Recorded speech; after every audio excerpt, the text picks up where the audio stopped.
Okay.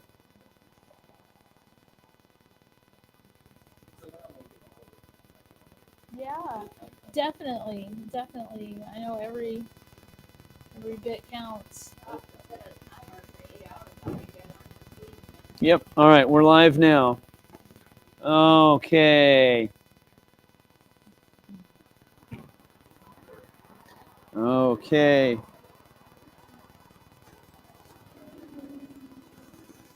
Okay. So now we got the stream going.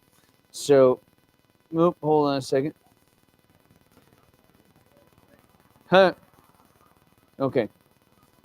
I thought maybe that was the people, but it's not the people. Uh, Oh, there we okay. are. Yep. There we are. All right. We are live.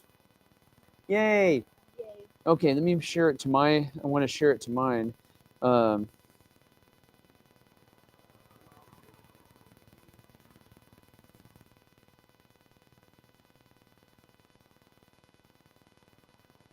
So, not including what's in there, we've got 7,665.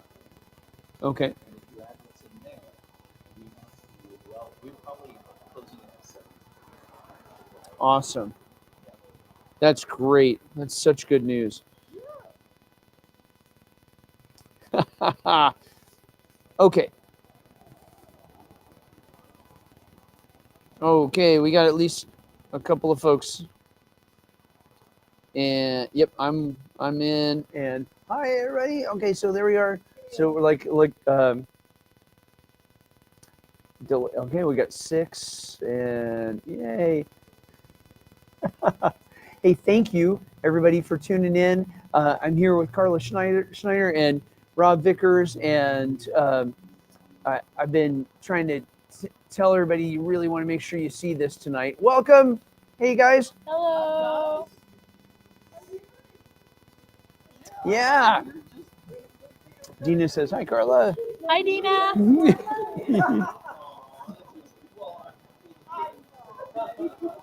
Let me grab my tin cup. It's around here. It's right here. All right. Let me reach around. Oh, there you go. Marvin, Heidi, do you guys know Mike Johnson? Oh. Marvin and Heidi. Hey, Mike Johnson, nice to meet you. Thank you so much for being down here and helping out. Yeah. Oh man. Well, I'll tell you what. Oh, thank you. So right over here. Yeah, thank you. Tell you what, it's the most rewarding thing. It is just amazing.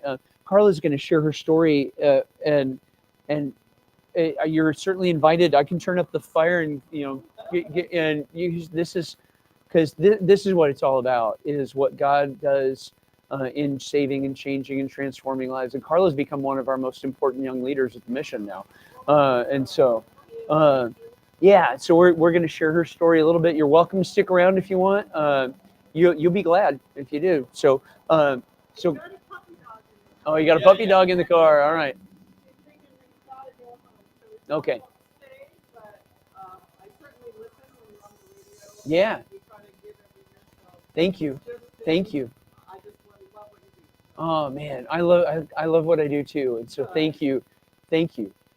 Yeah, I'm so glad that this community supports the mission, and it's such a great place to live. I'm so glad we moved here. Yeah. I know. I thought about coming at midnight, but then I thought, nah. Good luck. Yeah. Knocking on your tent. Yeah. That would be entertaining. Oh, that might get the blood flowing. we're. I'm just gonna say thank you for not turning the dog loose on us at midnight. Okay. Then thank you very much for not turning the dog loose on us at midnight. And we don't know conditions he's in now. We just came from the fairgrounds. Oh, was it pretty? Yes. I heard it's very nice. Yeah.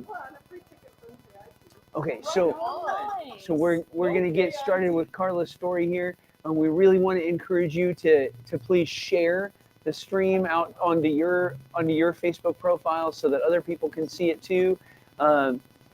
So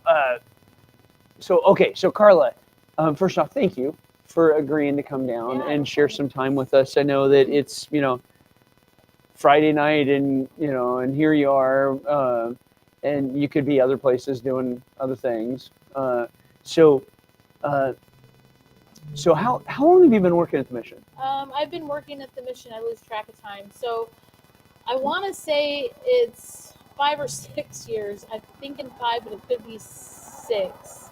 Yeah, I was going to say 5, but you're right. It could be 6 now. Yeah. And before that, you were working somewhere else? Where? I was working at Subway on North First. Yep. After I graduated the mission, I actually went into the mission program in 2016, and I graduated in 2017. Um, the best decision I could probably ever have made for my life, as far as wanting to recover from addiction and just a life of in and out of jail and prison. And my life, God has definitely used that place as a tool to get my life on track. So I want to check in with everybody and just ask the folks that are watching live, how's the audio doing? Can you hear Carla okay? And I want to look over in the comment stream here and see, give us a thumbs up or sounds good or not. So let's see. We love Carla. Thanks for sharing your story, Carla. Jason says, okay, yeah, we love Carla too, but I need to know how her audio is doing. All right, Jason says yes, we can hear. Thank you, Okay, Jason. perfect. Awesome. Just wanted to double check before we got any further. Yep, I can hear you. It's good. Great. All right. So thank you guys, everybody. Thanks for that feedback. We just, we need to know how it's working at your ends, because it would be such a shame for you to come down and share your story and no one can hear you. Yes. Okay, so at the mission Subway, that was after graduating from the program, and you said like that's like surely the one of the best decisions you've ever made. Yes. But it was a long time coming. Oh yeah. Yes, it was. My addiction probably started. I started drinking when I was around the age of 11 to 12. Escalated into marijuana. And then at the age of 15, I started intravenously using methamphetamines. Oh, And can, moved can on we to hard drugs. can we slow down for just a second though? Because like that, I want people to wrap their heads around that. You started drinking at 11 or 12. Yes. And like how often? I wouldn't say it was every day when I was that old. To be honest with you, that's what happened in my house. So when my parents would party, we would get to party sometimes with them. Yeah. Unfortunately, it's just the way that it was sometimes. So when did it become a thing you were doing? When did alcohol become a thing you were doing, even when your parents weren't partying? At the age of 15. Okay. That's when everything hit really hard and everything moved really fast in my addiction. Okay. But it sounds like you hit IVs before you hit like that level of drinking. From what I heard you say. Well, no, it was hand in hand. So the drinking was really hard, and then there shortly after came the IV use. Okay. After the IV use started, that's kind of when the drinking slowed down a little bit, and the drug use really, really, really ramped up. Were there other folks around in your life that, I mean, how did you know how to do that? Hold on a second. We got a big loud car, and apparently it really does mess up the audio. They can hear it. The people that I was drinking with started using meth. I met my children's father when I was between the ages of 15 and 16, and he was an IV drug user, and that's kind of how it got started. Okay. I didn't do it with him the first time. He had left town, and I did it with one of my friends that I used to drink at their house. It was almost like when meth hit the scene in the group that I was running around with, the alcohol faded lightly, and the meth really, really ramped up, and that's when my addiction hit really hard. And were you thinking to yourself, you know what I need? I need to get addicted to meth. No, Actually, I don't think anybody thinks that they need to get addicted to something. Unfortunately, my life was in this cycle of I didn't care. I didn't care about anything, to be honest with you. I just wanted to get loaded, and whatever it looked good, I did. Can Or I? I thought that looked good. Yeah. We're on the internet right now, and so I want to be respectful of that. Mhm. And so please don't be any more detailed than you feel comfortable with. Okay. Um, and having said that,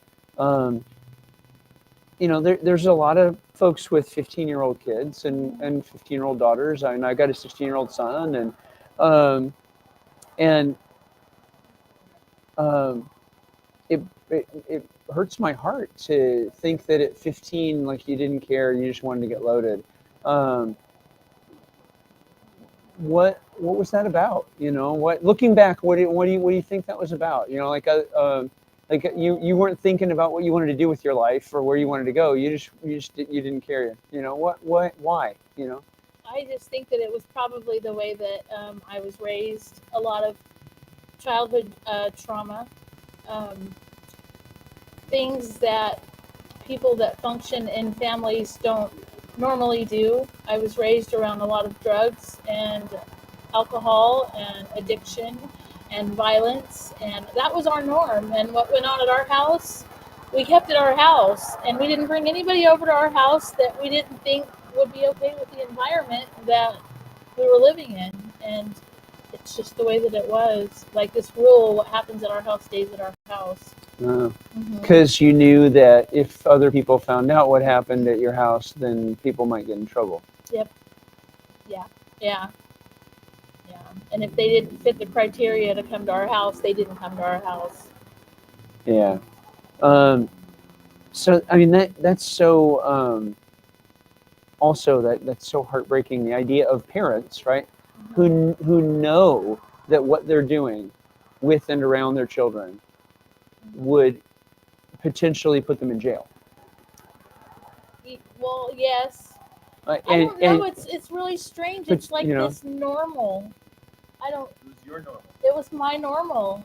Unfortunately, to be honest with you, I think it's a lot of people's normals that people don't talk about. These are things that people just don't come out and talk about. They're it's not normal to teach your child at the age of 11 to play quarters and to go get drunk with them. Yeah. Like, it's not normal to have your uncles want to smoke pot with you at the age of 11 and 12 and think it's okay. It's not normal to take stolen items from houses where your dad has robbed a house and sell it at school. I mean, those things are not normal. No. Looking back, Yeah. but I thought that it was. And somewhere in that, I thought that, I knew that I needed to not tell everybody what I was doing. Yeah. So, yeah, it's just crazy. So in a way, I've talked a lot about how folks on the street, because of their childhoods, they end up coming to believe that that the world that Rob and I and now you live in, right, is just not built for them. Like they're like we're just operating on different channels, and that maybe worse than that, the world that we live in is not available to them because it's too hard or too complicated or just built for other people or whatever. And so that's what runs around in my head when I hear you saying that we knew that we couldn't tell people about this stuff, and what that trains a kid into is the understanding of, hey, little kid Carla, like, you live in a world that is not the world other people live in, and the world other people live in isn't your world, and just how destructive that is. To because how does a kid then have a plan or a desire to have a job or do anything, right, when they've already been taught that that world actually isn't your world? Right. Does that land right? Yeah, Does that sound right to you? It sounds right. It does. It does. So yeah, so I get, and the reason I bring that up is just because I get a lot. I don't know if you do, but I do, um, from people who know I work at the mission, right? You know, which is pretty much anybody. Uh, they'll say to me like, "Hey, it seems like um, there's some people that sort of want to be homeless, and is that true?" Or isn't it true that there are some people that just want to be homeless? You know, and I'll get that question on a semi-regular basis. And what I'll always say is like, sort of, right? But you got to understand some things, and you got to understand that, you know, like this is the world that these folks think is their, that's their world, that's their world, and the world that we live in isn't available to them. It's not like, you know, and so when they say no, I'm fine, I'm okay. This is uh, this is I don't need help. Um, that that it's not what they part of what they're actually saying is like, hey, your world isn't really my world. And you don't know me. You don't know what I'm going through, what I've been through, and we're different. Yeah, we're different. We're different. Yeah, we're just we're different. We're like almost like different kinds of humans. It's like a subspecies or something. Yeah. So last thing on this, and then we'll unlock the story and keep it rolling. So when I had been at Seattle's Union Gospel Mission for about a year, I had figured this part out at least, and I realized that if anybody was going to succeed long term, right, they were going to have to believe that they actually belonged at that church and they actually belonged at Subway, and that, you know, like that they weren't different people, right? And this was their world. And so I was the director of the facility. I wasn't the senior for the whole Seattle mission, but I was the head of the place in Pioneer Square, right? Like, and so it would be like if we had I was like a Scott Thielen, you know, basically. Yes. And so I made it my mission to treat the folks. We can turn this up a little bit. No, it's fine. I made it my mission to treat everybody at the mission as my equals. And so that they hopefully they would come to believe that we weren't different kinds of people, right? And God used that so much to heal stuff in me, that from my own story, and it just made such an impact on me, that somewhere along the way I realized that I wasn't trying to get my dad figure's approval anymore, like the mayor or whatever, you know, because and that I sat with the mayor as if he was my equal, and I sat with the guy at the shelter as if he was my equal, and it wasn't that wasn't a gift that God gave me through the mayor. It was a gift that God gave me through the clients at the mission. Right. That healed me from this father wound that I had, that I was still trying to get, you know, the crusty sergeant in the army, or the whoever, right? Like the dad stand-in, right, for my alcoholic dad, trying to get his approval still. And so that this issue of, like, you know, different people just made such a yeah, you're good, right, just like that, made such an impact on me because of how I was still carrying part of that around myself. Right. So like this is, it's actually so normal, you know, like in a way, like wacky stuff as kids, it makes you think that you're different than everybody. Yeah, it does. You know, and when actually you're a lot more normal than you think, right? But we have to figure that one out eventually over time, right? Yes. Okay, so there you were, and you knew, you know, you're a kid and you're using. It was just the way. Well, so criminality and drug use and all this stuff. I'm you know, we're gonna wait for that big loud noise.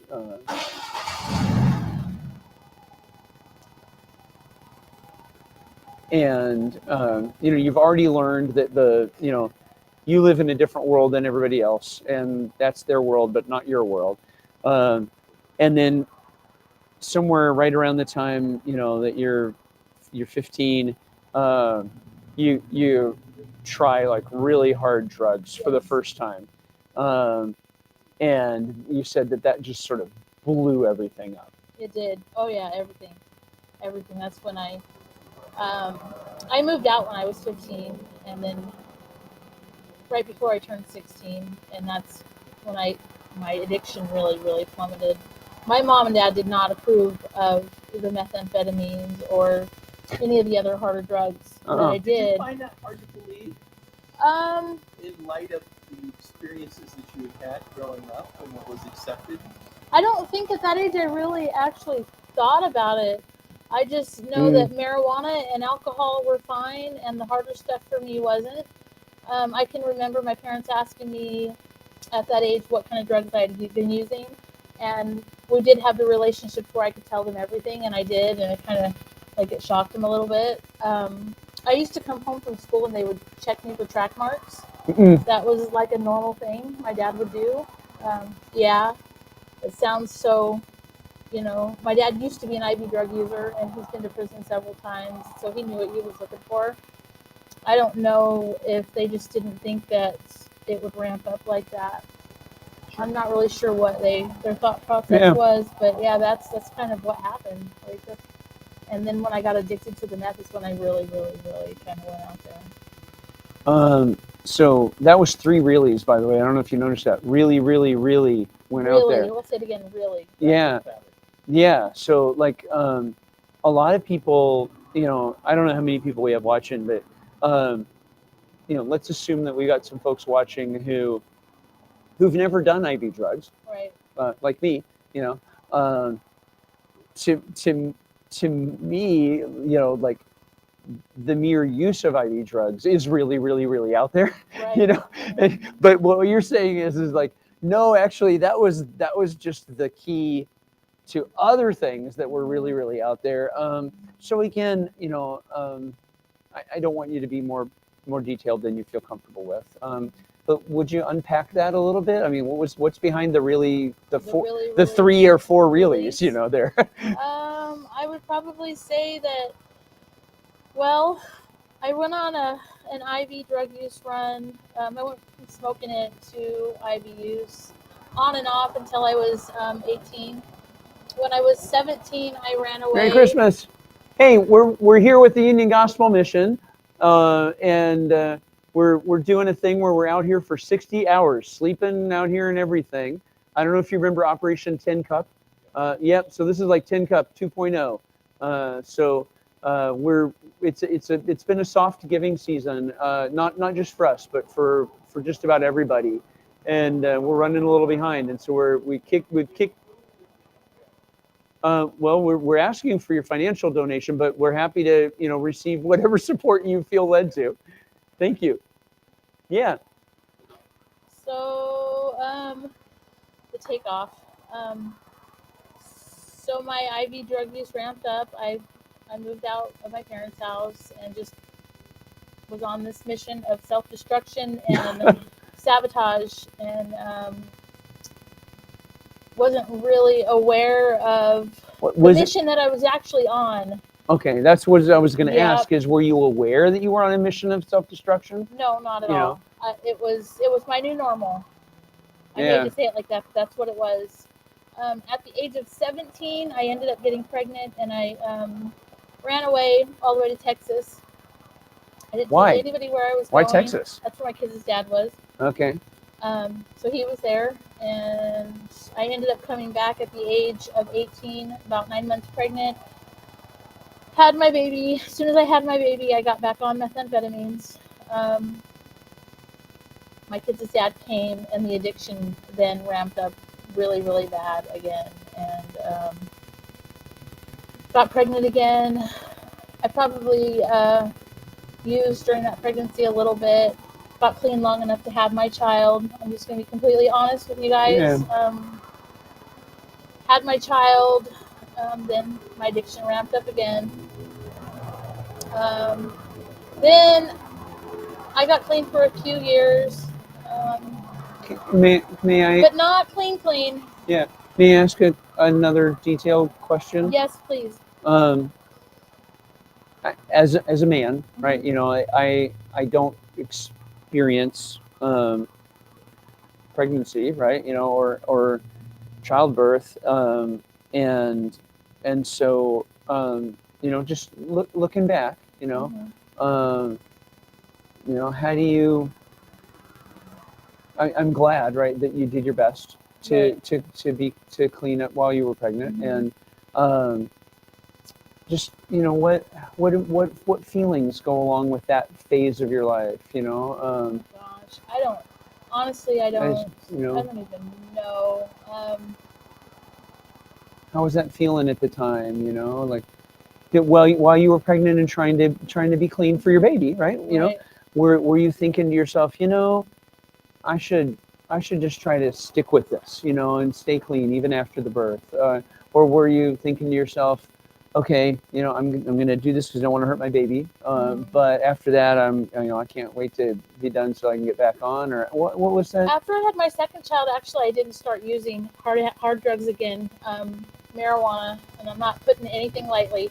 Yeah, Marijuana is what I mainly went to after I had our second. We had our second one, so we had made the decision that selling weed and smoking weed was better. yeah, For some reason, it was definitely a calmer lifestyle, sure, but it by no means was better. But it was calmer. So we did that for a few years, and I didn't do meth for a few years, okay, which was a good decision oh sure. for I us think in life, every day not doing meth is a good decision. right? And then let's see, I don't remember what year this Thank happened. you for letting me pry a little bit. No, you can pry in my life all you want. My life is an open book. I won't share what I don't feel like I can, but to be honest, I know what I've been brought. Was brought from. I know what I've walked through. I know what Jesus saved me from, and I know where I am today. And I am 100% open to share that because whatever can help the next person, I'm 100% good with. I don't have any shame from my past because God has set me free. Jesus paid that price, so there's no shame in this at all whatsoever. Um, do I feel remorseful for some of the choices that I made? Of course I do, but I can't change it, so I don't dwell on it. Yeah. Yeah, And I'm also really glad to hear you say that I don't carry shame, you know, no, about this. And yeah, that makes me happy. And I think that a lot of folks who you know who might not be religious, so they'll support the mission mm-hmm. because we help everybody and they see that we do good work. Um, they might not understand exactly you know why it matters so much to us that that the religion's a part of stuff, you know, and I think that's the biggest reason um, is that the shame that is lifted through the forgiveness of Mm-hmm. God, like knowing that God has forgiven you, is almost the only thing that really truly lifts shame. It's the driving force. You know, The power of God and the presence of the Holy Spirit. He is the driving force. Like if it wasn't for Him, honestly, I wouldn't be where I am today. And I can say that wholeheartedly mm, without a shadow of a doubt. And I know Can that. I take a picture of this? Is that all right? Yeah. mm, It's for my Facebook. you know. So while you know, I pause button again. You know what was behind what motivated that? Like you know, Well, because I've had a lot of people asking, yeah, I want to share this with them, Right. and you're an important part of it. Thank you. You're one of the reasons why I'm not. But I know there are people like Oh my some gosh. of the same experiences. So many. Thankfully, some of the same opinions. Yes. And are willing to share their story. And you know, as I told my before, I don't know your story, I can't relate to your story, and yet I just rather I can't I don't purport to understand how somebody gets there, but I can appreciate your sharing it, and I think it only solidifies how I felt about giving to the Union Gospel Mission for years, and yet to give and not really know what that hurt that you're experiencing is like. Well, I feel blessed, and yet I feel sorry because um, it's hard to truly support. I mean, I don't think we all have to live through the crucible you've gone through to appreciate what you've gone through. But I think a lot of us give without really truly knowing the need. Does that make sense? Absolutely. And then when you're really, um, can I try to put some words to it? Yes. And this is me guessing, right? But you have a sense somehow, right, that you're being let in on something sacred Yes. by getting a chance to sit and hear someone share in such an unashamed way about things that are so hard, and yet here they are, like, victorious by the power of God, you Mhm. know. And it's so humbling. It is. Like, it's so humbling. And I came down the mountain one year, I don't know, year 4 or 5 of climbing, and I said to the guy in the front seat, his name's Kurt. I said to Kurt, like, you guys don't understand. You're actually our heroes, because like, you've already climbed in your recovery a mountain so much steeper and harder than anything I've had to climb.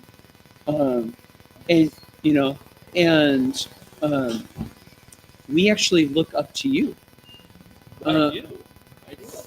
and yeah, and and it feels like, okay, if Kurt can do that, if Kurt can trust God with, like, brokenness so much bigger, than anything I've had to face, and then maybe I can be more patient with my kids, and maybe I can be more patient and kind to my wife, and so I said to him, like, you guys are our heroes. um, Absolutely. and he was like, I never thought of it that way before, but thank you. And I said, like, no, thank you. And so I'm getting the word, I'm getting it right. Like, um, not to make you into something you're not, but Mhm. just to say, like, thank you for letting God be the owner of your story, because what you're doing with it isn't just helping the next person who is caught and needs to know they can get free. You're actually helping a lot of people who've not been caught that way, um, believe that if God can help you with that, then God can help us be less selfish and more patient. And because we can't seem to get uncaught out of our humanness, right? Right. Ourselves, whatever it is, and so, yeah, you uh, yeah, Rob. I mean, and what you're having is the experience. So I had when I sat down at the mission in Seattle, and I'm like, okay, I need to understand this, and I determined to interview 100 people before I changed anything or executed any of the authority that I had over the place, because I needed to get it. And by the time I was done listening to 100 stories, I was just in awe, you know, and I was hooked. I was like, okay, God, thank you for bringing me here, because it just, yeah, I get it. I was wondering what that was about, and I just wanted to check in on that, you know. Um, and this is something I would want everybody who sees this to understand, is just how much we respect you. Absolutely. Yeah, like It's how. hard. It's hard for me to wrap my mind around stuff when you say that, because I don't. I get it, but I'm like, I'm just a I, normal I, person. I don't I know. know. It's just Yeah, our stories are different, but Yeah. yeah. yeah, yeah. Well, mad respect, for you. I know, letting God, have His way with you, and for the courage of sharing that, and and it just, yeah, it's deeply impacting for us. Yeah. Okay, sorry, that was a big long way around, but That's okay. but okay. By the way, Chris, Carla. Hello. So Chris is spending the night with us. So we're Oh, the nice. three of us in the The tent. three amigos. Yep, exactly. We're gonna put him in the middle so he stays warm. We cuddle him. Um, um, okay, so here you are. And I was you were for a few years after your second child. You were like pot only, no Mhm. hard stuff. Yeah. Um, that didn't last though. No, it didn't. So I am not sure what year it was, but I believe I was 21 or 22. My sister got into a car accident and she died as a Mm. result of. Oh, thank you so much. Thank you very There's this one right here. Thank you. I appreciate it. Merry Christmas. Yeah, thank you. Merry Christmas. And in that car accident, she passed away, and that is the catalyst to my downward spiral.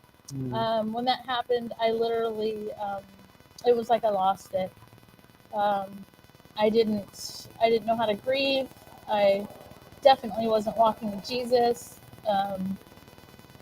So I wasn't sure what the next part of my life would look like after that. Um, Shortly after that, I got pregnant with my daughter and gave birth to her. And as soon as I gave birth to my daughter, I left my children with my parents, and then I went on this wild run.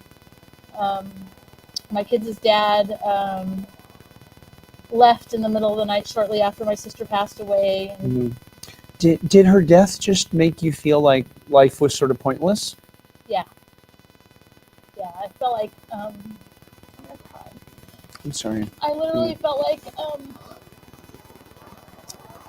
I had got kicked in the stomach, or just life had just punched me in the guts, and that's when I kind of just lost it. And it was a really, really, really hard time in my life. So that's when the addiction picked back up. After I had my daughter, I didn't pick it back up until after I had my daughter. And then Then you were like, F then it. I went. Well, yeah, I went in head first, and that's all I wanted to do. And that's when my jail sentences started happening. You started getting arrested I started getting arrested for. you name it. I'm serious. You name it, I did it. I was in and out of jail. I've been to prison 4 times. Not jail. So for the viewers, jail. Jail and prison are 2 different Yeah, things. exactly. So jail is a place you go before you go to prison if you're going to get a significant amount of time. And that was just my life. It was in and out of jail. And today I look back on it and I'm so thankful that I was in jail as many times as I was and as often as I was, because I was a menace to the streets of Yakima, and I was a menace to society, to myself, and it just wasn't good. So I'm grateful that I went as much as I went, and I'm grateful that I got prison time. So this is another thing that I would want people to understand. So he's an elected guy that goes to Olympia and tries to help make laws. Mhm. And it's a little hard sometimes in the minority, but he does his best. Right. And I would really want people to understand that when someone is in a bad place, right, and the time they spend, they're not doing other things, right? Yeah. And as a result, however much time they are spending, it is time that they're not doing other things to be guilty for. Right. And you're actually, so it doesn't necessarily mean that the time is redemptive exactly, but at least for that period of time, they have fewer things to answer to God for, like they've stolen less things and they've done other Right. things, and they're actually guilty for fewer things. And that in and of itself is at least something of a kindness. Well, it's like a place And it's to. in a weird way, I'm not. It's a place to kind of stop and regroup. I mean, if you're not feeding yourself with drugs, then you have to stop and think about your life. Which is why people feed themselves drugs so they don't have to stop and think about their That- life. that was- Have to stop and take inventory. That was my main reason Right. of getting loaded, was I did not want to feel. Right. I didn't want to feel, Sure. and I would Then get. you'd have to start thinking about I would how get did as- I get here? Yep. What have I done? You're taking inventory of all Yep. the things that got you where you're at. Yep. It's much better to just move past that and just keep loading up. That's true. Yeah. And my motto is, if you don't want to feel it, just turn it off, and then we'll just get loaded. Okay, but now we got to get over here to Rob for a second. Oh. Okay, so Rob is starting to get it, Mm-hmm. right? So one of the themes of this is Rob knows nothing. You know, It's true. and that was our starting point, right? Right. You know, but This particular you're topic. starting to get it, right? Okay, so Rob, in your world, Mhm. what are the various ways that people avoid feeling? You know, that they just sort of like make themselves to not have to slow down, not have to feel. You know, and you know, it Yeah. might not be IV drugs, right? But what Oh is- no! but I what is mean, it? well, there are people who dedicate their entire existence to their business. They pour themselves in 24/7 to a business that their sole purpose is to store up as much as they possibly can, and yet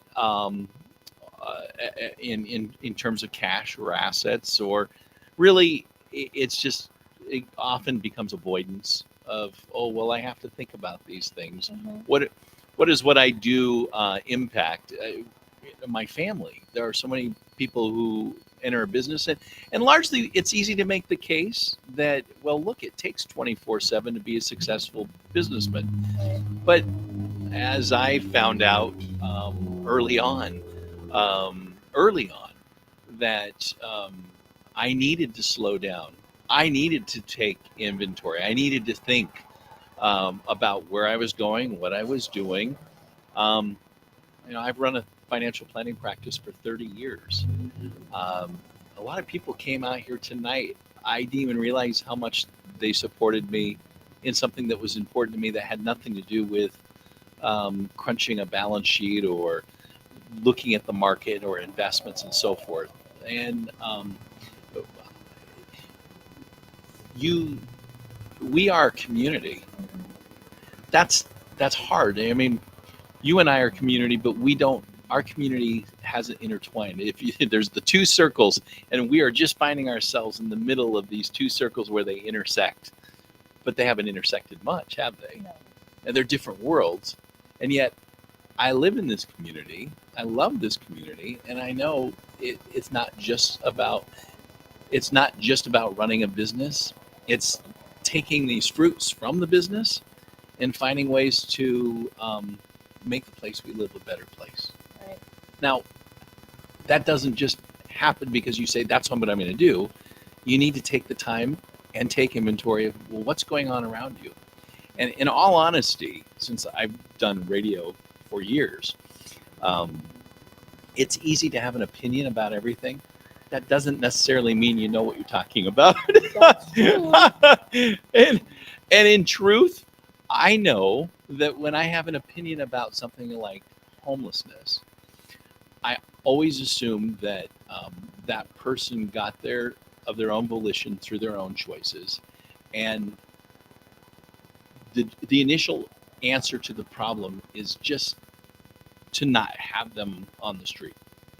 They need to be in a shelter.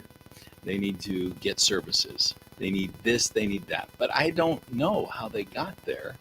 And you could give a person all of those things and still not help them, because there's a part that has to be ready to accept the help, right? Well, yes, and then there's not only the accepting of the help. This is what I say to people that say they just need to get a house.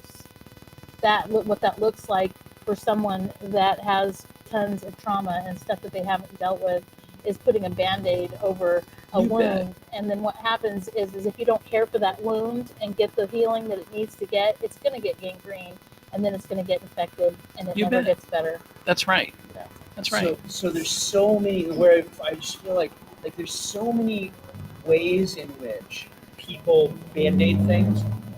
more work so I don't have to think about my marriage, Right. or pour my life into my kids so I don't have to think about my marriage, or Right. I think sometimes like these um, sport parents, Oh, that right. are like just driving their kids into like the most competitive version of sports possible. Sometimes that's definitely the kid, right? But sometimes it's the parent. Um, and so like there's just so many ways. There's so many ways people Right. band-aid things Yes. and Yeah. avoid things, right? And, That this is a way to understand each other. Right. Like this is a point that all humans have in common, whatever the band-aid is. Yes. right. But and sadly, I'm glad you brought that up because I do think there's a lot of good things that come out of sports, and there are a lot of Oh, great sure. lessons to learn. Of course. But too many parents point find at all. themselves. No, I got it. Yeah. But I do think, speaking to your point, a lot of parents become spectators in their own kids' lives. Yeah. They're just watching their kids and chauffeuring from one event to the next, and watching them from afar. But Their kid is their band-aid. that's not being present. Yeah. They're being present is saying, you know what, we're not going to do that tournament this weekend. We're going to go camping this weekend. We're going to go crabbing at Ocean Shores or off the docks at Westport or something like that. And those are the things that strengthen family as much or more than anything that you're going to do at some jamboree somewhere. Yeah, Um, so like I'm sorry, this is so a little bit off. No, But the we're good. point, but I want people to understand that like what's going on for folks in addiction and addiction that leads to homelessness and Mhm. incarceration are human problems. Yep. They're just human problems where the details that are getting filled in are different. Right. But the problem is a human problem. And it doesn't make them different people. It doesn't make them different kinds of humans. Right. And that's what I'm really wanting people to get. Yeah. And so yes, so if you're not actually getting relational time with your kids, where you know them better and you're vulnerable with them, and they let you themselves be vulnerable with you, but you feel like you're doing a lot for them all the time. It might be that to some degree, they're allowing you to avoid feeling some things. Sure. And that if you actually slowed down and felt with your kids and their feelings, you'd feel things you don't want to feel. Sure. And so you end up avoiding relationship Yes. as a way to really avoid yourself. Yep. I think you're right. And I think that that's just so true all the way around in so many contexts. And so when you see somebody whose Band-Aid isn't something that's socially appropriate or acceptable, but rather something that is destructive or something like that, it's still just a Band-Aid. And Right. that's a human thing, and that's actually a thing that we all have in common. So anyway, I just felt like that's important to notice. So Right. so you were so there you were in prison thank you, Rob. Mhm. 4 different times, and you're grateful for that, because you were a menace to the streets of Yakima. I really was. I mean, I'm grateful that God pulled me out of that and gave me some time every single time to be safe and not to be in addiction and to have a place to get my head on straight. Like there's an amazing place in the county jail that's called the Faith Unit, and Yep. Yeah, so it's nicknamed the God Pod. yes, life You know. changing. I actually get to go in today and give back. So I Yeah. get to go How's in and that feel? oh my gosh, it's like the most amazing thing. I can't even explain it to you. Do you get so much more from it than you give? Yes, it goes both ways. I leave there. One day I went and I didn't even want to go because I was so tired. And when I left, I was so filled up that I felt better. So yeah, it was so good. And I get to tell the girls, I know this isn't where you want to be right now, but use this time to really reflect and get your head on, because change is possible. I think that's an interesting point because we're juxtaposing positions here. I started off by telling you my experience and my inexperience or inability really to understand how people experience homelessness, how they get there, how they deal with it. And truthfully, part of it's some of my own judgments. But now you find yourself in that position while you're trying to tell somebody else. And even though you've had the experiences that you've had that you can bring to the table to share with somebody to help them hopefully overcome their own ghosts and demons, they still don't think you know what they're going through. Well, it's funny because when I go in there, actually, the pod that I get to go in is one of the pods that I used to be in. So I get to tell the girls, that was my bunk, that was my bunk, that was my bunk, that was my bunk. And it's That's very, pretty hard to argue with. It only brings you that much closer. Yep. It's Because very, there's a chasm there, isn't Well, it's very impactful. The reason I do that is because we're no different. The only difference is that you have a wristband and I have a volunteer badge. Yeah. So, and I got some years under me, and it's possible. Yes. yeah. Yeah. it certainly makes your words more effective, doesn't it? Yeah. God definitely uses it. It's pretty amazing. I'm very humbled that I get to do that. I'm very humbled that they allow me back into the jail at that capacity. I get to see some of the officers that I've seen when I was coming in as that person, and it's really, really neat. Oh, you're a gift to them, though. Oh, I just love it. You're Yeah. a gift to them. Um, They need you. So a lot of times people feel, I don't know, I'm not sure why, but maybe it's the Bible stories, because it seems like in the Bible stories, it's not true in the Bible stories, but it seems like it to us in the first read in the Bible stories that like God shows up and zaps somebody and then everything's changed now, right? And whereas the truth is that, if you look at Abraham or Moses or David, these incredible leaders, right? Their stories are, full of ups and downs, Oh, yes. actually, right? And so at one of your times in the Faith Unit or the God Pod, you really came to an authentic relationship with God in Jesus Yes. Christ. Yes. Yes. And then all your problems were solved and you've been perfect ever since, Nope. right? Nope. Actually, that's the exact opposite of what I say. This is what I say is this might be like one of the hardest things that you ever walk through is getting sober and dealing with your past and cleaning up your mess and taking care of stuff that you need to take care of and getting the healing that you need. And it's not something that happens overnight, and it's not something that ever stops because we get to do this for the rest of our life. Yeah. And we get to, though, and that's the key word is get. We get to do this. We don't have to do this. We get to do this. This is something that we get to do, and it's amazing. So I know that I know because I know your story a little bit.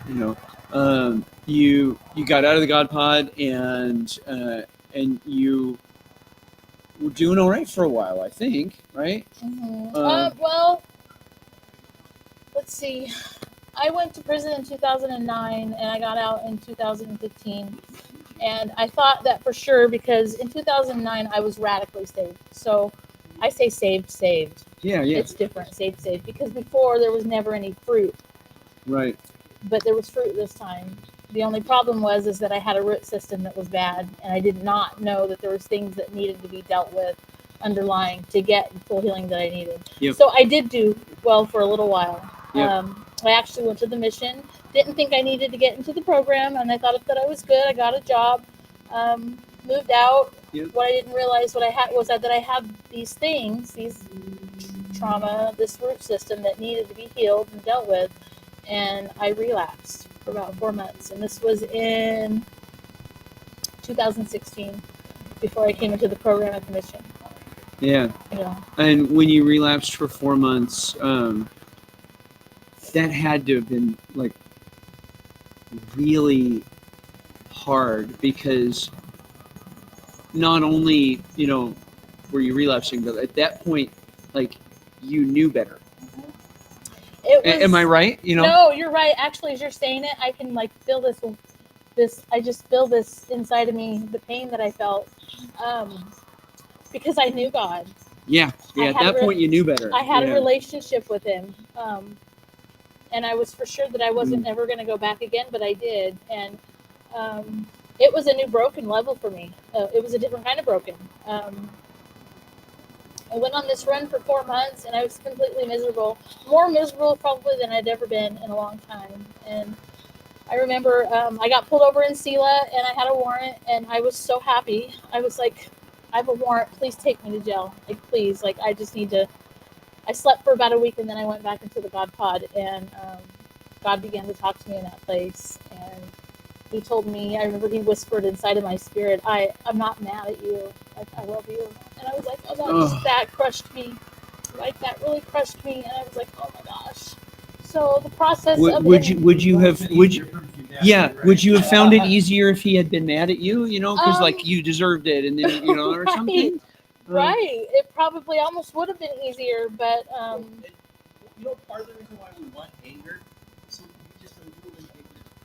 Yeah, like Because it's almost kind of like, well, you must be that angry at me. I mean, I slipped a little bit, but you can't. You're convicted already, and you've been defeated, and all you've got left is maybe just that kernel of humility that says, yeah, and you still love me.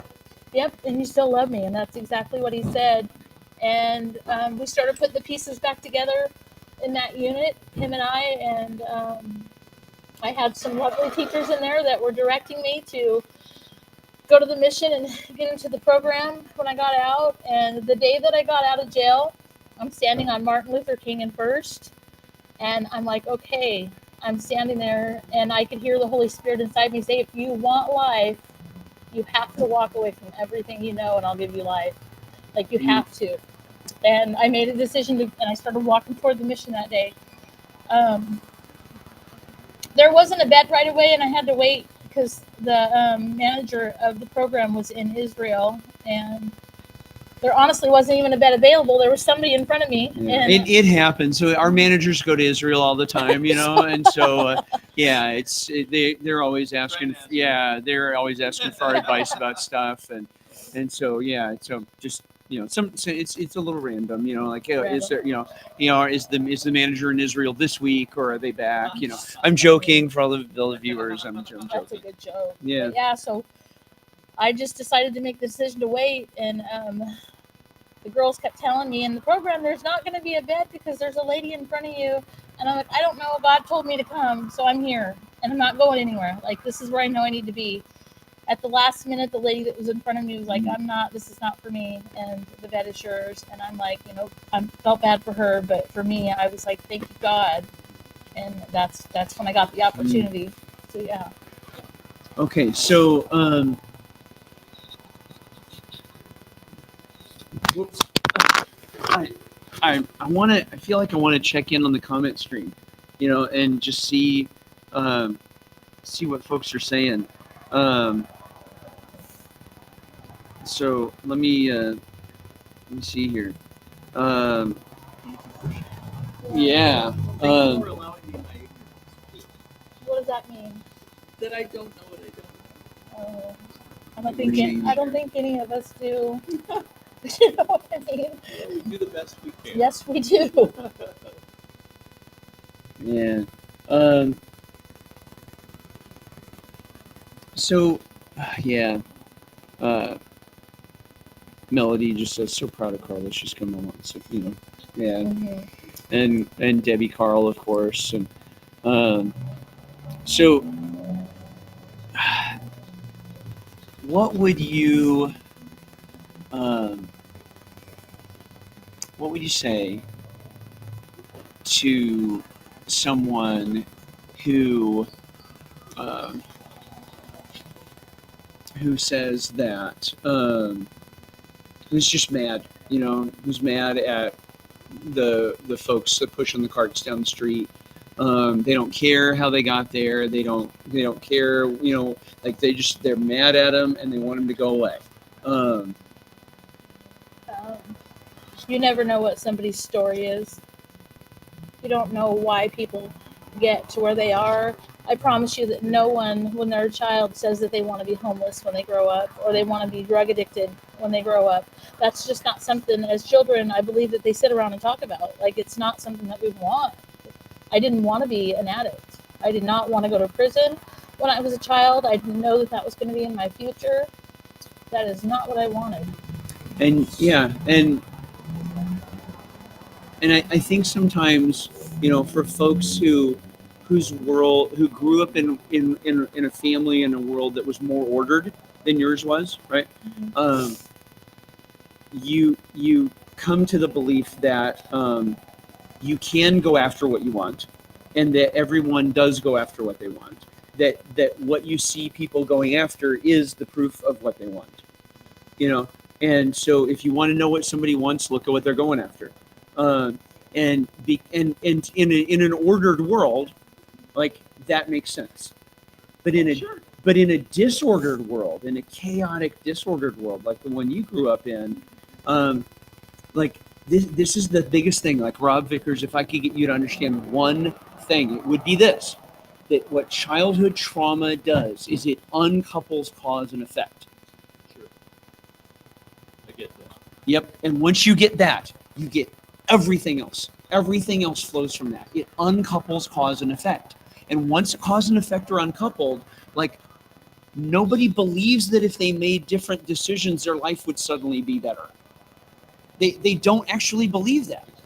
You know, Isn't it? it is. You know, they believe that they made different decisions, you know, like that may or may not actually change any of their felt experience about life.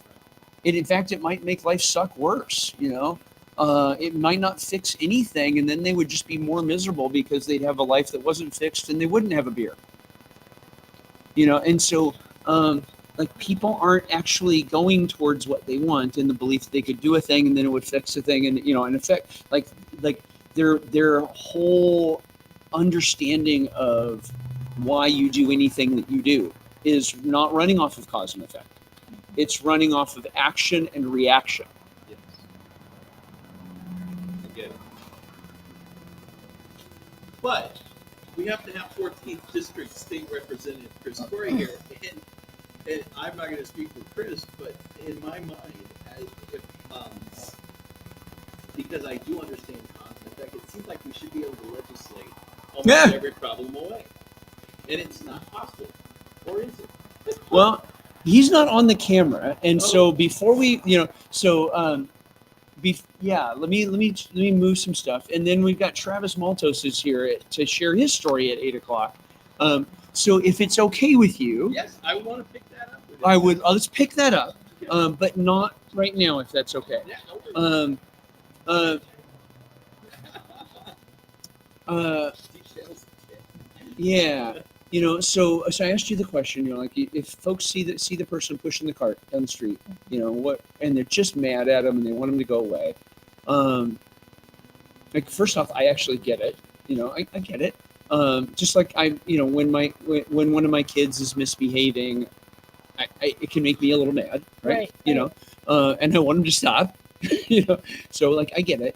But I love what you said of like, hey, you don't know what took them there, and just try to slow down and try to remember that something actually took them there. Mhm. It wasn't like they said, yeah, when I grow up, I want to push a shopping cart down the street in clothes that I haven't changed in 3 days, Mhm. covered in dirt, because that sounds like lots of fun. Right. And then life change, the thought of life change probably isn't there, and the reason why, I mean, it might be, but it's probably more or less than it is. The reason why is because they're in survival mode. So what you're doing is you're going to spend most of your time trying to survive. Yep. Making sure that you get fed, making sure that your stuff's protected, making sure that if you can get a shower today, get a shower. Yep. And then guess what? You get to wake up and you get to do that all over again. So life change almost seems like it's something that is so hard to grasp. And that might not be for everyone, but that's just sometimes that's the way that it is. Yep. Survival mode, otherwise known as action reaction. You know, not cause and effect. Action reaction. Yeah. Hey, let's pray for Carla, but also Carla, let's pray for the folks that are the ladies that are in the God Pod, the folks that are on the street. Mm-hmm. And what's that? Yeah, absolutely. Come on, hop on in, grab a hand. Yeah. Yeah. Playing room by the fire. So since we've got the two microphones, right? Yes. How about I'll start and then you can finish. Okay. Okay. And let's just make sure that we're including the folks that are still suffering. Yes. Yeah. Father, thank you for time with Carla. Thank you for what you've done with her. Thank you that you've lifted her shame. You alone have the power to lift shame because in you we find worth, not dependent upon our deeds, our bad decisions, or our good decisions. The ones that have, the things that have caused shame, or the things we'd like to look at to lift our shame. God, in you we find that we matter because you made us and you love us, and that shame is actually a lie from the enemy. Shame, saying that we've done too much, we can't be forgiven, that we don't really matter, and no one actually cares about us anyway. And God, thank you that shame is actually a lie from our enemy. And so, God, thank you that you freed us and freed Carla from the lie of shame, even though we do have remorse. Yes. There's things we wish we'd have done different, but that we don't have to bear shame over it. God, I'm so grateful for that. For anybody watching this, I pray that you will have used this last hour with Carla and sharing her story to have touched their heart and maybe given them more faith in your goodness and in your power. And then, God, I pray that you bless Carla and the work that you're doing with her at the mission, the work you're doing with her in the jail. God, that you would continue to protect her and strengthen her. You'd bless her marriage. You'd bless her as a mom. And God, most of all, that she would feel your joy in her as your daughter. Father, also, we just thank you for this time. We thank you so much for life and for breath today, and we don't take it for granted, Lord. Mm-hmm. We pray that you would bless this time, pour your spirit out, God. Do what only you can do. We pray that you would minister to those that are lost in addiction and feel trapped, like they can't get out, that you would show them the way out, God, that you would turn their hearts toward your plans, toward your purposes, God, for them. Open the eyes of our hearts, of each and every person that's here and the people that are watching, God, and do what only you can do. We love you. We worship you, Lord. We give you all the glory. In Jesus' name, amen. Amen. Thank you so much. You're so awesome. Can I have that microphone back? You can. Yeah. Awesome. I got to give that one to Carla, to Travis, and then we'll figure out how to get Chris in the picture here too. We'll just move this over a little bit and make some room for you right in there.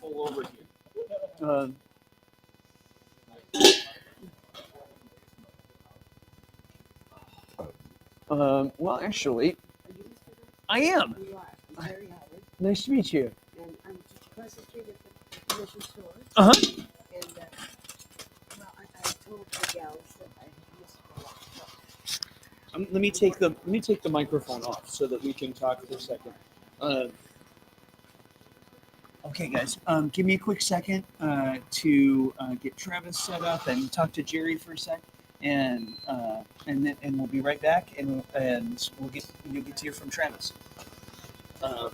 Okay, let's step over here and we get out of the camera.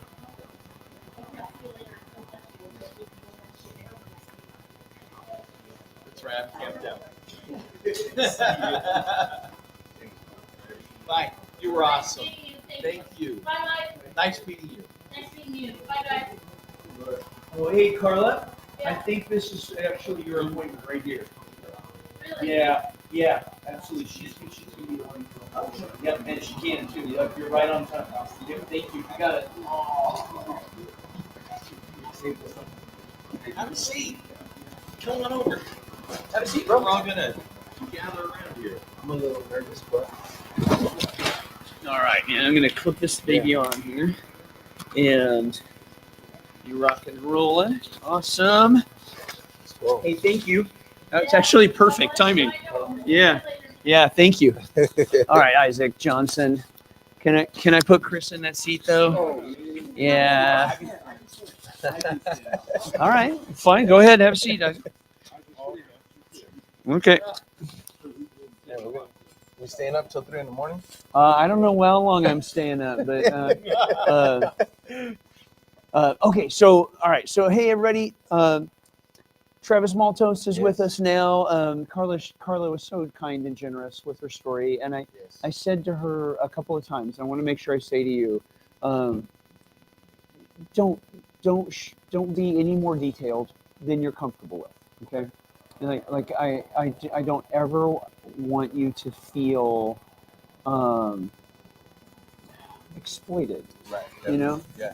I would never want to do that to you because you're my Yeah. friend and my brother, right? You Right. know, Right. and so I'm going to ask you some questions, and I would love for you to be as detailed as you're comfortable with, right? Okay. You know, but never more than you're comfortable with. Yeah. I like to share, like the kind of the raw part of my testimony Yeah, because sometimes people see me now and they're like, doesn't look like he's been through much, But Yeah. it's like, when they hear the real story, I've been through a lot, yeah. and I like to tell it just like it is because that's when people are able to see the miracle, The power of God. the transformation that Yeah. took place. So, I'm going to ask him a question. Okay, Chris, will you do me a favor and go over to the comment stream over there, because I just want, it's a little too far for me to see, and I want to ask the folks who are watching online how Travis's audio is. Can you hear Travis okay? And will you sign into the comments and just say, yeah, I can hear him, or it sounds a little soft, or whatever. And then Chris Corey over here is going to tell us what you're saying, because it's a little, you can hear Travis okay? mic check 1 2. Awesome. Yep, just guys doing can hear doing me, the you guys sound can hear check, me, you know. right? Exactly. Just doing the sound check. Um, If I could sing, you guys don't want to hear me sing. um,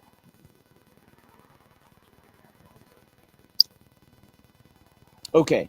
All right. So solid then. Okay. So where'd you grow up? I grew up in Granger, Washington. Well, between Granger and Sunnyside. Are you guys familiar with Yep. Yeah. I grew back and forth there, but I was born in Toppings. Okay. So you're a kid of Yakima County. Yeah, Yakima County. But We never not really came to Yakima too much when I was younger. yeah. Yakima was like Seattle to us, Huh. coming from Granger. I'm like, man, they got skyscrapers over there. It's like, I want to go to the mall over there, So it's like, yeah, it's crazy, man. You think you're little, That's so funny. Yeah. When you were like, think back to when you were like a really young boy, right? You Yeah. know, and you felt that sense of wonder of coming to Yakima. You Right, know, right. did you have an idea like, oh, when I grow up, I want to be such and such, or want to do such and such? I never really, I don't know, my childhood was so broken that I never really had a lot of time to think about really what I really wanted to be when I grew up. Yeah. I can't even remember. That's how. I went through a lot. My mom went through a divorce, and my dad really, he was in and out of my life, but in prison, in and out of prison. So, I don't know. There was so many distractions when I was younger, and so many things going on that I don't know. I think that's really interesting because when I grew up, where I grew up in the universe that I grew up in, it seems like, and I'm a little older, so I wonder if it's a generation thing, but I don't think so. I don't think it's just a generation thing. I think it's actually like, did you grow up in chaos or not, right? Yeah. And I can feels like one of the questions the adults would always ask the kid, Yeah. or what do you want to be when you grow up? Yeah. Yeah, and like that was just like a standard adult question for a kid, right? Yeah. It's okay. So what do you want to be when you grow up? And the idea of being a kid with ideas of what you wanted to be when you grow up, right? Like there was a time when I wanted to be what I now know is called a marine biologist. Like I wanted to be all into sharks and stuff. Right. But before that, when I was a really, really little kid, Yeah. I had like read every book in the children's section of the library on dinosaurs. Yeah. And so I wanted to be what I now know is called a paleontologist. I wanted to be the guy that digs up dinosaur bones, right? Yeah. But like I had ideas of what I wanted to be when I grew up. and the idea of like little Travis, you know, who didn't get to have any of those dreams. Yeah. Yeah. Like that breaks my heart, man. Yeah. You Yeah. know? You know, my mom did her best. She was a single mother, you know. Yeah. And, when my dad was around, you know, he was kind of in and out. But, you know, shout out to my mom, man, because she did her best, and you know, to love me and to take care of me. But you asking me that question, I can't come up with nothing in my head because, you know, there was so much going on. You know? Well, And, well, this is what you know. So Rob, by the way, Travis, Rob. Yeah. You know, one of the reasons that Rob decided to spend the night with me out here, you know, is because when we got to talking about this, he realized, you know, like I've supported the mission, I believed in the mission, I've given to the mission, but the truth is I don't know a darn thing about homelessness and homeless people, and I'm not okay with that. Right. You know, and I don't want to know nothing. I know nothing, but I mean, I have to admit, I don't really know, right? Yeah. You know, but I don't want to not know, Right. you know? Right. And so part of why we're doing this right now is for folks, you know, Yes. but part of it's for the folks like him that are watching, right? You know, to help them understand how somebody ends up on the street, you know, and why they get stuck out there, and what has to come along for them to heal. Right. And it's a lot. You know, the answer to every one of those things is a lot. It's a lot. A lot takes them out there. A lot keeps them stuck, and a lot has to happen to help them heal. Yeah. You know, the answer is a lot. But the biggest thing, the thing that has been an eye opener for me, and honestly, really, like in a way, God has used to help me with some of my own stuff from childhood, is seeing how early it starts. Yeah. You know, how early it starts, and it starts, you know, with a little Travis kid who didn't get to have dreams.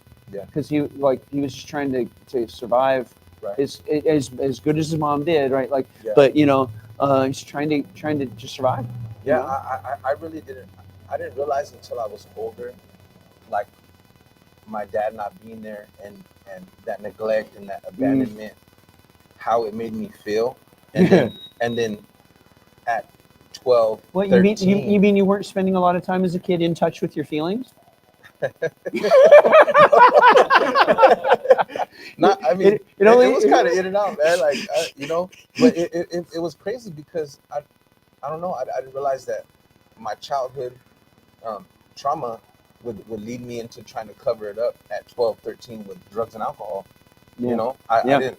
Yeah. I couldn't put. You those didn't two put those pieces together then, right? Yes, until later on in life. Because then it was just action reaction. Yeah. Yeah. Yeah. Yeah. So 12 or 13, what got started? How did it get started?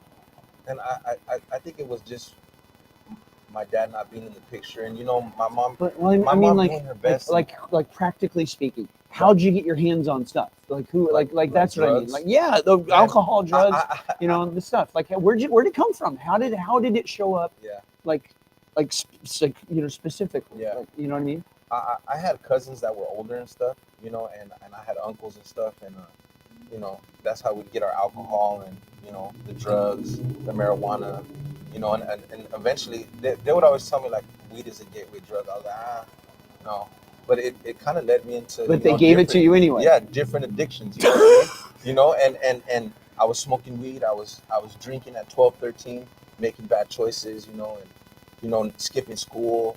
You know, hanging out with the girls and just all these things, you know, and I was just distracted. How old were your uncles that were giving you drugs and alcohol when you were 12 or 13? At that time, they were a little bit older, probably about like 20, 21, 25, around there. Now, Rob, when you were 21 to 25, would you have given your 12-year-old nephew drugs and alcohol? What were they thinking, man? Like, Man, you know, I think they never really had that guidance either for themselves. So then it was just passed on. You know, it was passed on to me. So, you know, and it was kind of like something we did, you know. And that I got those uncles and aunts that were like, no, Travis, you shouldn't go that way. But, you know, I cling more to the ones that were broken like me, my uncles that were broken like me, you know. why do you think that was? Man, we shared something, you know. We shared something, you know, and uh, neglect, abandonment issues. We shared things, you know. Yeah. And we drank over things and we smoked over things and It's called you know. commiserating. Yes. Yeah. Yes. Yeah. It's when you share your troubles and then you share that one thing. Yeah. that Misery allows you loves to company. escape Yes. Yep. those troubles. Yeah, Misery that- loves company. And I didn't realize a lot of these things till I was older. But just looking back and seeing it, I'm like, man, I didn't see the trap that I was falling Yeah. into, and I started hanging around bad friends, you know, kids that were doing the same thing, that were stealing, that were doing whatever they had to do to get money for the drugs, alcohol, the life they wanted to live. So you've seen a bunch of movies. Everybody's seen movies Yeah. where there's some scene in a movie where it's a fancy bar, Right. you know, and there's glass and lights, and it's very classy. And but in the movie there's these people sitting up at the bar drinking because they're miserable because Yeah. like you know everything's you know crap, Yeah, and absolutely. right, you know, right, okay, Yeah. and it's so interesting to me like. There's no difference Right. between the only difference between that and some dudes out on the street Yep. is one place is classy and nice and the other place isn't, but they're both it's misery loves company. Yeah. Yeah. You know, it's like we have a brokenness in common and we have a band-aid Yeah. in common, you know, and so you know what? We'll unite around that. Yeah. And yeah, and the only difference is that one environment is classy and clean and one environment's rough and dirty, Yeah. but it's other than that, It's it's the sort of the same. same thing. Yeah. It is, man. And you know, around like 15, I started getting into trouble with the law. Okay. So you know that it kind of went deeper, and you know, we moved to Yakima. My mom moved to Yakima, and I started getting involved with guys in the streets and stuff, and you know, gang things here and there, you know, Mhm. and it just I kind of got sucked into that because, you know, I wasn't, I don't know, I wasn't getting that from my father, so then I was looking for that, and Sure. people in the streets were like family to me. Oh, You know, I experienced that when I joined the army, man. I Yeah. feel like I joined a gang of which the color is green, like our gang color was Yeah. green, you know? Yeah. Like we were so into our gang color, we painted our faces green, right? You know? Yeah, yeah. And dude, if you wore our gang color, if you wore our green gang color, Yeah. you know, we would kill for you, we would die Yeah. for you. Yeah. You just had to wear that color. Yeah. You know? And I does that sound Yeah, yeah, Yeah. It's I was so lost, bro. I was Right. so lost. Right. I spent my 18th birthday Mhm. joining the army. wow, wow, Like the first day that Wow. gang would let me in that gang, Yeah. right? And give me a color and make me a man and put a gun in my hand and stand me up and tell me to be proud of myself, Wow. right? Yeah. Does that I mean, does that Yeah. Yeah, exactly. And so like I you know, I'm super glad, right, that that you know the gang that I joined didn't have me do illegal things, right? Right. But bro, it was dark sometimes. Yeah. Uh, I bet you. it was dark sometimes, and so I got no judgment. Like I get it. Yeah. And so so you got into that, right? And because you had a father wound, and Yeah, and I it did was- because I had a father wound, right? Yeah. You know, Yeah. I was and trying to fill it with something. I'm it like, didn't man. work though, did it? Yeah, it It's didn't. shockingly, it didn't work for me It, either. it just left me like more hopeless and more Uh, like lost, you know. yeah. So what'd you do when as your hopelessness and lostness just increased instead of Man, decreased? I ended up in the juvenile detention center on my way to juvenile prison, maximum security, Whoa. over an assault that Okay. I had did here in the city. Yeah. And you know, I was getting into trouble. I was a very angry kid. Yeah. And a lot of the neglect and abandonment led to anger, rage, violence. You know, and you know, my brother, my older stepbrother, you know, he kind of was guiding me at the time, and he really wasn't the best either for me. So seeing him shoot a gun right in front of my face at broad daylight at people, you know, it's Yeah. like I'm seeing that at 15, and I'm like, wow, you know. So stuff like that, it's just, you know, that's what I that's what I looked up to. That's what you know, I ended up becoming those things Yeah. that were surrounding me, you know. You And do. I put myself in a lot of those situations, you know. So So there you are on your way off to, to max security juvenile prison. Yeah. What happened next? man, up in prison, you kind of have to prove yourself. It's like gladiator school, you know. So I got into a couple fights there with a couple gang members and proved myself, you know, and kind of just stuck it out. And I'm not gonna lie, my mom would get those phone calls of me crying like, "I want to come home already," you know. Yeah. She's like, "You need to stop getting into trouble. You need to stop hanging around people," you know. She would get those phone calls, so I'd be this soft guy with my mom, but then this tough guy when I, you know, Well, because you couldn't be a soft guy with yeah, those folks. yeah. You can't. It's like you get no break in there. Yeah. Like from the time you wake up in the morning to the time you go to sleep. So you learn to just sort of shut your heart down. Yeah. Right. Yeah. But that doesn't make it go away. No. It just makes it like sit there and fester. There was some nights I would sit in my cell and I would cry, Mm. you know. And I didn't know God like I do now, but I would tell God, "Man, help me. I don't know, the path I'm going down is bad, you know, and I don't know what to do, you know."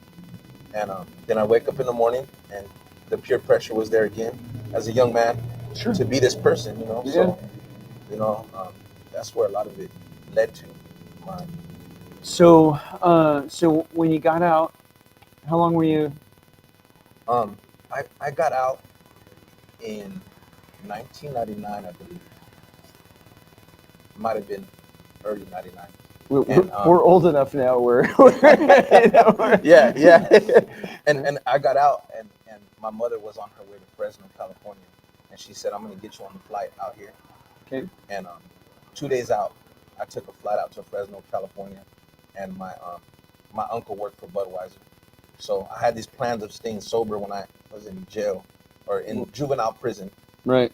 And when I got out, I'm sure working at Budweiser was really helpful for staying sober. when I got out, I went straight to, you know, I went to Fresno, California, stayed at their house. Everybody's partying. Yeah. And I ended up relapsing there. Sure. You know, nobody knew, but I was going and taking beers. I started drinking, and So and it just kind of like I went back into that state of mind. How did you end up though? Like while you were in juvie prison, like having plans to be sober?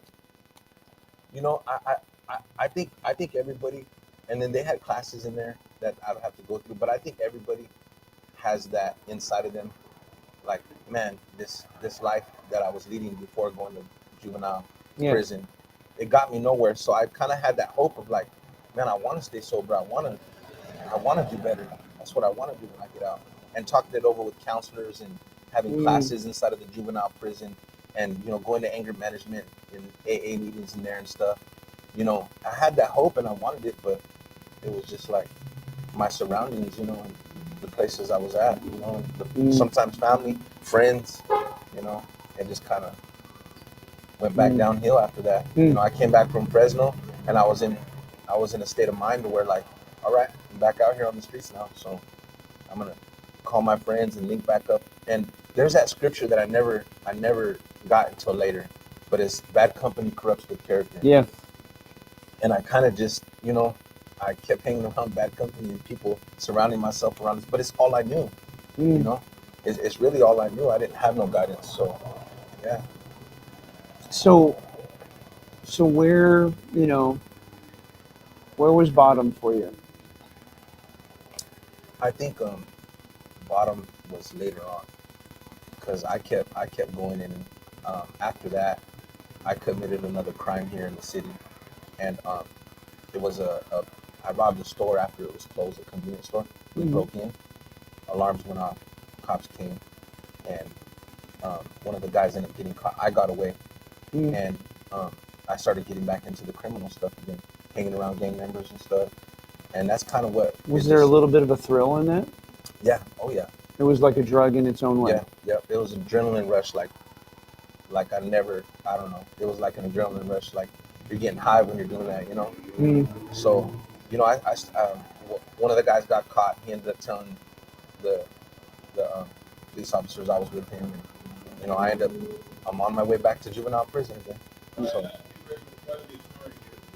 There is. Hey, how you So doing?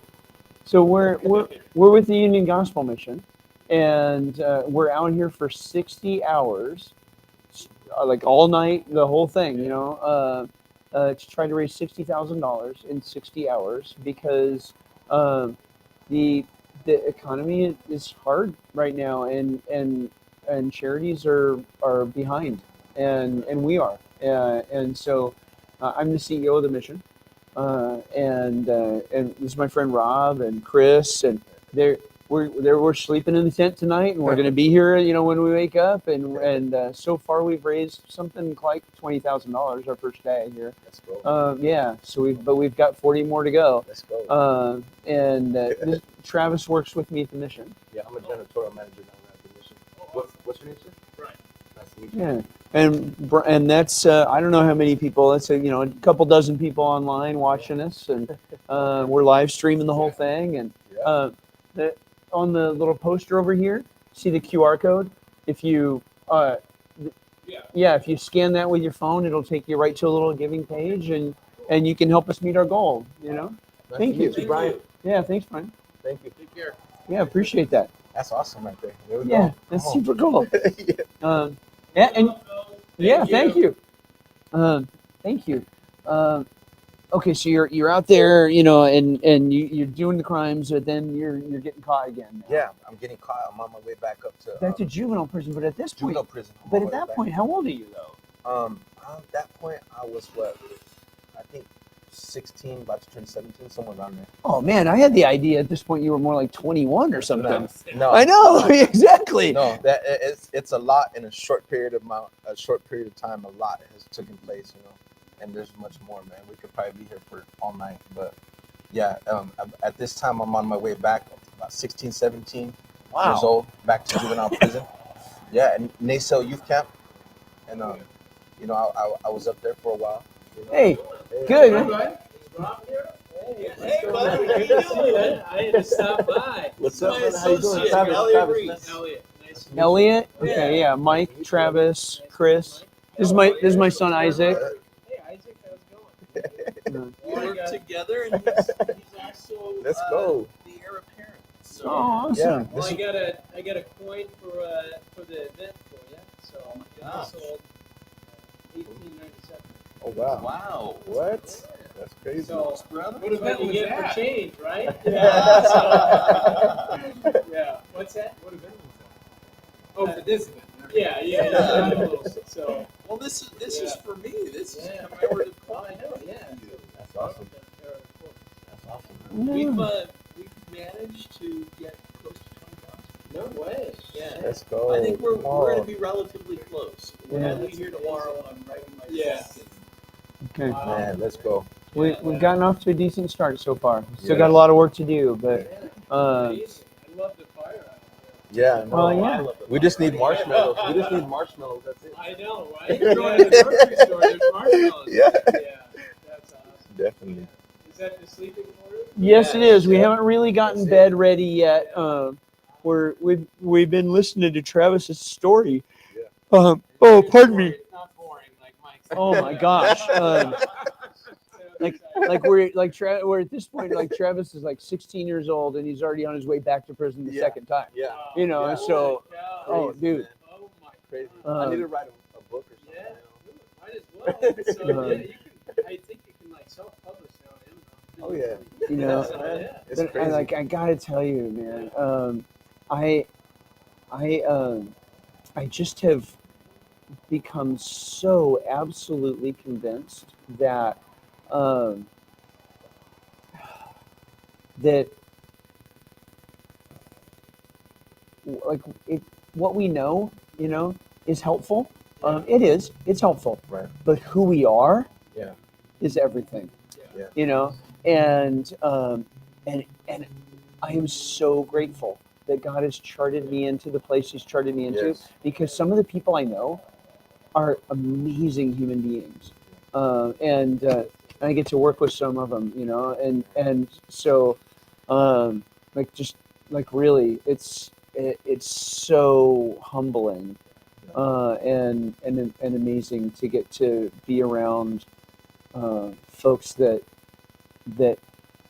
yeah, that God's able to put into and use in like some just extraordinarily difficult circumstances. And, like the people that come to the mission are that aren't well yet, right? Yeah. You know, they're they're like a mess, a lot of times, right? And to actually be able to connect with somebody in that moment and where they're at in that way, and like to be able to do that and help lead, like to actually win leadership with somebody in that moment of their life and help like change the course of their life, like that's actually a really incredible feat of leadership. And it's like combat leadership almost, because like in combat is just stuff's flying, right? And you sort of have to know like what is the thing I have to do now in the middle of all of this, and to make a parallel, right? And that's like every day of Travis's life, and it's just incredible to watch. And so, yeah, dude, I can only imagine the stories, essentially change and, essentially those that have been lost for so long, essentially able to essentially find the light and find what they were essentially, meant to do instead of being a lost soul. Yeah, it's a beautiful and powerful, and it's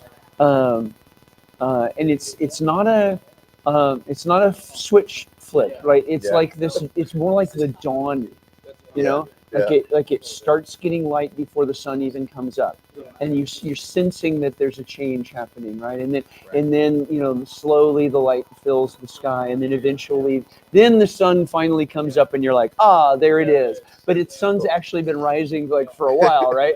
And then it's up, and then you realize, that's actually just the beginning of the day.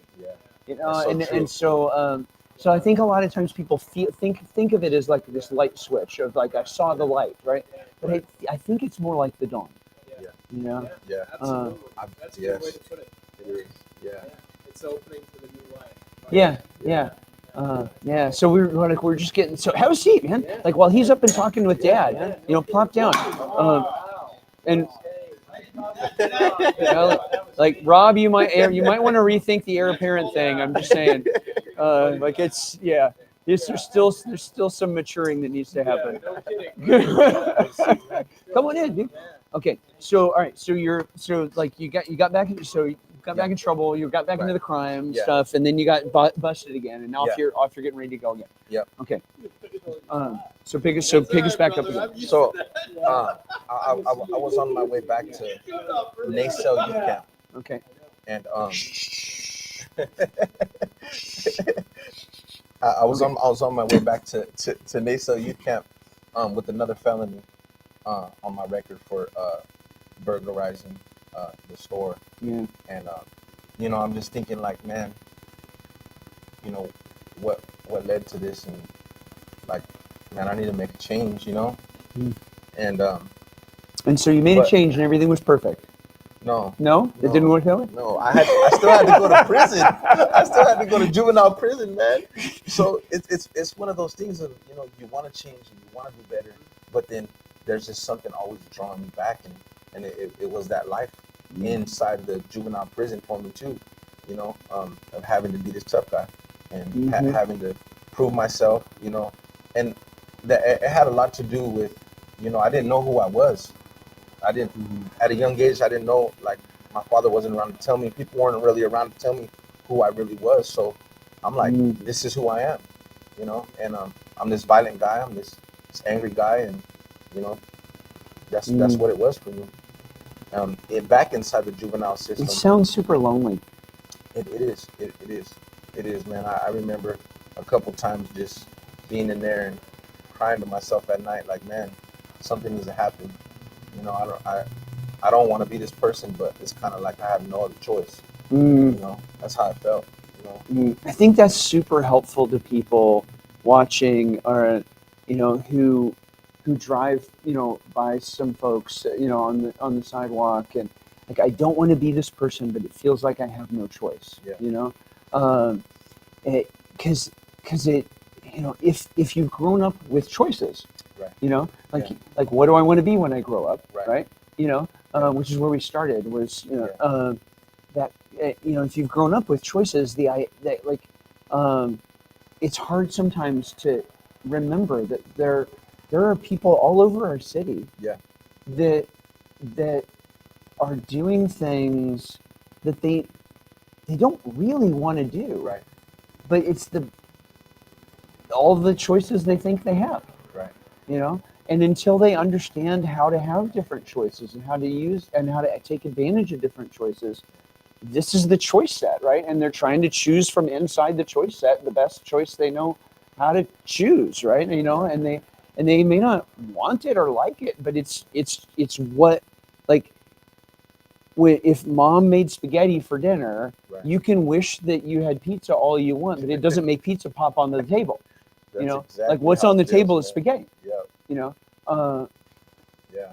and so That's why I love the mission, though, because you know people are able to come there and get some type of life and hope spoken into them when they're in the middle of that. You yeah, know, in the middle of the mess. You know, and we have wonderful staff over there and employees that are just there.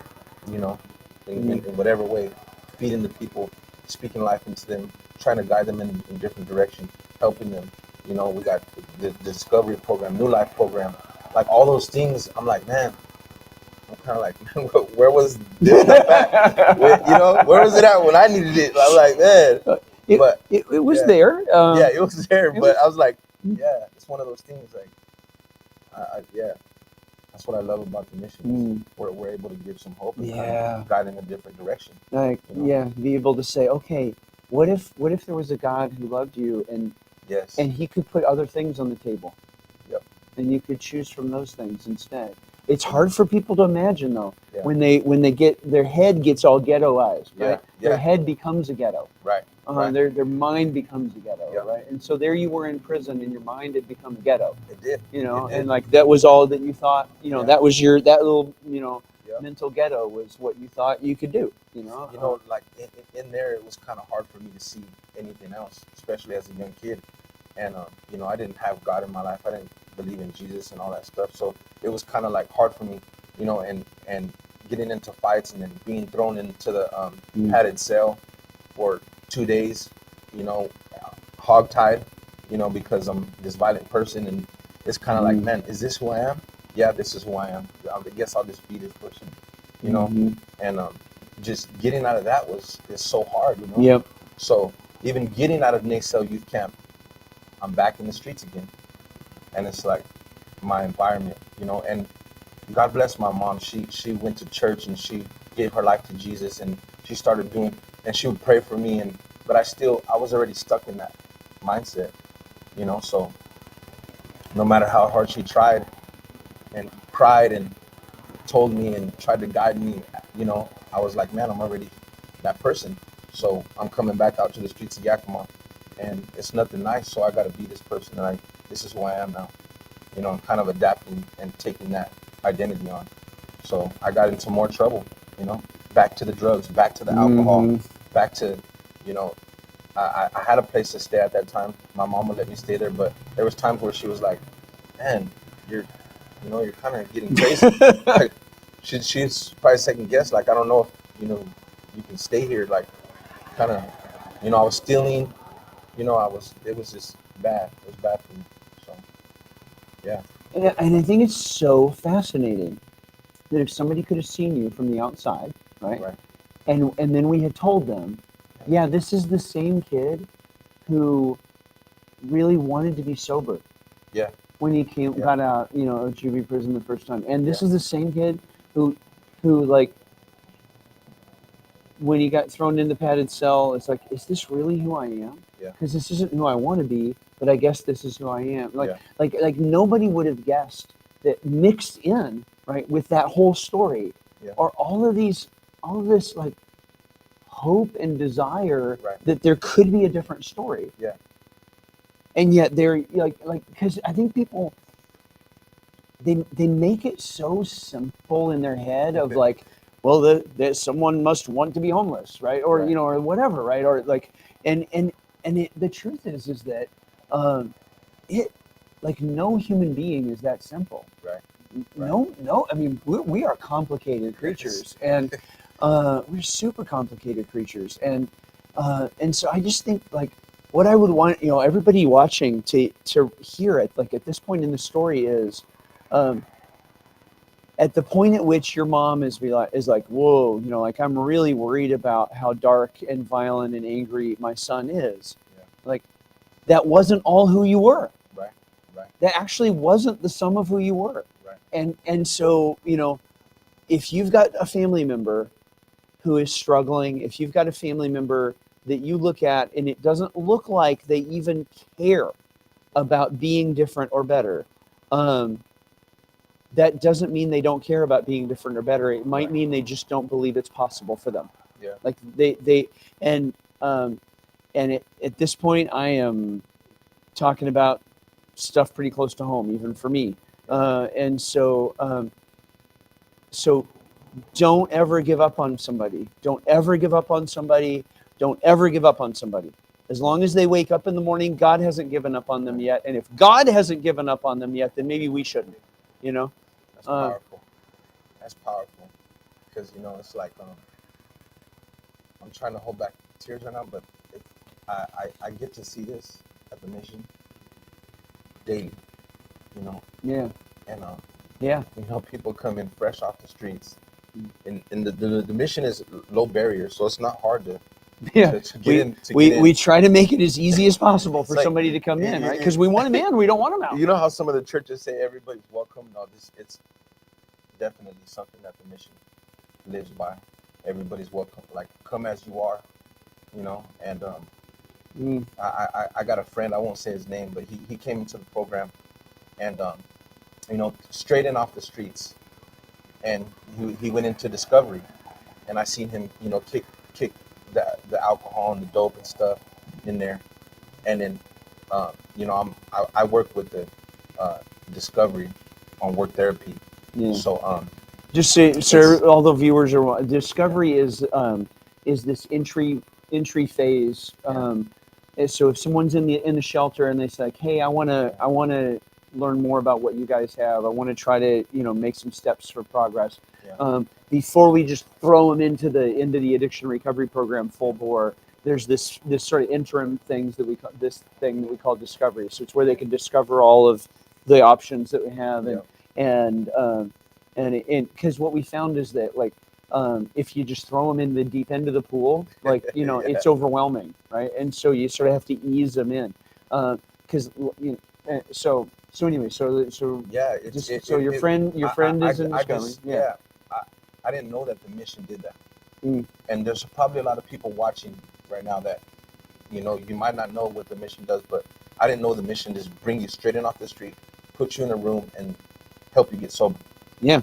You know, so that was like, It's like we actually help people for a living or something. I was like, man, this is so beautiful. Like, and Yeah. you know, I got to meet this guy. I won't say his name, and Yeah. I reconnected with him, but got to just build with him while he was in there, you know. And unfortunately, you know, it's like me in my life, in my past, you know, he had a relapse, you know, and this one was too heavy for him and couldn't take it, man. And I don't know if I'm allowed to say this, but he ended his life. He took his own life, and because of a relapse. And so it's just stuff like that, and I'm like, man, how many? There was times in my life where I felt hopeless, and I felt like, man, I don't want to live no more. Just bad decision after bad decision after bad decision after bad decision.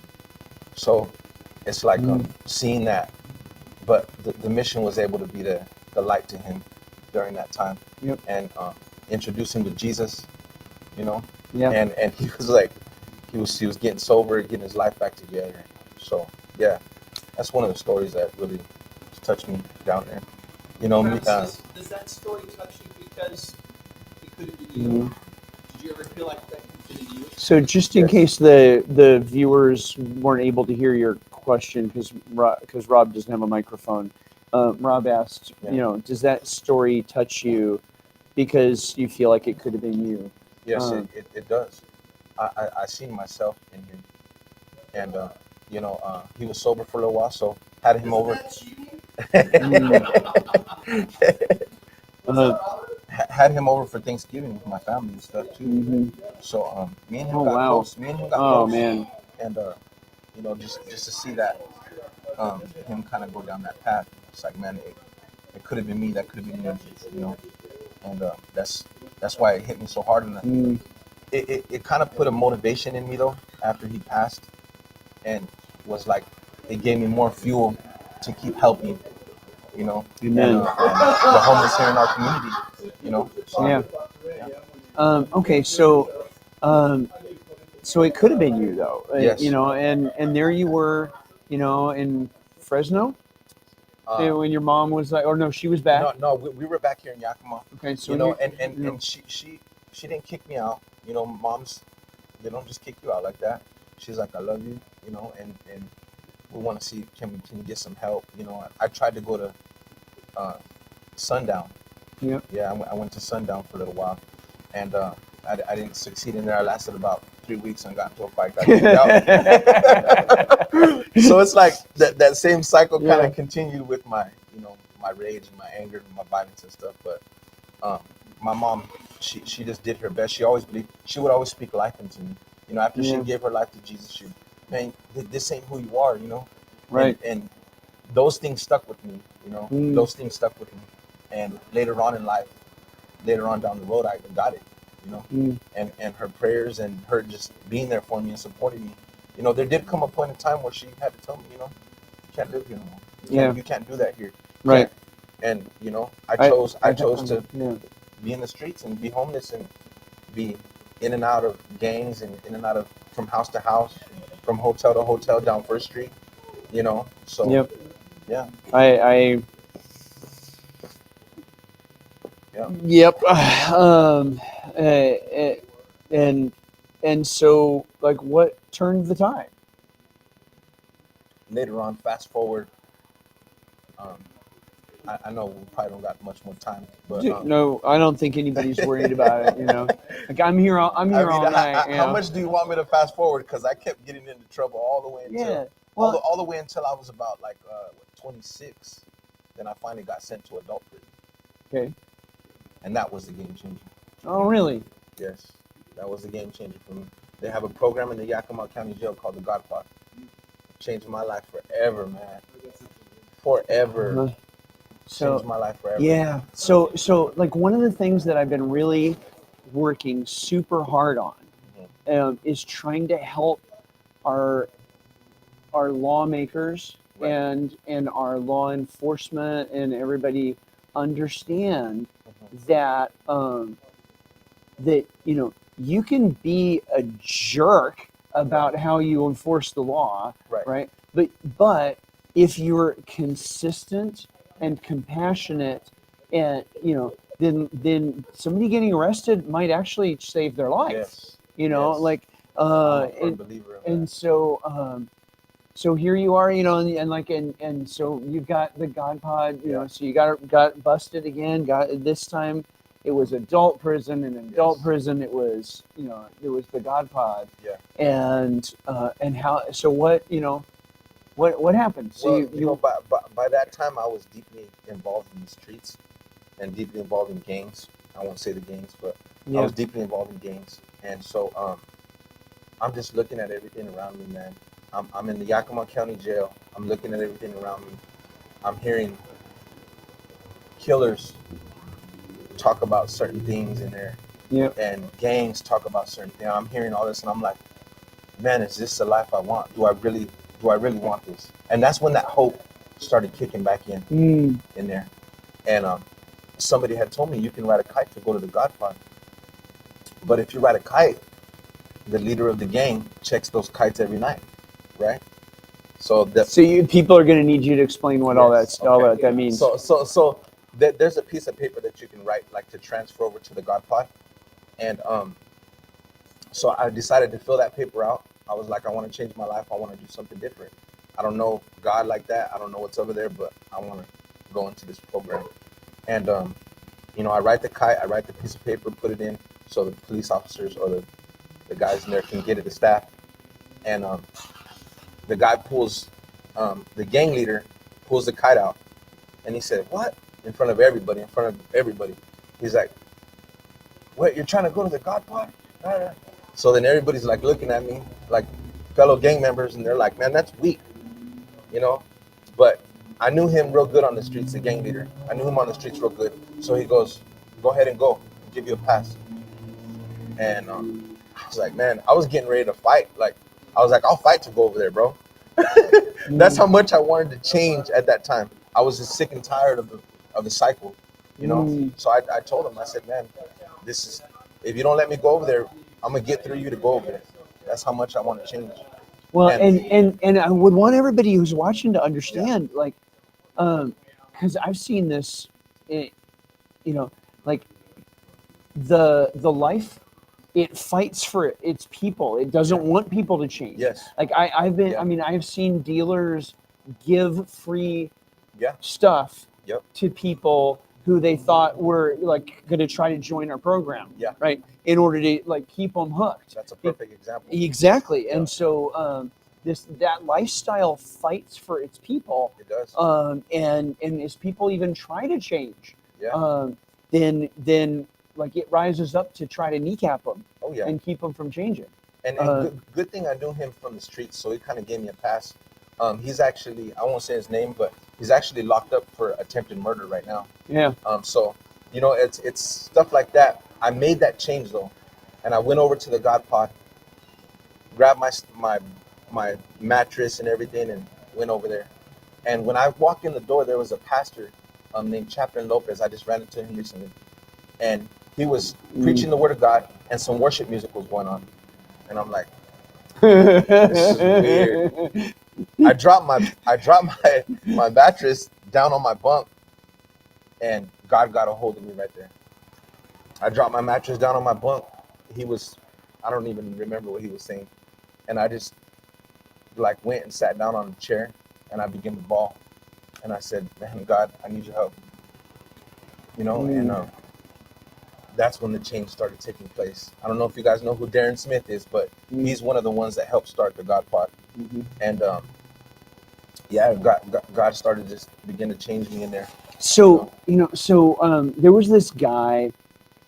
Everybody knows him by his last name, and Maslow, and what he said was that like people's first need is to be physically safe, right? Because if a bear is chasing you, you're not going to be sitting down trying to figure out how to multiply fractions, right? Like what is 1/2 times 3/4? Yeah. You're not doing that if a bear is chasing you, right? Right. And so your first need is to be physically safe. And then once you're physically safe, then you can worry about figuring out how to get food. Right? And then once your basic need, like once you're physically safe and you have food, right? Like then you can work on other stuff, right? Yeah. And so I think that what all he was really trying to describe is how our brains work. Yeah. And so what that makes me feel like is like you got in the God Pod and you knew you were safe. Yeah, I did. It was awkward to me because I never knew that, So, but I did feel peace. I did feel rest. I felt like, okay, I can do this. And everybody around me supported the chaplain. There was guys and inmates in their county blues. Yeah. Coming and supporting me, prayed for me after that. And these are inmates. We got something to eat for you here. I was like, man, I can finally breathe. Like, and I don't know. Yeah, so in all the other times you were locked up, you had to be the tough guy. Yes. Right. But here, like you're in jail, and you're crying. Yeah. And instead of people going like, ha ha ha, they're like, hey, we can help you. Yeah. Like, whoa, that is so totally exactly backwards, upside down. Right. Right. That's amazing. And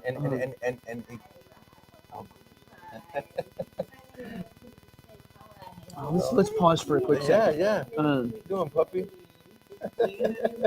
Hi, I'm Mike Johnson. Nice to meet you. Nice to meet you. This is Bunny. Hi, Bunny. This is Elliot's Hi, mom. Bunny. who was just sitting in this Oh, chair. really? I just met Elliot. Yeah. This is my friend Travis. Travis Hey, how you works doing? with Travis works with me at the mission. Yep. And we've just been talking and hearing his story a little bit, and it is so powerful. Yeah. Yeah. Um, You're good. yeah. So okay. So Bunny is a dog, not a rabbit. Right, how did right. how did Bunny but how did Bunny Rabbit? I mean, like, how did we get a dog named Bunny? Well, Bunny was a street dog and for Oh, wow. 1 year, and so they rescued her rags to riches, Mm-hmm. and Wow. then they didn't. She was scared, really scared. They didn't want to see anyone, so they kind of held out. And when they met, Jerry and I, Right. and they felt like we were the right parents. Uh, So then Bunny came to us, and Wow. she's just been a great dog for her 2 years. And her name was Bunny, so we don't want to change it. yeah. And someone who had her before, so they lost her tail off. Okay. Oh, wow. She kind of hops like a bunny. Okay. That tail, she That's was it. kind of bunny-like. Yep. Okay. Yeah. And so, We get it. That's is anybody, maybe I could just. Yeah, have a seat. Ben, I don't want Yes. to interrupt you. You're That's fine. great. You're good. It's good to have you. Bunny. That's Rob's dad. How you doing? Travis is my dad, Wayne. What's your name, sir? Wayne. Wayne, Travis. Nice to Nice to meet you. Yep, like Bruce. Yeah. Thank you. Thank you. Yeah, it's crazy, man. Definitely a So miracle. cool of you to share it, too. Yes. Yes. And really Uh, Yeah. I like to be open about it. So. Okay, so there you are, and you're finally like safe, and you're Right. and able to have a chance to do something different. Yeah. And so everything changed and it was perfect from right on then, right? Oh, like man, piece of cake. It was like I got let out of jail. Everything was perfect. My life. No. It wasn't that easy. No. You know?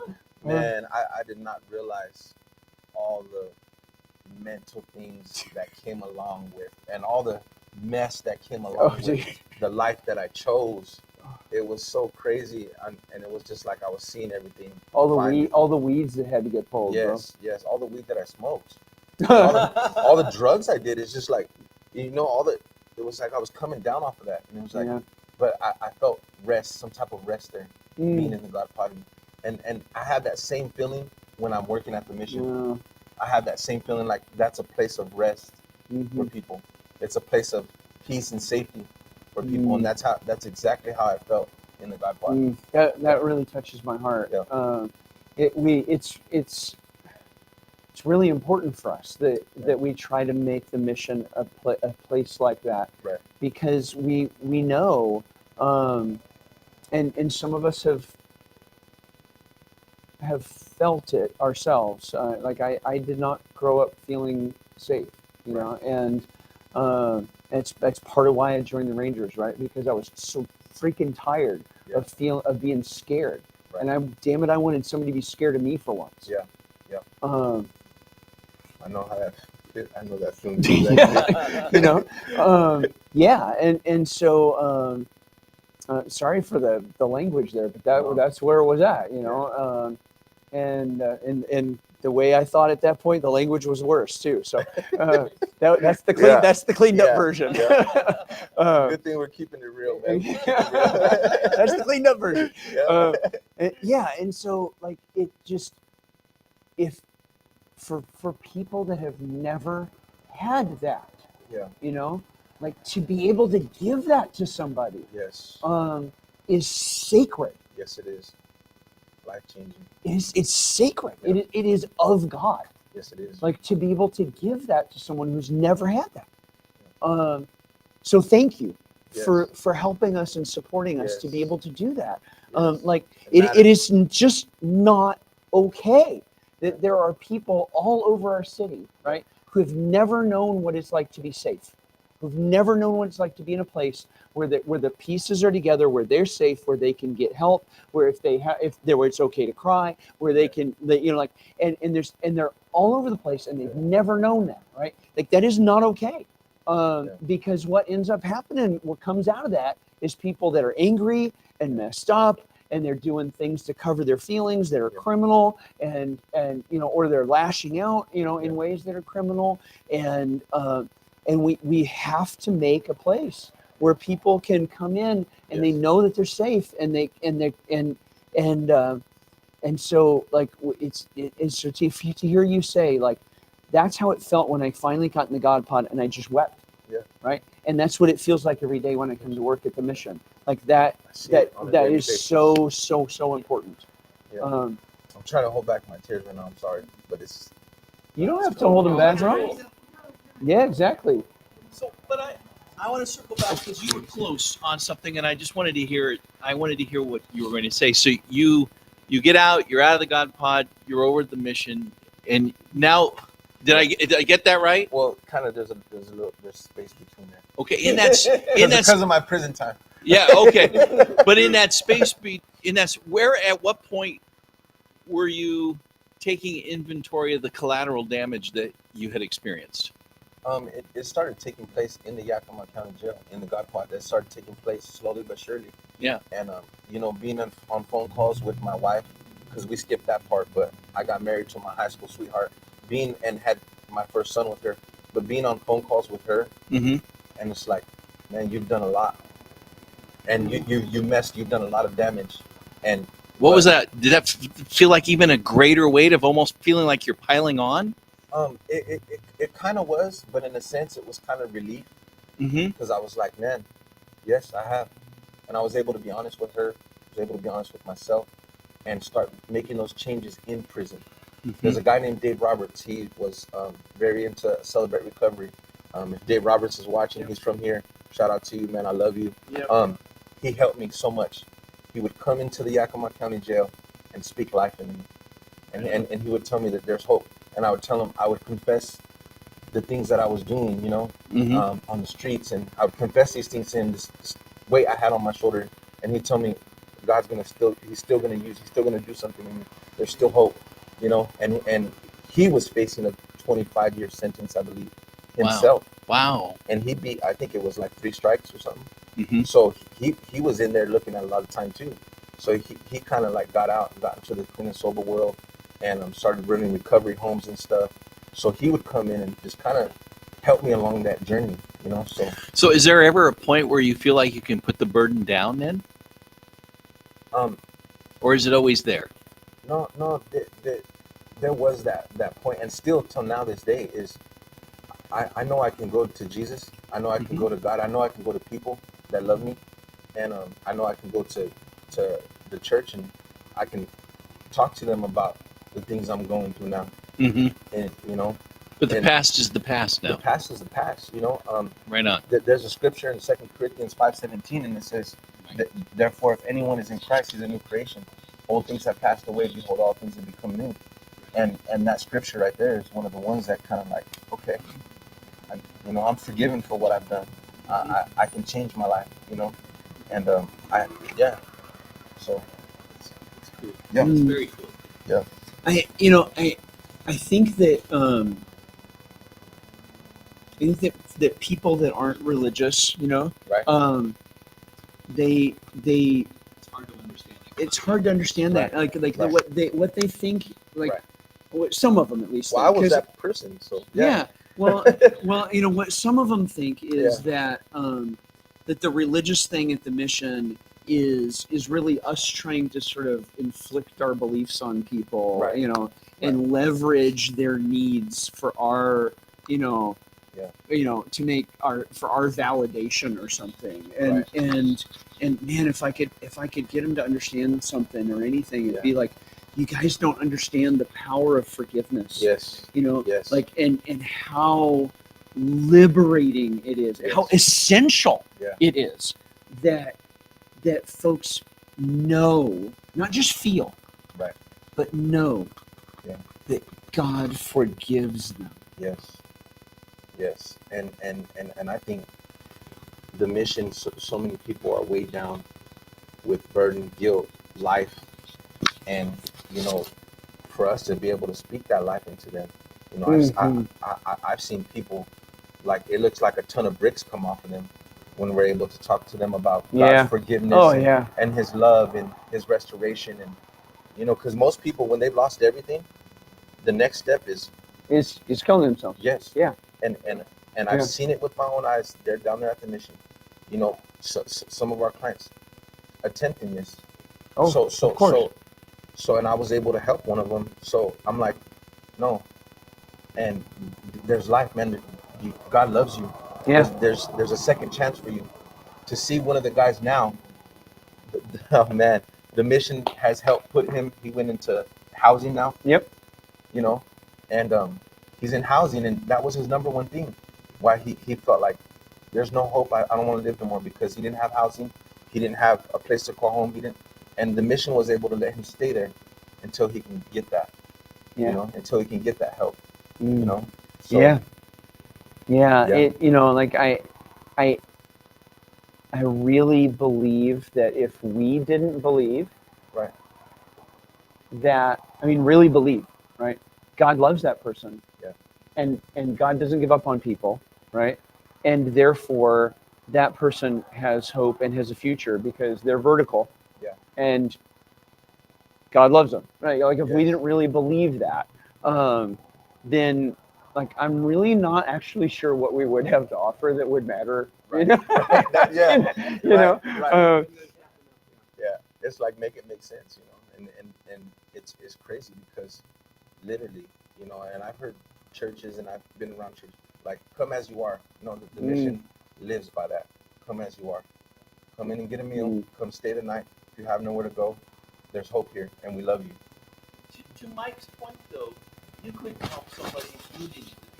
Right. Definitely. If you haven't felt the healing, Right. if you haven't felt the forgiveness, you can't offer that to others.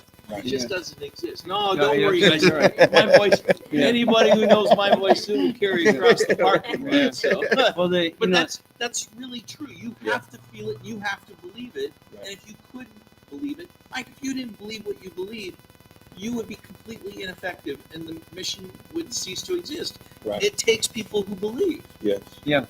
Yeah. That's Well, you can't give away what you don't have. right. Yeah, that's true. That's You know, right. it's the 12 steppers have that line. It's like, That's Yeah. you can't give away what you don't have. Definitely. And so if what you're trying to give away to folks is a belief that their life is actually worth living, well, you have to believe that their life is actually worth living. Right. If what you're trying to give away to people is the belief that they have a future and a hope, then you have to believe they have a future and a hope. And if you're not going to base that on a belief in God, what are you going to base it on? Like, what? Why would you look at somebody who's pushing a shopping cart up the street Right. and believe in your bones that person has a future and a hope? Wow. If it weren't for God, Wow. right? Because like maybe they do, in a human sense, like in a strictly human mathematical sense, right? Like, yeah, maybe they do, maybe they don't.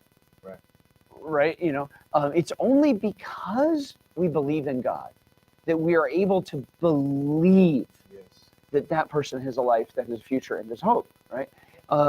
And so I get into all of this because I get into all of this because Come on, Mike. a federal judge in Seattle ruled on December 1st that World Vision, which is the largest Christian organization in the world, and the largest Christian relief organization in the world, right? That they don't really need Christian employees for some things, and the judge is going to decide. The judge decided that even though the customer service rep's job description is in part to pray with people over the phone, right? Anybody with certain beliefs can do that, and it's Right. like you just don't get it, and like the guy just doesn't get it, and I get it. I understand that he doesn't get it, and I'm not mad at him because he doesn't get it, but there are a lot of folks that don't get it, and we've spent a little bit of this year trying to explain to people why this stuff, why this stuff is at the core of who we are, and therefore Right. why we need to hire people who share these beliefs and they're walking that with us. And it's not because we're against somebody. Right. That's good. It's like that's the weirdest thing, like in a way, to like it's like it has nothing to do with us being against somebody. It has to do with like if we don't believe this stuff, Right. then we have nothing to give people. And this stuff that we believe isn't stuff that we made up. It's not stuff that we invented. It's No. stuff that is reinventing us. Yes. You know, Yeah. and it's God stuff. You know, and Right. and to us it's real. Right. It's not a set of ideas about God. Yeah. It is God.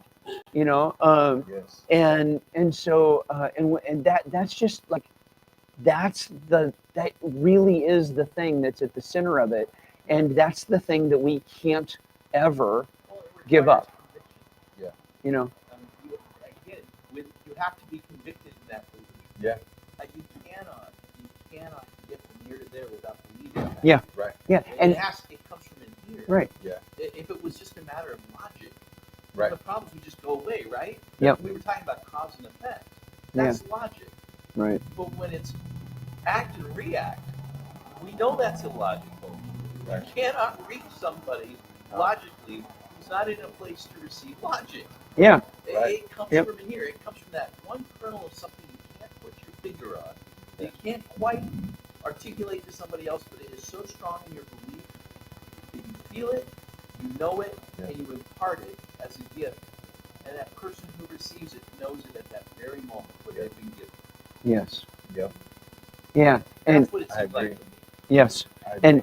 and that's like that's not an act of dominance or exclusion or No. something. No, You know, that's an act of love.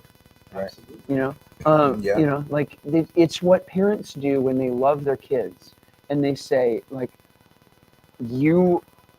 you are so worth, Yeah. you know, it to me, right? That I would do anything for you that would be good for you. Right. You know, I would fight a bear for you. I will, you know, like I will give up what I need to give up in my own life Yeah. to be a better dad for you. You know, like whatever that is, right? Like when you are giving that to your kid, because what you're doing is you're believing something about them, Right. and they come to believe it too, Yep. because you believe it about them. You know, and but if you know, in the case of your dad, like he wasn't able to do that because he wasn't able to change things in his life Right. for you, you know, and so you were left with huge questions. Yeah. A lot of questions, and I you know, I didn't know who I was and my Yeah. identity, but now I'm able to give that what my dad couldn't give me. I'm able to give to my son, Yeah, to my daughter. Blessing is that. You know, yeah, and I'm one of the only ones in the family to change that. Absolutely. You know, and Wow. you know, yeah. yeah. You're the first one. You're Yes, the first the one first in a one. while to change it, Yes, right? the first one. But now that's like the rock in the pond, right? And the ripples get to go out. Right. You right. know. By the way, you get healing in that too, don't Yes. Amen. Yes, I do. you? You feel it because Oh, you're man. living the childhood, or you're giving the childhood. Yes. You're being there, you're giving the childhood you want. Yeah. So Mm. you're giving the healing that you wish to have, and it's a gift. It is, and it's hard. You know, like Mike said, it's not just everything changes with one flick of a switch. You know, and it's hard because I'm breaking generational curses, and Yeah. it's like, man, okay, am I gonna stand on what the Word of God says, or am I just gonna keep going on with what I've been taught? You know, Well, that's the thing. And- You're having to learn to Yeah. do the things that you weren't taught properly as grown up. Yep, and I have great men of God around me. Brian Jennings, my pastor, he's one of them, and his wife, they're like speak life to me, and I'm like, Mhm. okay, this is what I was missing from my father, but God put somebody there to speak that into me and to kind of tell me the truth with love and grace and tell me the truth, and so I'm like, okay, this is what the truth is now. I can make that change, no matter how hard it is to stand in that. You know, I can stand there with God and make that change. You know, for not just me, but for my wife and my children too. So Mhm. yeah. now it's almost like it goes back in, if your child is say screaming and you're parenting them, that way it almost goes back and feels like a juvenile. Yes, it does. It does. And it feels amazing. You know what's You going to know? be really cool? You're going to get it one more time Yeah. when your children have children and you see them being the father you always wanted. Man. You would think it was Yeah, Mm. you would definitely. Is that cool? Man, it's so cool. And so this is the same thing that down at the mission, I see some men that are my age, and I see other men. And I'm like, man, you know, like we want to be the hope to where, you know, some of them have kids, but they're lost in addiction, or they're whatever, or you know, life threw them a curveball and they're there at the mission. But I want to be able to tell them, you know what, if I can do it, you can do it. You can be back, you can go back, get sober, you can go back into your children's life, your daughter's life, your son's life, and you can be that man, you know. And if I can do it, you can do it. And you know, I'm grateful, just grateful that you know there's support around me for that. You know, Mike's one of them. You know, when I got hired there at the mission, I was so nervous, and I'm like, man, I remember this. I go, man, and I don't come from this life. So then I'm like, man, I got big shoes to fill, and I'm like, have all this pressure on me. And I see Mike the second day working there, and he told me something that changed me forever there. And he's like, you don't got big shoes to fill, you got your own to fill. And right there and then, I shed a tear, and I'm like, I'm sorry, Mike. And he's like, no, it's all right. Game changer for me. Now I'm able to work and provide for my family, you know, one, but also be the example to the men that are there, you know, they're at the mission. So, Mm. yeah, yes, Man, thank you. You know, thank you. good job. Thank you. I want to, yeah. It feels like, yeah. Hey, bye, Wayne. Good night. You know, I would, I want to, ask Chris if he would be willing to just sort of loop around, you know, behind Travis and help us pray for him. Yeah. And Standing up. Let's go. You're good. You're good, Um, man. I need it, man. This is such a beautiful thing, you know. Yes. yeah, I'll start, but then and I don't want to be manipulative. I really don't. But no. but I want to wait. I'll wait for Rob because I want these three men, you know, that are older than you, you know, to pray fatherly blessings over you, you know, and so because your dad, you know, didn't get to do that, but like Job in the Bible, right? Like what Satan tried to take away, like God in the end gave Job back, you know, multiples, right? And so your dad, you know, wasn't able to do that, but we get to stand in that place and bless you, you know. And so Rob, we really feel like Absolutely, man. really feel really compelled to like to just speak fatherly blessings over Travis, you know, I'll start and then you know and then Chris can go and then Rob, will you wrap it up? You feel Sure. okay? Father in heaven, thank you so much for loving Travis Yeah. from early times. And thank you that you have given back so much of what the locusts ate away. That what you've given to us, what you've given to Travis in your Holy Spirit, is greater than what was taken from him. Yes.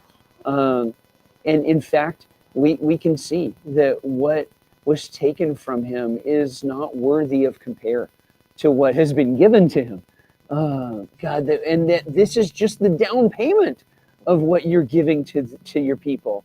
God, thank you so much that he gets to give to his kids what his dad couldn't give him. And God, thank you so much that we get to pray over him in a way that his dad couldn't do. And so, God, we just pray that you would make your son, Travis Maltos, into a great warrior of the kingdom of God, that his weapon would be love, that his battle cry would be praise, that when his enemy tempts him to doubt, that your Holy Spirit would speak quietly into the middle of all of it and to say, how could I doubt the one who has never let me down? And God, that you would give those words to him in dark times, and that he would be the one who hears, that when all the noise is going on, and if nobody else is hearing, that you would make him the one who hears. And that you would give him the feet that he needs to run swiftly with the gospel of peace to everyone who needs it. God, let him be just a carrier of your love and your good news. Let him be one of the most important ways in which the mission is a safe place for those who have not had safety. God, you've given him such great things. Lord, will you please give him the hands to give it away to others? Thank you for letting us be his brothers in Christ, but God, thank you for letting us be his sort of older brothers in Christ that get to speak over him in a blessing way. God, thank you for that. Our Heavenly Father, we just thank you for Travis. We thank you for his story. We thank you for his purpose in not only his life and in his son's life, but every father, every mother, every person that walks through the door of the mission, Lord. You're our Father, God. And even if we weren't given that perfect father as a child, God, we thank you for the fathers that you bring into our lives when we need them to heal us, to teach us, to break chains. Lord, we just pray for Travis in his walk with his kids, that he's given what he needs in the moment he needs them for his kids, for his family. And you would just continue to bless his life, and you would be there for him. And you would just continue to have his light shine. And Lord, I thank you for bringing him into my life today, and just getting to hear his story and that purpose, and that you can do all things through broken people. And we are all broken people, Lord. Thank you, Lord, for Travis.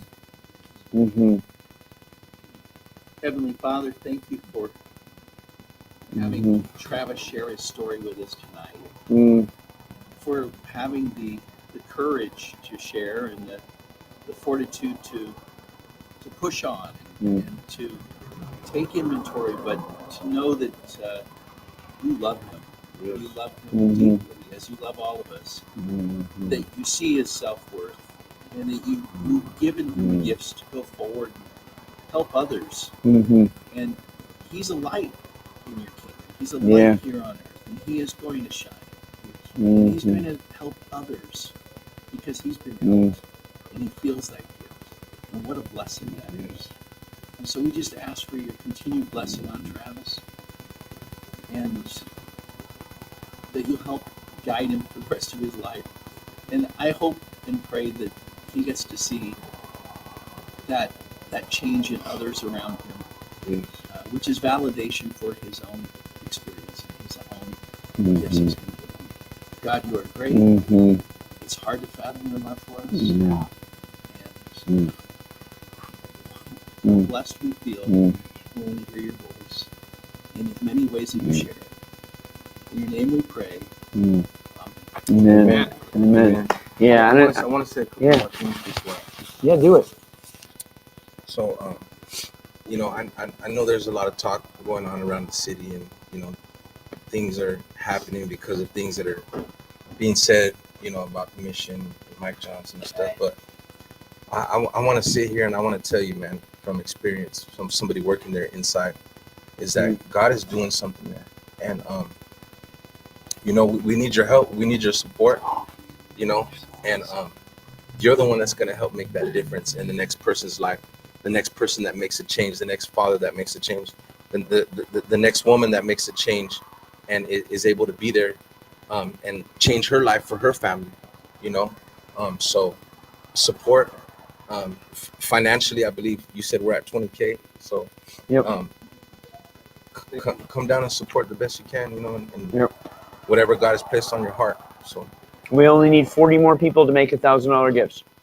40 more people. Come on. Let's get it. You're making a difference in the people's lives. So Right on. Thank you, Travis. Thanks for taking some time on a Friday night away from your family to come down and hang with us and share your story and give glory to God. you know what? Thank you, man. I love you, Mike. I love you too, bro. And your heart posture and what God is doing through you is Mhm. genuine and it's real. Yeah. So Well, I just want to thank you. Thank you, man. Thank you. Love you. Oh. Love you, brother. Love you too. Hey, man. You're awesome. I'm sorry. No. Hey, And I'm gonna still Diesta, thanks for letting us borrow your husband for a little while. I'm sure appreciate it. Oh, dude, there are cookies. It's all good. Man. Yep, I will. Yep, I will hold Bunny's leash for just a little while. Bunny, you're hanging with me for just a minute. See you, buddy. Man. Okay, so here you go. Yeah, I want to thank everybody who's been watching and supporting Travis in the comments, and I just really want to encourage you to make sure you're telling your friends and your social network that the mission needs your support, and we're asking for your support, not because we're perfect people and do everything perfectly, but because we're doing our best to let God do what He wants with us, and that the fruit, I think, is there. That the city is better because the mission is here, and their lives that are changed because God is at work at this place, and so I think the fruit is there, and therefore I think the mission is worthy of support, not because I'm anything, but because God is everything, and He's really doing stuff.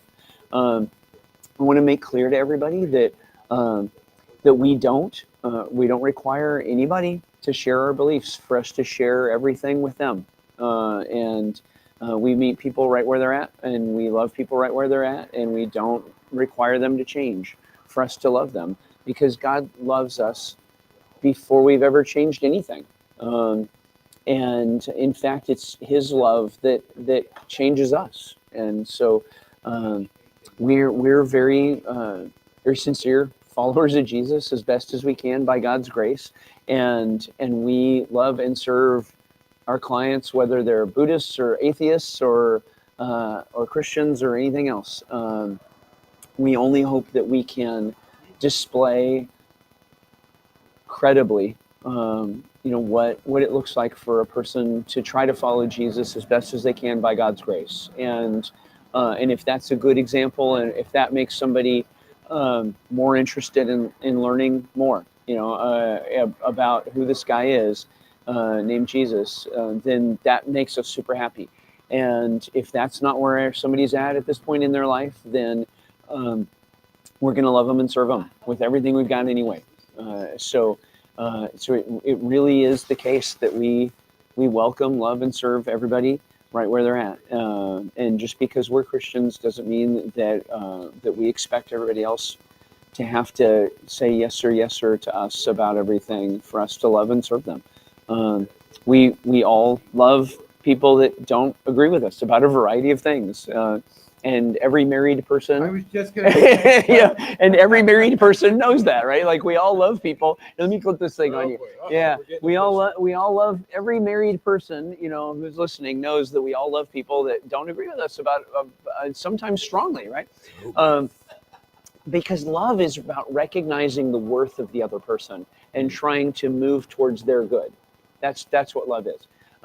You don't actually even need someone's agreement in order to love them. Jesus said, love your enemies, because you don't need someone's permission to value them and see them as a person of worth and to move towards their good.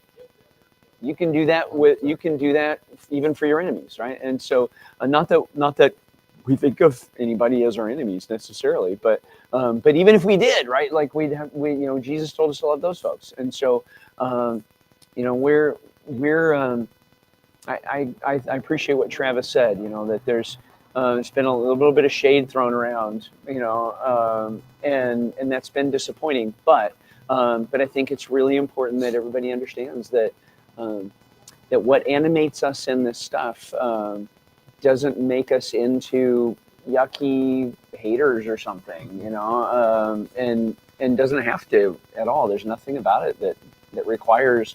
Nothing about following Jesus that requires you to look down on anybody, or think you're better than anybody. In fact, following Jesus should probably produce the exact opposite. Yeah, absolutely. So Chris, here we are with Chris Corey, state representative, and Christian, right, follower of Jesus,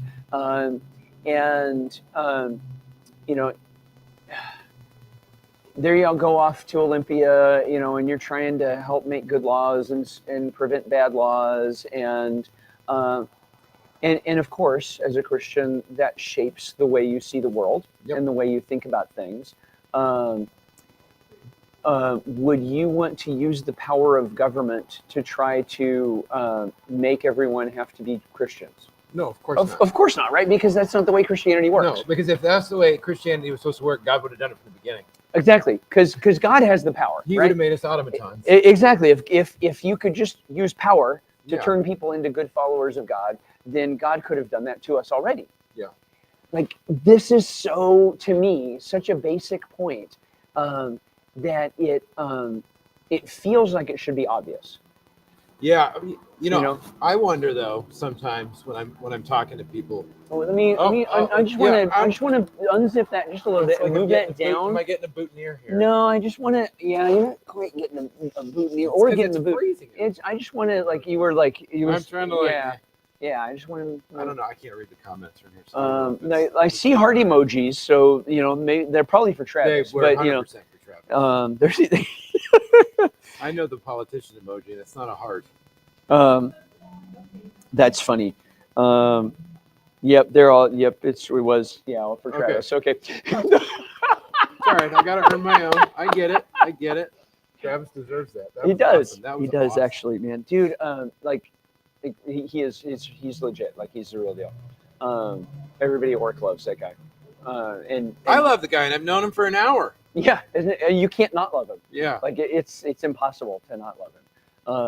It's entirely possible to harbor bitterness and resentment toward political enemies. Sure.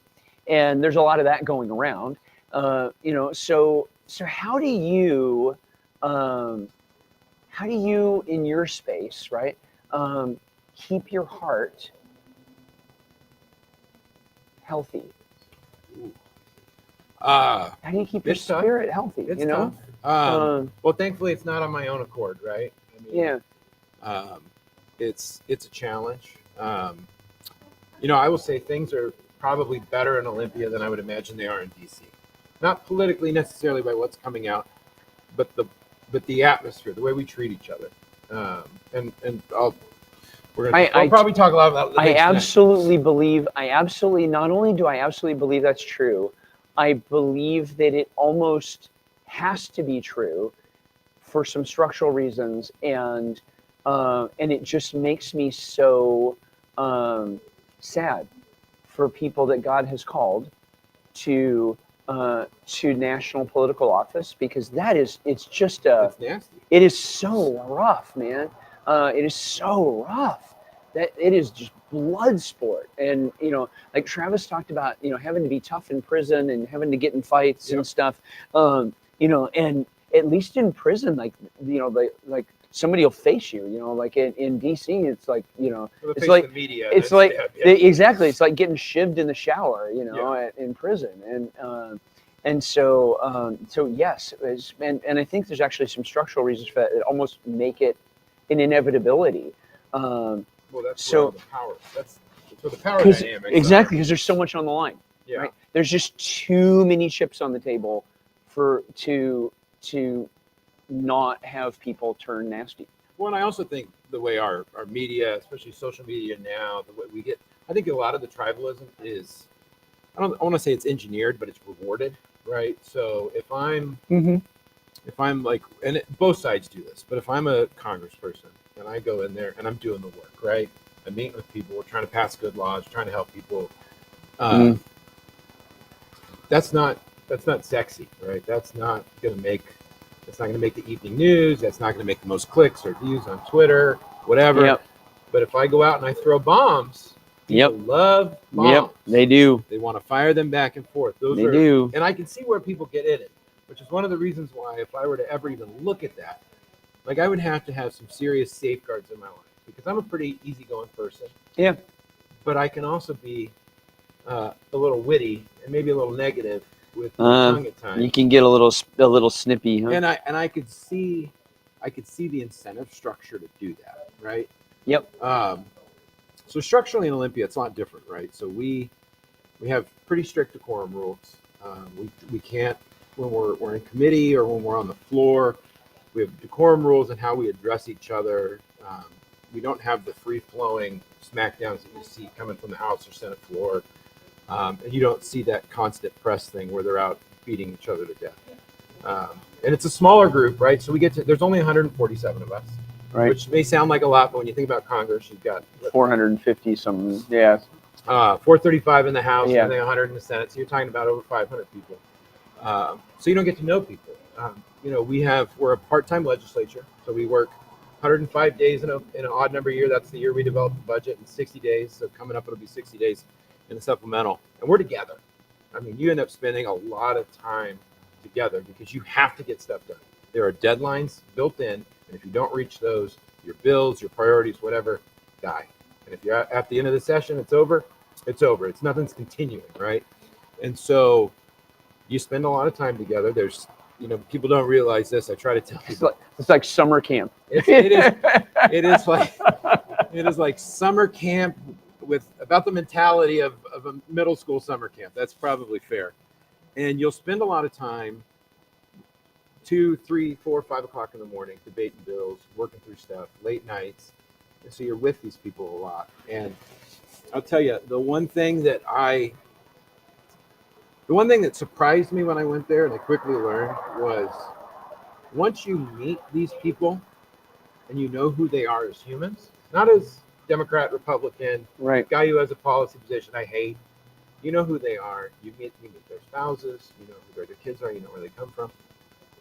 I personally I would have a real hard time demeaning them. Now, will I talk about policies? Will I have policy disagreements? Say, well, I think their policies are wrong. Yes, that's my job, right? That's why I'm sent there, to have those debates.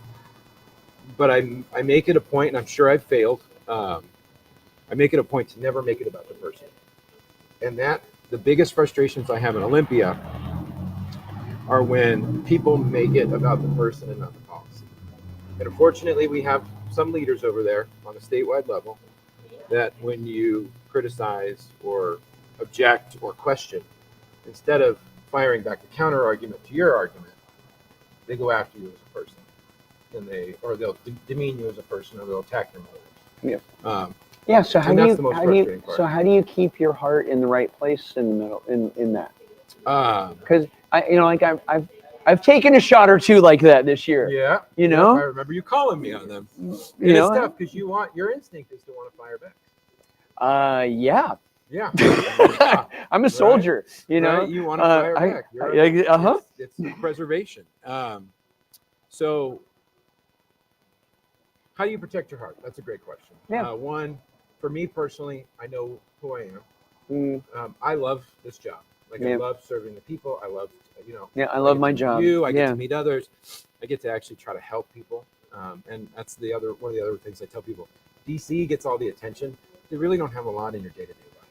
It's your local city, county, state government that really impact what you do. Yeah. So I feel purpose when I'm there because I know what I do matters, not just to my family, but And I would say I'd go even further than that. And so for anybody who's still watching right now, I'm not sure how many it is, but he just said that Washington D.C. gets all the attention, but it's your state, county, local government that is more in your day-to-day life. And I would go one step further. I would say it's the people who live on your street. Yep. That actually have more effect over the quality of your daily life than any legislator at any level, even the city one. Yeah. You know, like if you lived in a place with great laws and some really terrible people moved into your street next door, and like they would have more impact on your daily life. But if you lived in a place that had some lame laws, but you lived on a great street with people that you knew and you trusted, that like that has more impact on your daily life than any other thing. And what that means is that you can make a difference in the lives of the people that live right next door to you, that is more powerful at any given moment than any senator or president, period. End of story. Yeah, Yeah. I totally agree. Yeah, and I just think that's like part of what I hate about the political narrative in America is how it has tried to say, right? You know, like this person, whoever this person is like the most important person in the world. And if we don't elect that person, you know, and sure, like there's real impact to there, right? Like there is, okay, there is. It's just that, and if we elect this one or that one, it does affect things. I'm just saying that, like, what the net effect of that message, though, has been to convince people that how they live with the people next door to them isn't as powerful as it actually is. Well, you know, it's funny if you think about it. If people had that level uniformly, right? If we all had that level, you would have so little need for government. Yes. It would be. Yes. You would be. Yes. Because we're really, I mean, you know, I think the American experiment truly is an experiment, right? In self-governance. It is. We are a unique anomaly that is now being repeated to some various degrees of success around the world, right?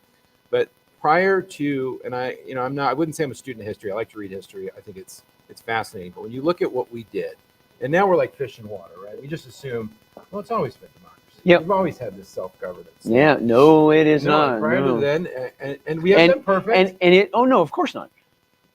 But anyways, but this notion that we didn't need some on high authority, not God, I'm obviously talking here on earth, that could control our day-to-day daily lives, that we could decide ourselves. That you and I, Mike, as the neighbor, as the community, city, as it grows up, we could decide what we wanted to encourage, what we wanted to discourage, how we wanted to organize ourselves so that we could all prosper, and live free. Well, you know, and I think that like that often gets empty trailer. Yeah, we'll wait until that often gets talked about and thought about in philosophical terms. And what I think is so powerful is when you finally get around to conceptualizing of it in very practical terms, you know, and so the power of looking out for each other's neighbors. Yeah. Like the power, like just not having to go through, you know, multiple hoops of other, you know, policymakers. It's not but somebody else's problem. It's exactly. It's our problem. Exactly. It's the power of looking out for each other as neighbors. Yep. And if we all did that, and if we actually all lived like that, we actually wouldn't need half the laws that we have. Yeah. Right. You know, like that is so. That is like maybe the most important idea that has ever occurred to people. What if we actually looked out for each other and didn't wait and depend on other folks to do it, but we did it? You know, like and what if we all actually lived like that, and we probably wouldn't need half the policing and half the laws that we, you know, like, you know what I mean? Like it is the most revolutionary idea ever. And it does require us to actually look out for each other. Yeah. Well, it requires ownership is what it requires. Exactly. And that makes us better too. Yeah. You know, like the responsibility is good for humans. Exactly, it is. It's Yes. real responsibility is really good for humans. And so when we offload the responsibility to people far away or whatever, you know, like it's just not the same. And so I like all of these they are philosophies, but I just think they're at their most potent when we talk about them practically, you know, And I think when we talk about them practically, it has a way of letting us out a little bit Yeah. of the partisan dialectic. And because I believe at the end of the day, it's just common sense. And like most people,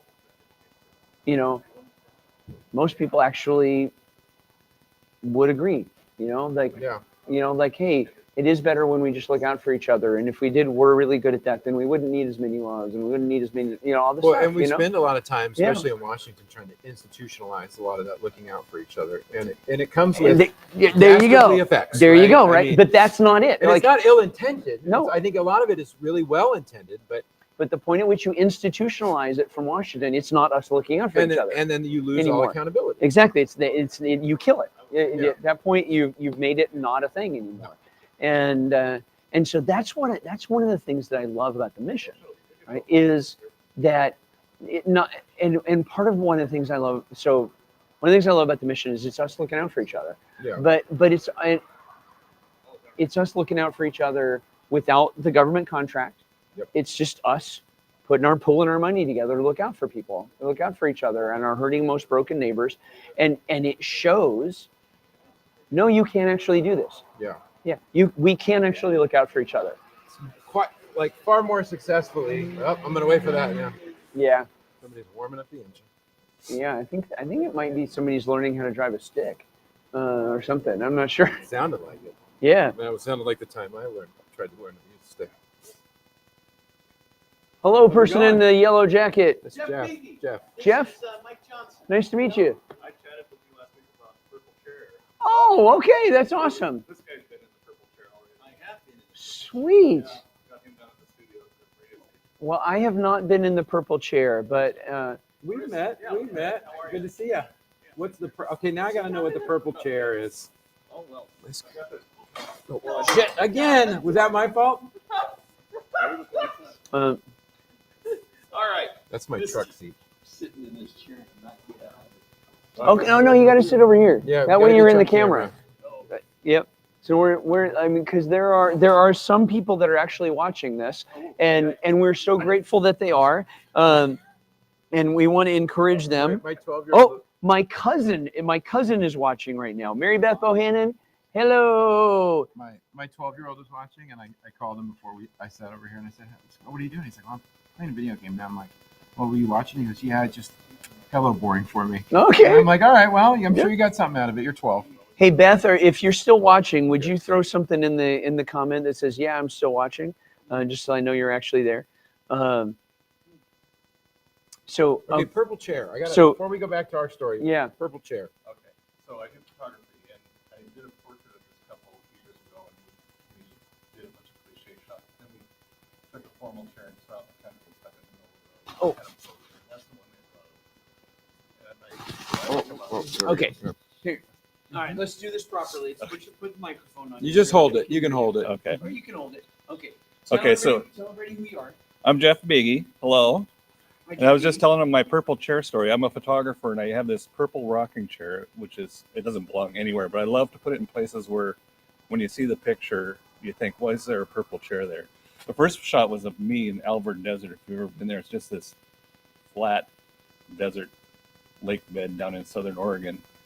And I'm out camping and I'm sitting in this rocking chair and it just doesn't make sense. So people are like, nice picture. What's that chair doing there? And that's exactly the reaction I wanted.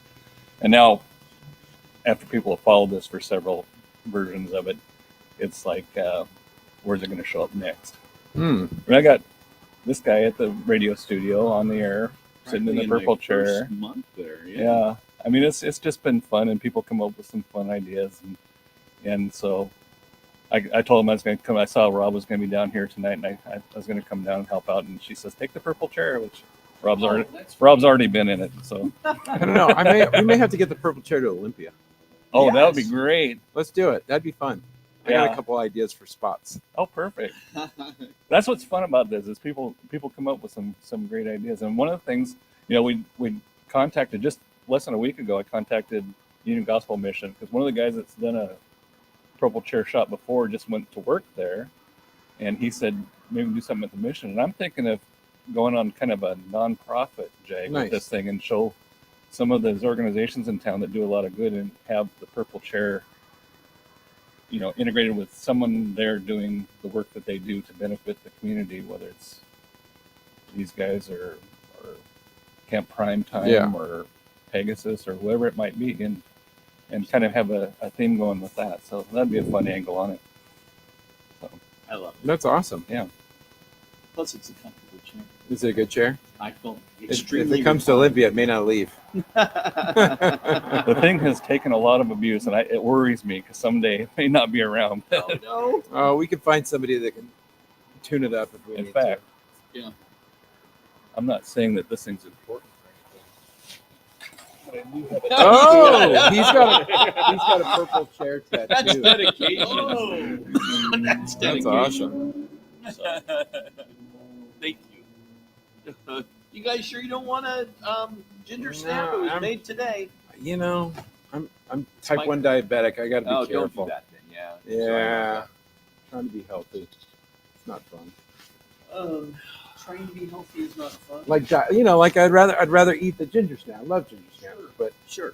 but you know what the good choice is? To not eat the ginger snap. That's right. It's hard sometimes to make the good choice. Yeah.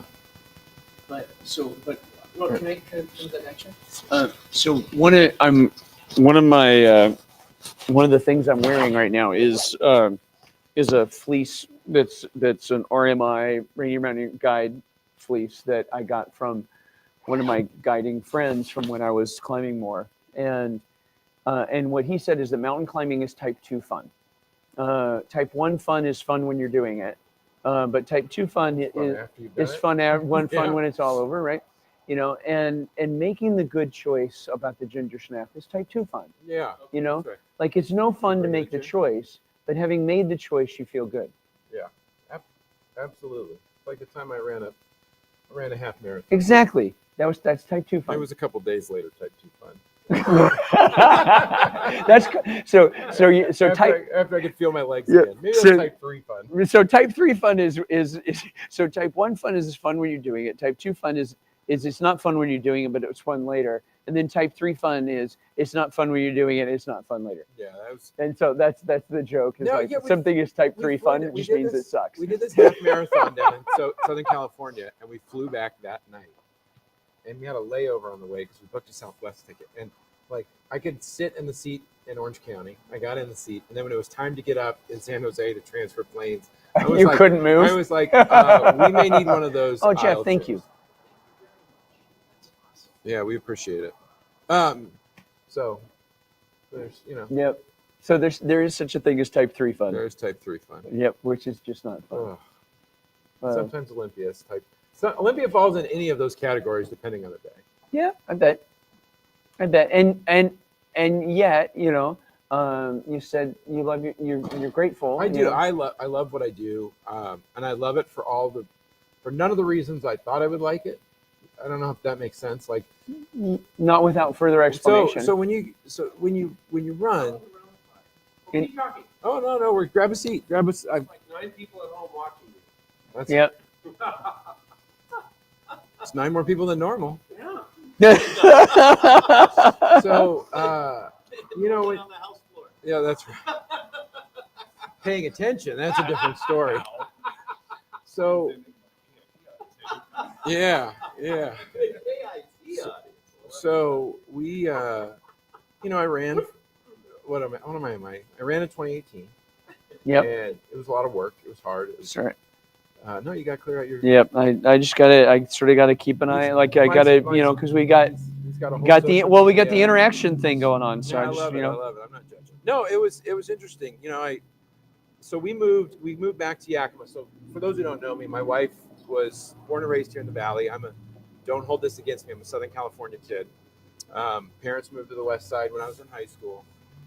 We were political refugees, escaping California because it was getting crazy. And Washington was the same place in the 90s.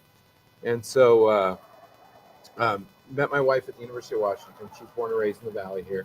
And it'll be 11 years in March. We were living in Southern California. We were pregnant with our second child, and it was miserable.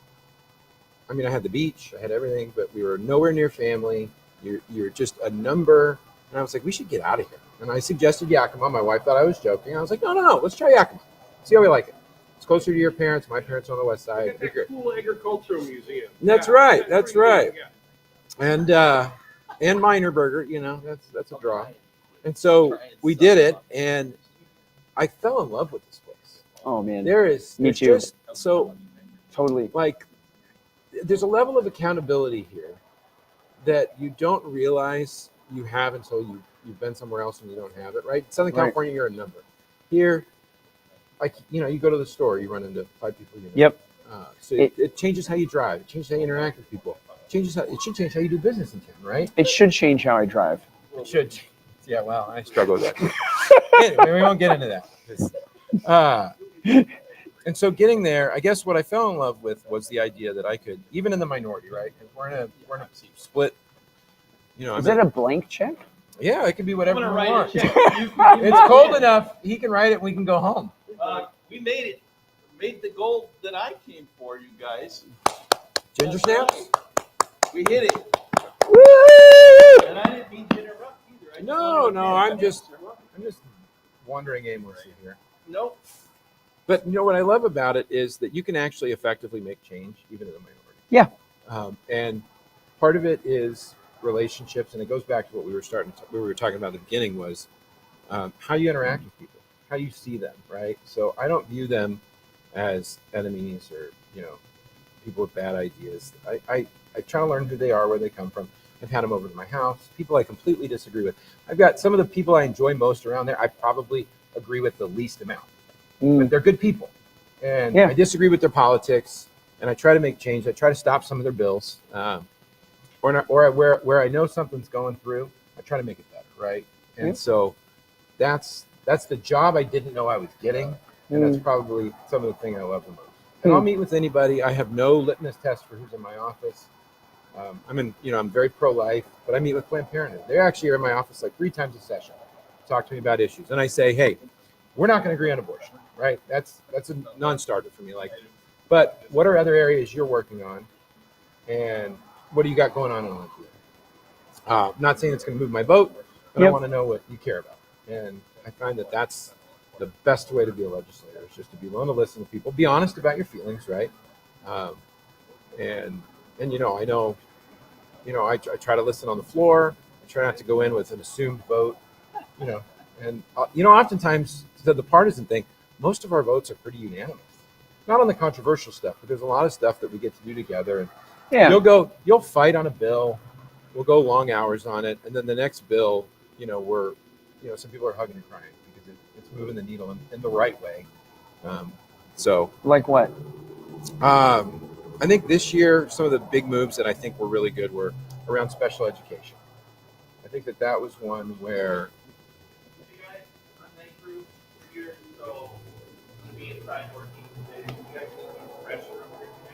Oh, that'd be great. Work away that we can contact me. So I'm going to be all over the store.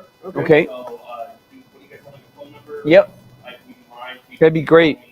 He's That on. is so kind. Yeah, thank you. Okay, what's yours? 509-853-7355. Awesome. Okay, this is me.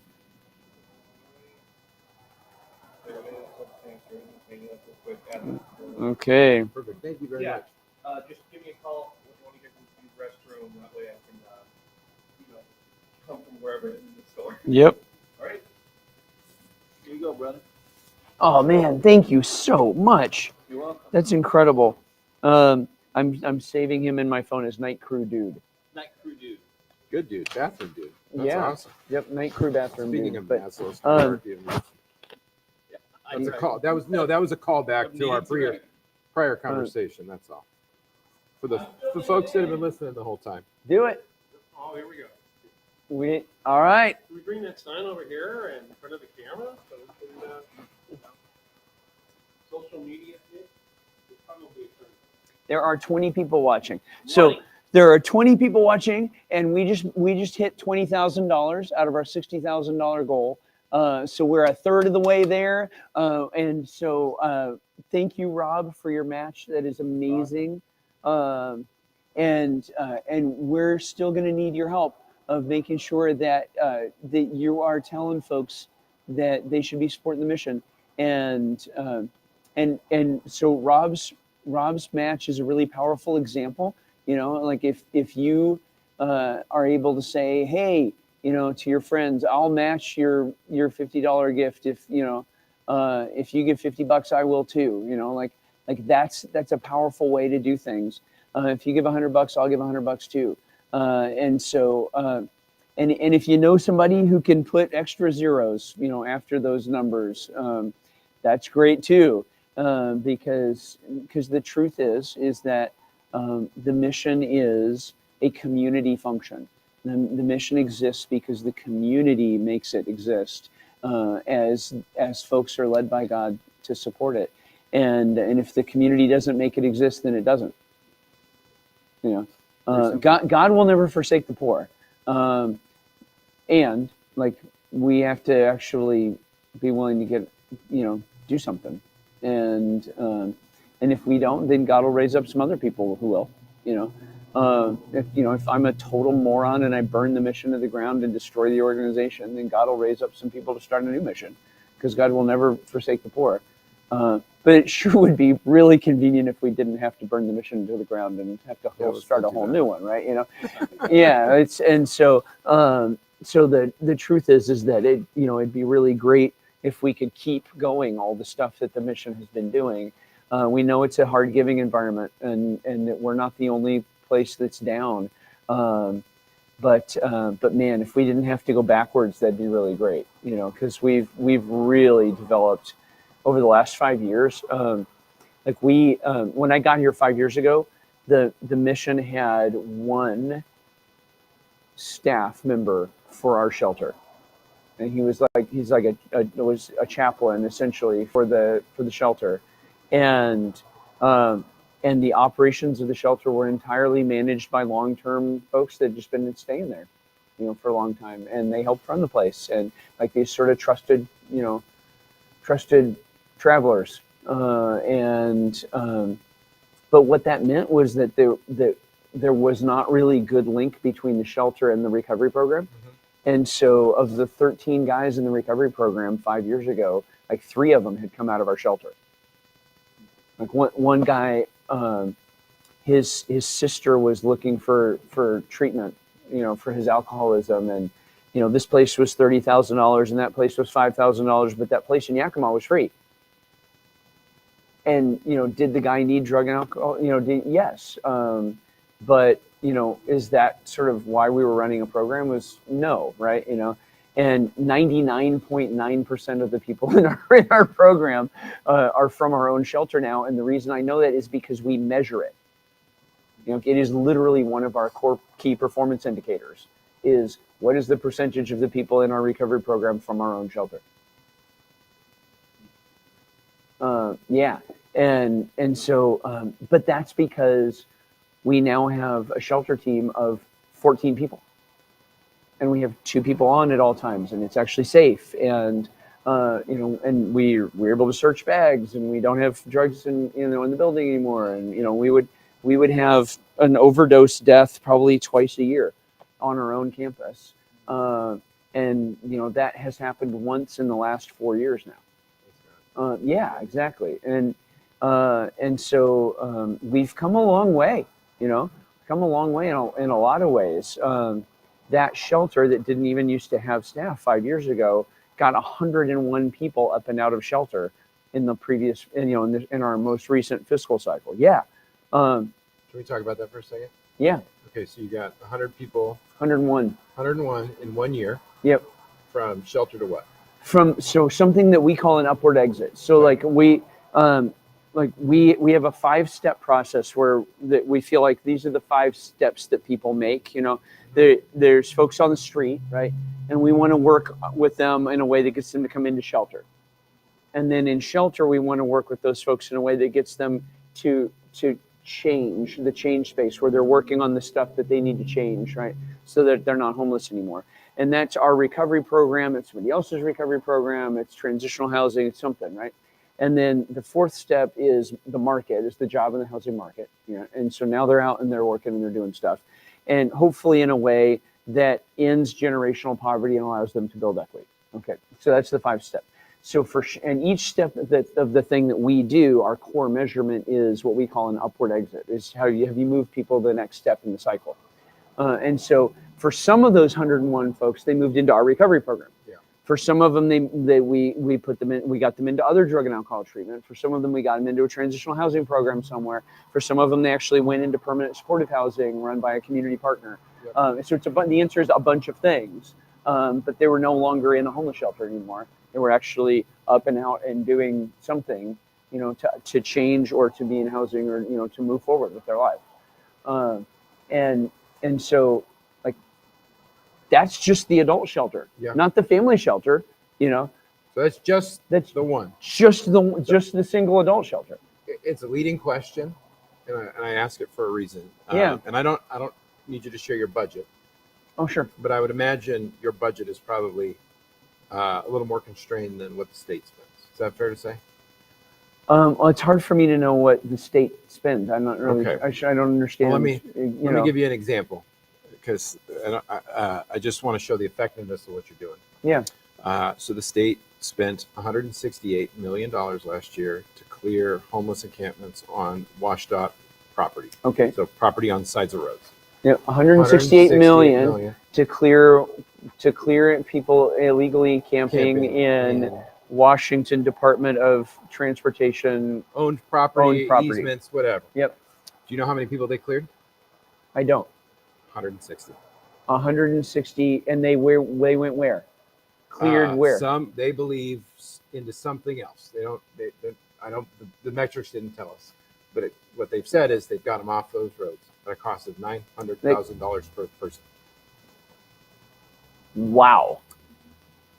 So when we earlier were talking about you know what? I tell you what, Chris, I want to make a commitment to the state legislature right now that we will do that for only $400,000 per person. That's a steal. Yeah, absolutely. Like, yep. Well, In fact, in. how's this? It was 100 and how much? How many million? 168 million. 168 million for how many? About 160. 160 people. Tell you what, like we'll clear 160 people out of washed out property, and we'll do it for a clean 100 million. How's that? 68 million. We would save exactly. And I'll make that commitment to you right now. I don't have the checkbook with me, but no. The point of that though. Yeah, exactly. And then we'll actually tell you what happened to them, and how many of them we actually got help with, and where they're at right now. And what's frustrating How's for that? me? I'll throw that in. Okay, we're deal at no extra cost. I'm gonna go text the state treasurer and see. Bring it. Like we can personally save the state, or $68 million. I don't want to make light of your effectiveness, because that's really the story here, right? Yes. The story is the effectiveness of what you're doing. And what frustrates me is you're talking KPIs here. You're saying, okay, we're measuring these things so we know what we're doing. The response from the state, from the state agencies was, well, it's only 160 people, but if you've given us more money, we could have helped more people. So it wasn't, why is it costing us $900,000 per person to move them? What does that mean? It was, well, we could do more if you just gave us more money. We talked about this earlier. You guys were over there. The accountability, right? The connected, the ownership. There's none of that there. It was like 168 million was like, oh, I just, I went to Costco. That is mind blowing to me. That's what we've been talking about all day. But that's beyond mind blowing to me. It's offensive. It is. It's actually offensive. There's right. No one's accountable for that insane. Not only not accountable, but unabashedly asking for more to do more on accountability. It's just we need more money. Well, we need more money. And then you look at groups like, okay, so you got the mission. I met yesterday. I spent some time talking with was it Audrey from We Heart Seattle? You know her? No. So she was. I think I've heard of her. So I've heard of We Heart Seattle. Yep. Is this group that it started with this one gal? I want to say it's Audrey, but I could be wrong.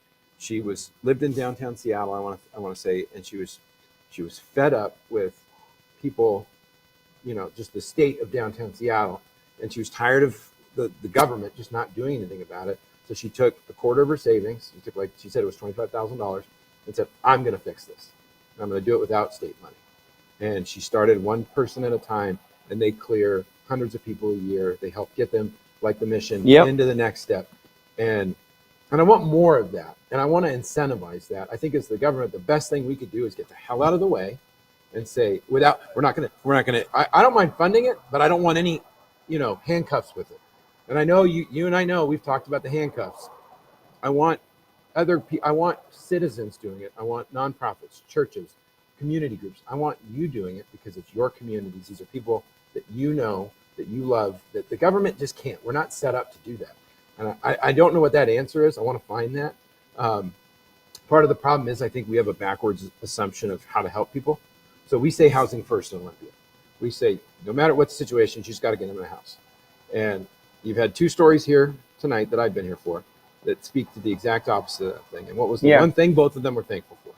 They were thankful for jail. They weren't thankful for a house, because we hear about people that go into housing and it works poorly and poorly and poorly. It's until they're handcuffed, both probably literally and figuratively, to where they can make those changes. And it's not, unfortunately, as much as I would love the government to be like that, it's not. We're not built like that, and nor should that be, the purpose. I don't think you were ever built for that, though. I don't. No, think I'm that's saying the we're not. purpose of it. It's not. We're not built for that. Right. But we have this skewed notion that if the government takes on the mantle of responsibility to end homelessness, it will just magically disappear. No, it'll get worse. Well, sorry, but it's not necessarily government's fault, other than the fact that they're not. That you can't be close to what's going on here in Yakima, right on the streets from Olympia. No, it doesn't work that way. You can report the problem to them. You can say this is what we need, but unless those resources actually get to places like the Union Gospel Mission, it doesn't happen. It can happen. It can't happen from the top down. It has to happen from the bottom up. And that's what we need in terms of legislation, is we need to have those dollars repatriated back to the communities to do the work that needs to be done. Because, Mike, there's no one going to stand toe-to-toe with somebody who's in the midst of their addiction in Olympia. Nope. Like you can right here in Yakima, and say, I've lived that story, I know that story, I've seen that story. You may not personally experience that, but you've been around that pain long enough to recognize it when you see it. You can make that change. People who work with you in the mission can make that change. All we're asking Olympia to do, and for that matter, Washington, D.C., is to acknowledge what their strengths and their weaknesses are. And their strength may be to redistribute wealth, but it's not then to dole it out. You have to repatriate it back to the communities. And this is where real change begins. And you can't tie it with your top-down perspective on how it needs to be done. No. I would say this much. I'd say, so what you guys are talking about, so for viewers, I think that it was the Reagan administration that reinvented some things into block grants. And so just putting the money together and sending it to the thing, right? And so the community development block grant got created, I think, during the Reagan administration. So what you'd be saying basically is, what we need to do is we need to take this money that's collected for, broadly speaking, homeless stuff, let's say, right? And block grant it, to the county, and then the county is going to figure out what they want to do with it, right? Because that's local. And I don't have a problem with that. I think that'd be great. I would only add one thing, which is that, but right, whoever is a block grant recipient, right, has to report out. That's called accountability. What they've done with the money. Yeah, right? absolutely. And how things are different and better because of it. Right. And that's and then if that isn't satisfactory, right? Then to the, so okay, I don't know. I'm not a public policy person, right? But this is the way sort of I've imagined it, right? Is like, let's say it took whatever, some new amount of money, right, to for us to be able to really set up a program where with law enforcement and the jail and the courts and the service providers, we could really sort of have the shelter and the diversion program that we need to like say to folks on the street, okay, you don't get to live like this anymore. You can, come in, or at some point we're gonna have to like arrest you for, the stuff, right? And then you're gonna either go to jail or you're gonna come in, right? And we really got, and that needed some money, right? I guarantee, like if, sorry, I just want to be careful. Like I guarantee that if I got to be in charge of that thing, and you could resource it, like whatever, like what, like it would reduce unsheltered homelessness by 50% in 2 years in the city of Yakima. Like it would be noticeable and measurable. But what it would need to happen though is like, and if we don't, right, and if we don't, then the tax gets canceled and you guys get your money back. Yeah, we're not right? going to keep giving it out. Yeah, and that's the thing that's missing. That's the thing, exactly. So it's like, okay, if you're going to tax for this purpose, then what needs to happen is some way in which, like, and if we didn't get it done, then the tax cancels, right? And so because you can't just keep taxing and taking money away for a purpose that you don't actually accomplish, right? Tell that some of my colleagues in Olympia. Yeah, I was going to say, I don't think they all share your point of view. But I get what you're saying. Like that's sort of the like so I would say yes, like let's block grant it, but let's figure out how to say like if like what are the outcomes that we're actually trying to produce, and if we don't produce them, how about the county being able to spend less than 82% of its budget on law and justice? I mean, look, if you could be more successful and have the resources to be more successful in what you're doing, what impacts would that have positively on reducing the amount of money we have to put towards law and justice in this community? Because look at all Travis shared his story. Yeah. Carla shared her story. They all experienced time in our county jail, in our various programs in the county jail. They all had to be prosecuted in some way. Those are funds. The county has only so much in funds, and when 82% of it goes to law and justice, forget Blue Zone. Yes, we do. Thank you so much. You have a good night. Merry Christmas. Forget Blue Zone commitments to more green spaces and living healthier lives. We're at the wrong end.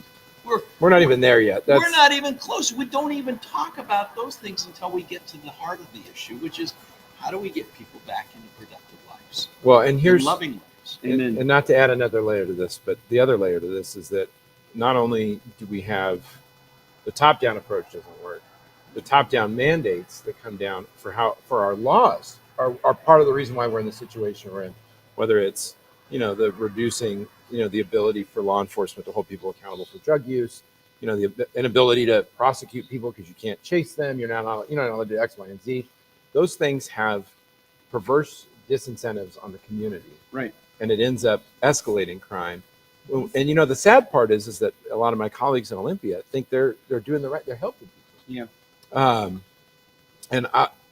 It's personal for me because my dad told me, my stepdad told me a story when he was an alcoholic, and it wasn't until he hit rock bottom, and for him it was being drunk in a bar fight and getting his jaw wired shut because he got flopped, and he was sitting there recovering, and he goes, I can't live like this anymore.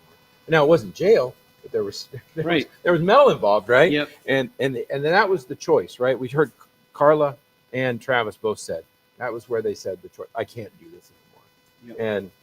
And unfortunately, we're passing laws and we're incentivizing people to not only not be held accountable for what they're doing, but we incentivize them to do it. And to commit more bad behavior. Yeah, because there's no consequence. Right. In a sane world, we would not be seeing the brazen carjackings break back into a convenience store and rob them, because we would stop the first two from doing it. We would make an example of those, and people would stop doing it. Instead, now we're showing we're not, they're not effectively doing it, so people are picking it up and they're doing it more, and they're brazen about it. There's no shame anymore. Yeah, and what so what breaks my heart, is that what we're really telling those people is that their lives are absolutely worthless. Yeah. You know, like you don't matter at all. What you do, like you can't even act out for attention. That's how little you matter to us. Yep. You know, It's you exactly can you can take somebody's car, back it into a convenience store, like you know, like and none of us give a rip. Like what you do, we don't care about at all. And what you're really saying is, we don't care about you at all. Oh, and on top of that, and that just like that's the thing that kills me, right? Is it's not just that we're saying to the convenience store owner, we don't care about your life at all, yeah. because people can do this to you and no one's going to stop them, right? That's bad. That's bad enough. But we're saying it to the criminal too. And that's what people don't get. You know, when you say to somebody like your hand can pass through and nothing happens, right? What you're really saying is they don't exist. They're a ghost. And even worse, you know, we excuse away their behavior and Yep. we tell them it's not their fault. Yeah. It's not their responsibility. You're a victim. You're Right. a victim. Well, and that's saying that they're You not don't really a yeah, full human. and that you don't have agency over You their don't have life. agency. You're not really a full human, you know. Oh, and the only solution is more of the government to come in and that's what they're saying the solution is. I don't agree with that, but yeah, I know.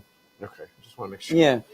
Well, I just want to make sure that's cool. Yeah, no, I understand, you know, but like I think that you know that's the inevitable consequence of a way of thinking about the world and our society and laws in which like only groups exist. And individuals don't actually exist. What individuals are really is the sum total of their group of memberships. So you're in group white person, and you're in group middle, you know, and you're in group cisgendered person, right? And when individuals don't actually exist, all you actually have is a Venn diagram, and the individual is merely the sum of the overlap of all their group memberships, right? Then what you end up actually doing is saying that like the actual human being is irrelevant. Well, they have a name for it. That's the intersectional hierarchy. Exactly. So for those of you who are watching, it's called intersectionality, and I just think that this is one of the reasons why Christianity gets a target on its back with the intersectional folks, is because we're coming along and saying, no, the actual individual human being has a meaning that supersedes and transcends all of its group memberships. Like who is Travis, right? He was saying like, I didn't know who I was, right? And ultimately he is an image bearer of God. Like he bears the image of God in a uniquely Travis-y way that no one else can do, that is more than just the sum of his group memberships. Yep. Absolutely. And yeah, and so when all you see are groups and you don't see individuals anymore at all, this is what you end up with. Yep. And yet, right, like we're not just individuals. We're individuals as members of families, and we're individuals as members of communities. And the problem with like the layer out there, you know, that it's so far away, it just becomes hypothetical. It's not really. It's almost like it doesn't exist either. Or you become you're a statistic on a Yeah. spreadsheet. So to DC, you're just a tiny little statistic. But to us, like DC might as well be Mars. Yeah. You know, like at either end, it's like the thing. The end becomes hypothetical to the other end.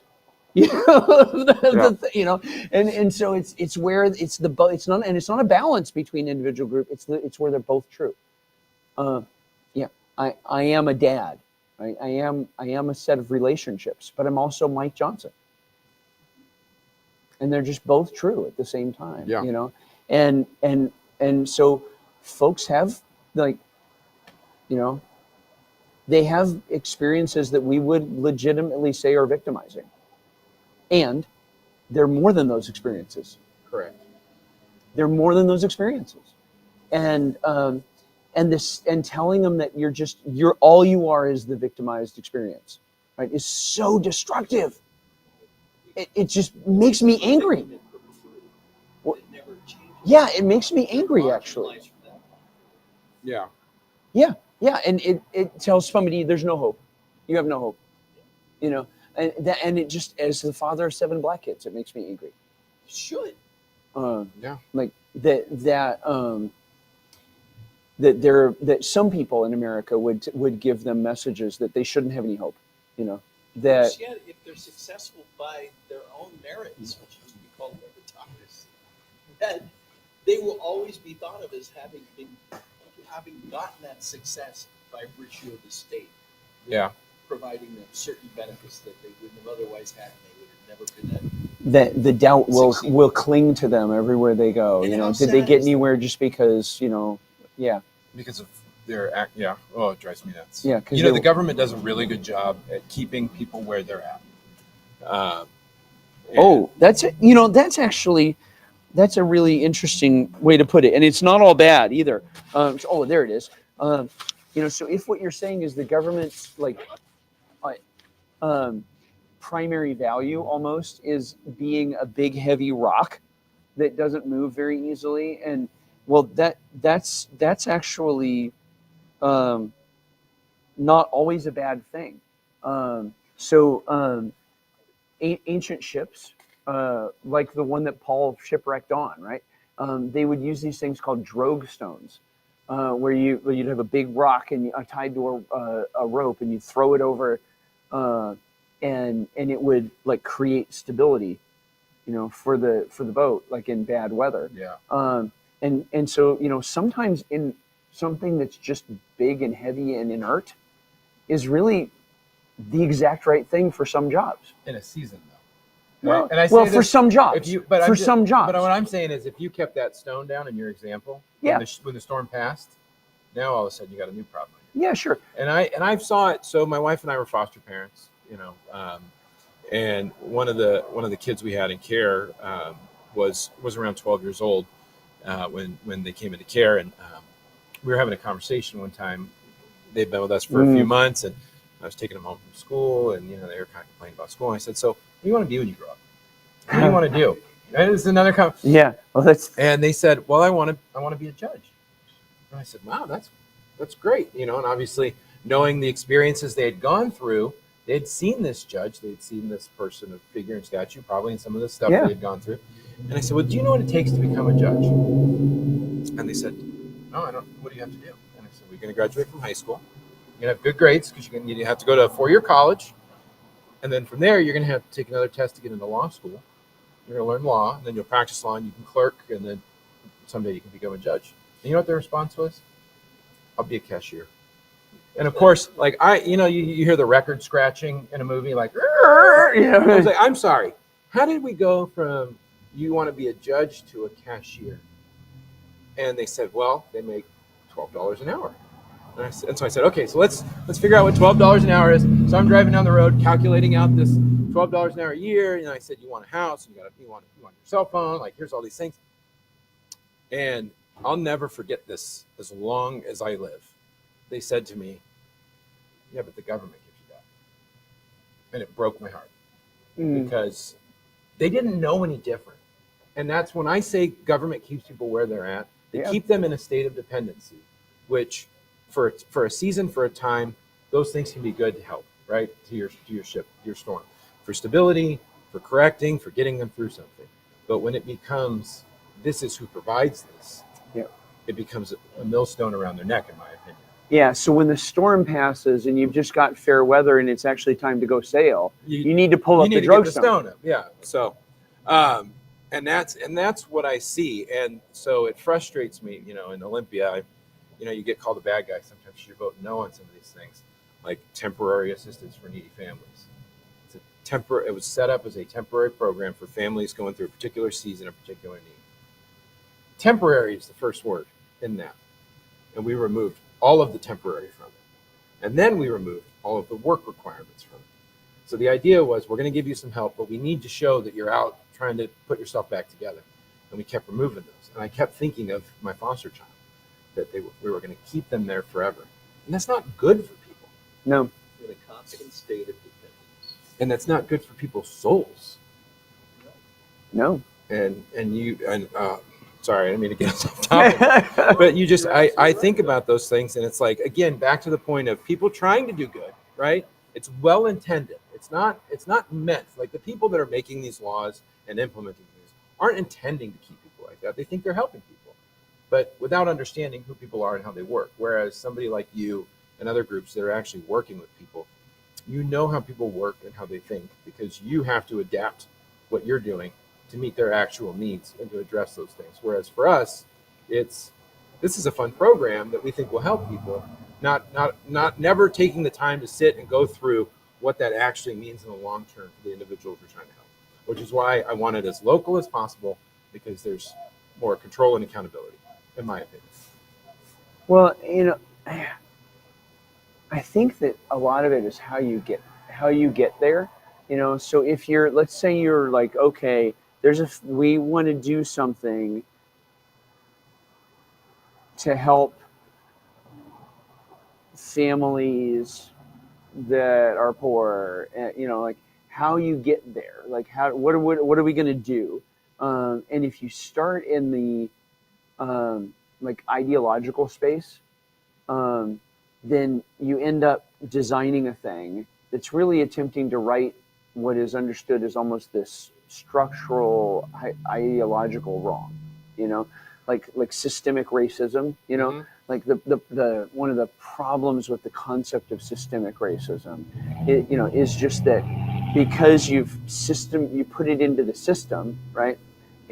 It's really hard to nail down, when it's doing that, um, and and if your answer is, well, disparate impact, you know, um, but it's having different impacts on different groups, and Yes. and so like disparate impact on who, and so like it's just really but if what you want to do is say, okay, we want to help this kid, like what does the kid need, and you get to know the kid, and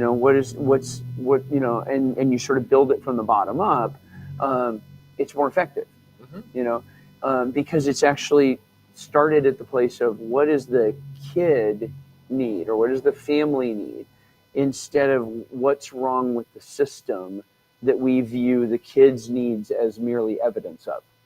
So the problem isn't really the kid's needs anymore, that you're solving for. The problem is some theoretical problem with the system, right? And the kid's just evidence. But look what I just did to the kid. Like I just waved the kid away. Like the kid is merely a symptom, and yeah, he's a symptom of a system problem, right? And so like this is what I think is so comparatively good about things like the mission is like we start with the person. Okay, who are you? And sitting and listening to Carla's story, and sitting and listening to Travis's story, and sitting to listen to 100 of those stories, and then going, okay, we've listened to 100 of these stories. What could we do that's actually helpful, right? And you're building it from the bottom up based on the actual people in front of you, instead of, what do we see as the systems problem that we think that we choose to interpret these guys' problems as evidence of.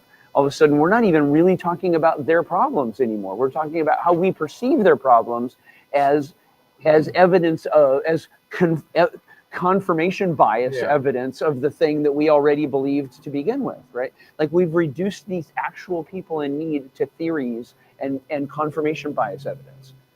It's so depressing. Yeah. It's so discouraging. But so I don't know. I look up there and I look up line to HUD and the federal government and even to Olympia. Although there's been some, actually, I have to give our governor a little bit of credit on this. There's been some positive movement in commerce and how they're looking at homelessness, and I've been impressed. At least some. Yeah. Well, again, but I look Olympia's up. not I a look. binary. It's not either all good or all Yeah, bad, right? yeah. I I mean, look there's- up line and all that, and I'm just like, okay, yeah, let's get back to helping people. Like you just sort of turn back to, it's because at some point you're just like, Well, and okay, the other- and and the you other just- problem- and you, hey, will you please help us help the actual people? Like that's what you end up doing. You end up just saying, hey, Yakima, will you please help us help these actual people? Because like what's being done up there isn't being even designed or built around these actual people. It's being designed and built around other people's ideas of what the problem is, and these people are just sort of evidence of what they already believed in the first place anyway. And guess what? It doesn't work, And so, like, how about you help us help these people? Somebody needs to help these people. That's where you end up. That's where I end up, at least, right? Well, and you want to. I mean, obviously, the goal is to actually try to help people, but the problem is, especially when you start talking about, the stuff coming from Olympia, is when it comes out, it's going to have all these requirements and strings and all those things that make groups like the Mission and others in town say, "I'm not touching that." Yeah. It's an unfortunate thing because we're putting our preconceived notions on it when we give it out. Yep. Yeah, because. And I think hearing Carla's story, hearing Travis's story, I'm sure a multitude of stories that you would know and have dealt with. Every one of those people, every one of them is an individual, and you had to meet them where they were. Yep. They were at different places, and where they need to be reached isn't the same. So a government program designed to help them out of where they're at is nearly fated to failure from the beginning because it takes somebody who is familiar with the road they're on and to meet them where they're at, and to find out where they, in terms of where they're ready to go. So what's the change? So you mentioned earlier what was something that we were working on that was good, or that we all agreed on. Yeah. There are things that the government actually, I think, can do. Sometimes it's more what we don't do that helps, but there's areas where we actually need to be helpful that local communities probably can't be as nimble or successful on. I'm so curious. I just want to see how many people are watching right now. Like if you think about mental health services, to provide mental health services, you need a bunch of things, including, you need facilities, you need providers, you need all these things. Those are areas the state can help with. Yes. We can, and that's some good things that we have done. We've expanded. We're working on expanding training for mental health counselors and behavioral specialists and all those. We're increasing that capacity so we can train and hire more because we know we need more. That's something that we can do well. That probably is easier for us to do on a state level than it is on a community level in terms of actual training, education, getting people into the field. We need more. We need like 1 million more of your wife. Like, I don't know how we do that, but that's something that we can do better, like that we can help with, that it's actually not, that won't get tied down, in my opinion, wouldn't be overly burdened or bothered by the problem of trying to fix something small. We're basically saying, we're going to help create a system so that we can train the workers that then the Mission and others can hire to actually do the work. I think that's a good area. Yeah. No, I agree with that. Yeah. And that's one area we've struggled with. And we're finally making progress to get that done. Yeah, and the Olympia could conceivably block grant to communities for more inpatient mental health beds, which we're getting there. Like I That's desperate. Oh, dude, Yeah, the guy that's going to come down here tomorrow. So the guy that's coming down tomorrow night to share his story is another Mission graduate, Sean Gutierrez, and Sean is at Westside, right? And very recently, so Sean helps out in the security at Westside, and so Sean was telling me that very recently, he was asked to come outside real fast to the parking lot because there was somebody out there with a gun and they were threatening the pastor.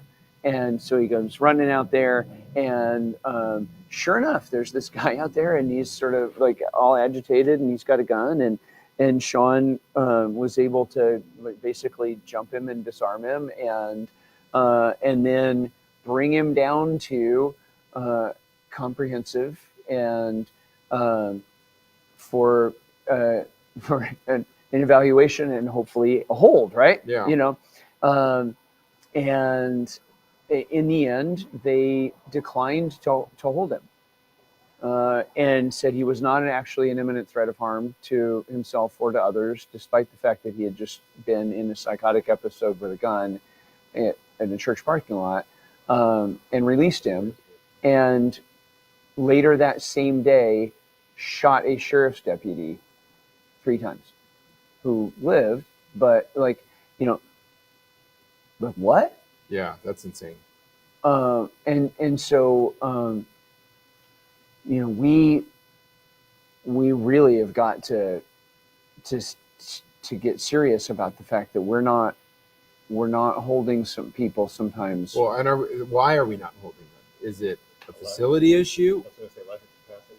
Or I also think we've created some really insane standards for involuntary treatment, or for involuntary treatment.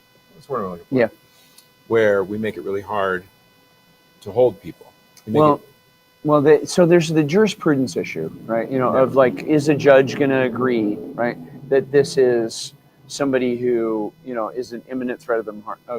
But the, for better or for worse, the way the law actually works is that if they wanted to hold him, they could have had him for 72 hours, and then they're going to have to go. Then they're going to have to go to a judge if they want anything longer than that, and they didn't do it.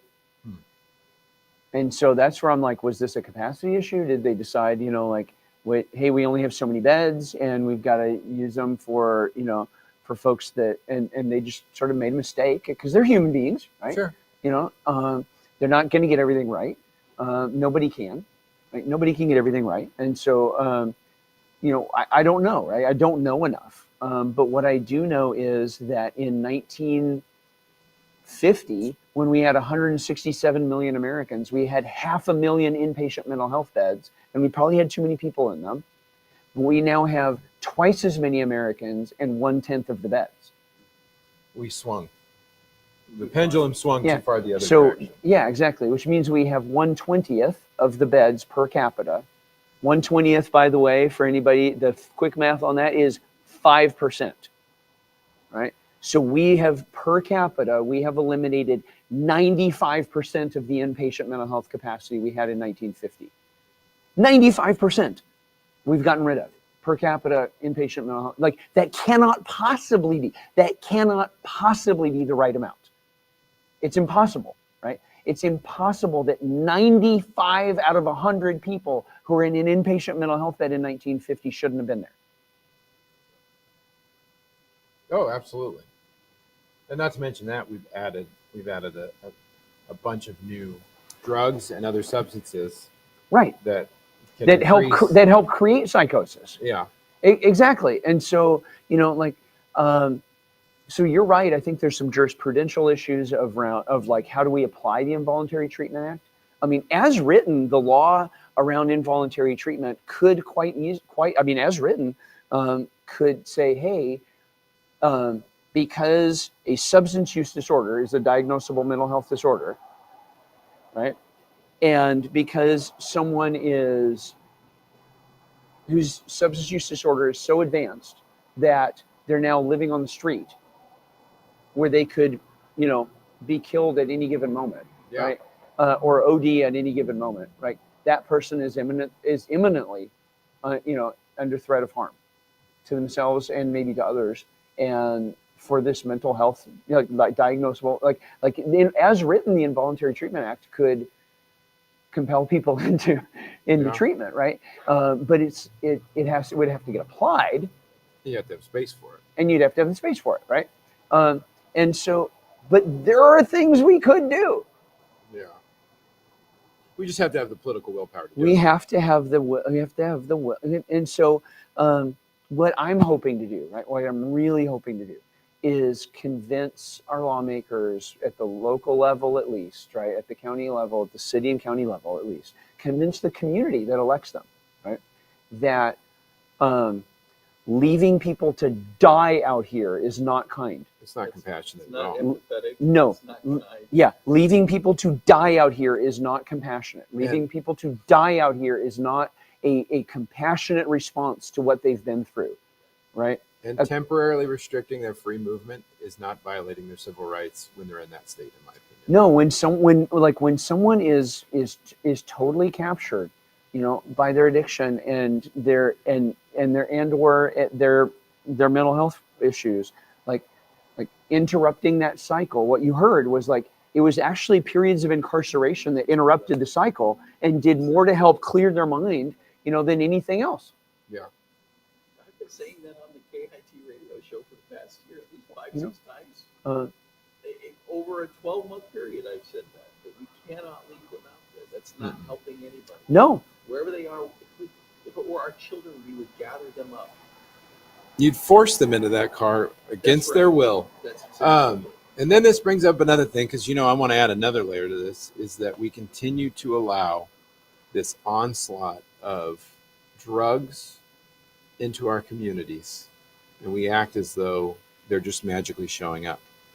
Like they just happen to be there. Right. Yeah. And it's just like, we know where they're coming from, and yet we're not doing anything to stop it. And that is absolutely like just infuriating to me, because we know where these drugs are coming from. Yeah. And they're just pouring in here. Yeah, I agree with you completely in that regard as well. And because what I experience, at least, right, is a clear linkage between the policies that are letting the drugs pour in, right, and the people that are being killed by them. Like to me, because those are names. Yeah. Those are people I know. And so, like, I'm just like, hey, how come you're letting people kill my friend?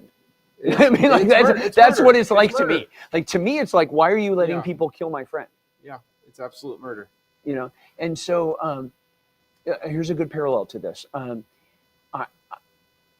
got in a little hot water, right? Because I said, hey, I'm not so sure that automated machine dispensing Narcan directly to folks in unsheltered homelessness and late stage, severe substance use disorder without any other intervention, like just straight. I'm not sure that's actually going to do any more good than it does extra harm, right?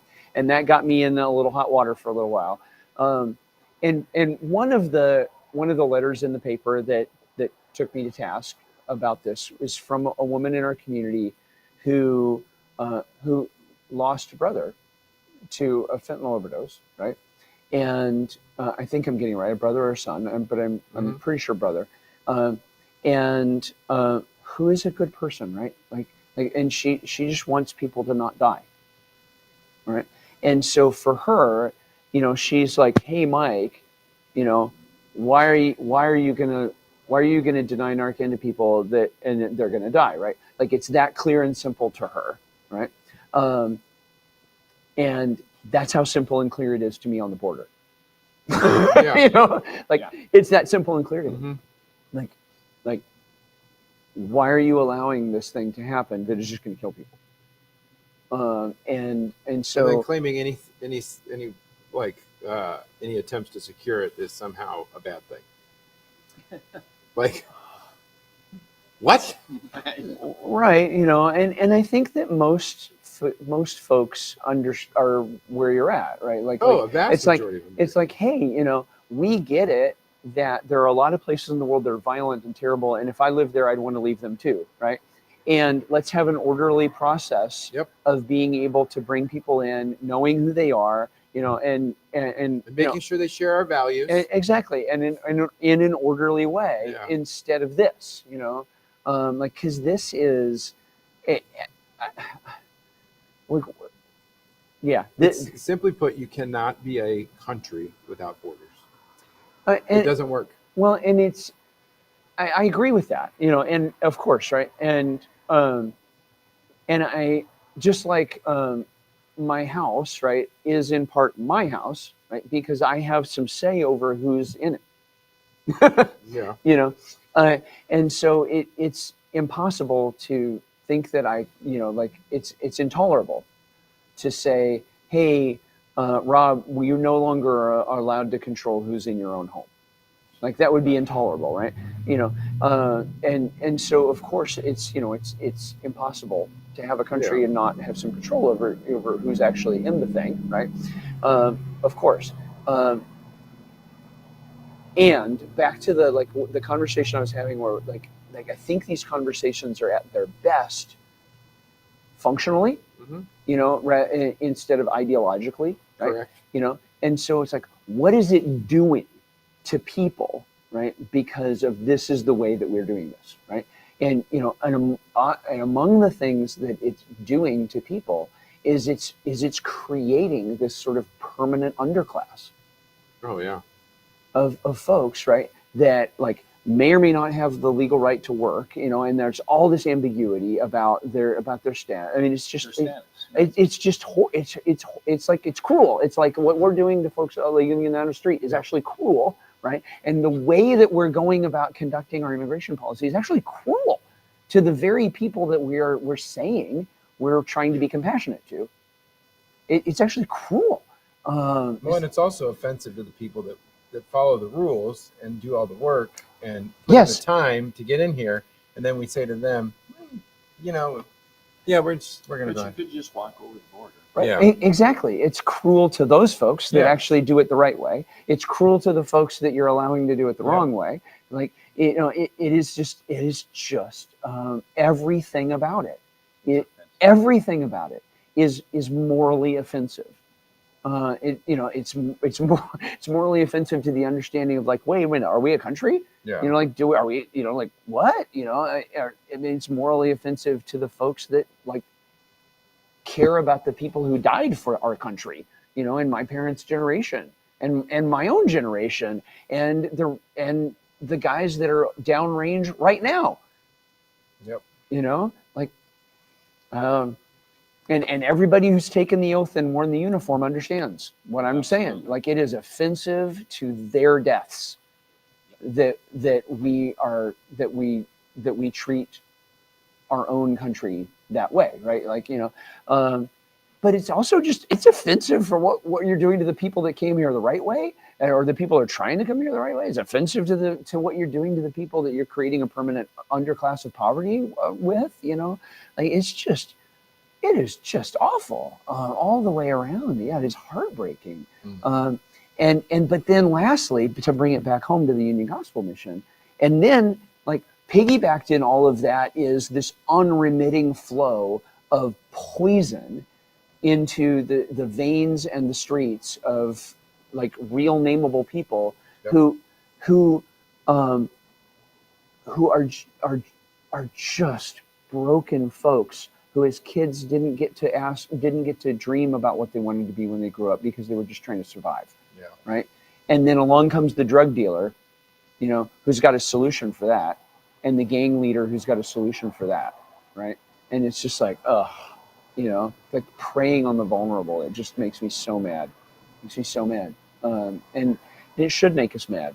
Absolutely. It's, anger is the emotion that God has wired us to have when we're facing injustice, so that we'll get off our butts and do something about it. And so, anyway, yeah. That's why the mission's so important. Yeah, that's right. And so I'll say this, like really, literally, like I had a little bit of a meltdown about 4 months into COVID when I realized that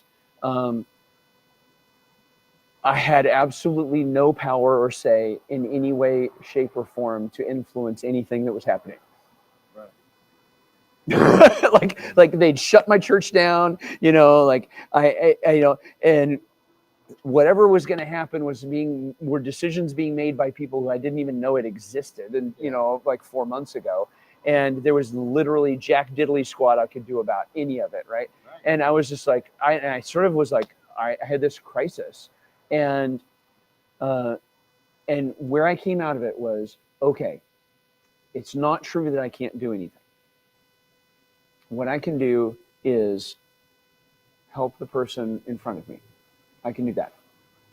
And so, like what we were saying about, whoever the president is, whoever the senators are, the person who actually lives next door to you has more influence over the quality of your life than any of those people.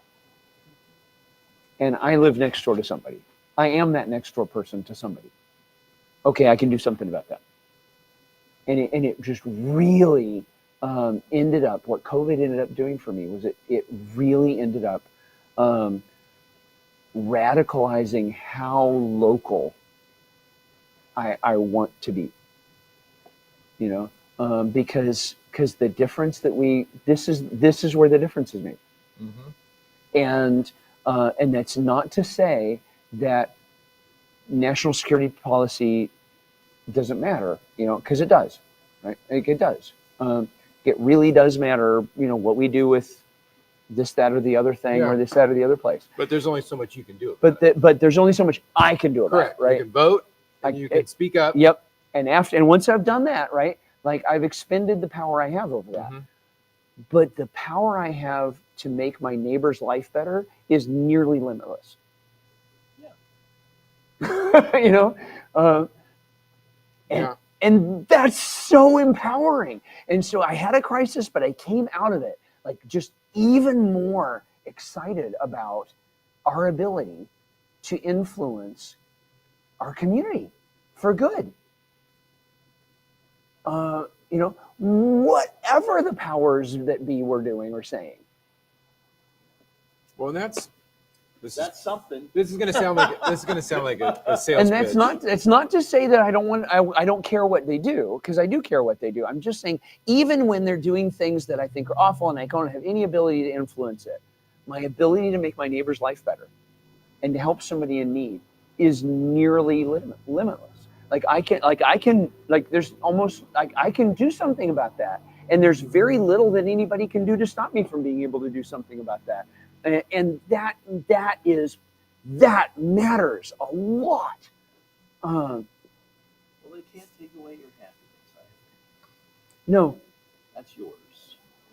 I have to tell you, as a financial planner and an armchair economist for the last 30 years, I could have told you exactly when they were talking about shutting things down, exactly how this was going to. Oh, and a lot of people did. And it was a lot of people did say, look, this is how this is going to happen, guys. The law of unintended consequences was just going to be exacerbated tenfold by bad policy. And we're going to feel the repercussions of it, yet still for another 5 to 10 years. Well, I think it's going to be longer than that when you look at how much debt money we inflate. I mean, all of it. Well, but the school closure stuff too. I mean, like the teachers are saying, exactly. So ill prepared for college, and they're there now.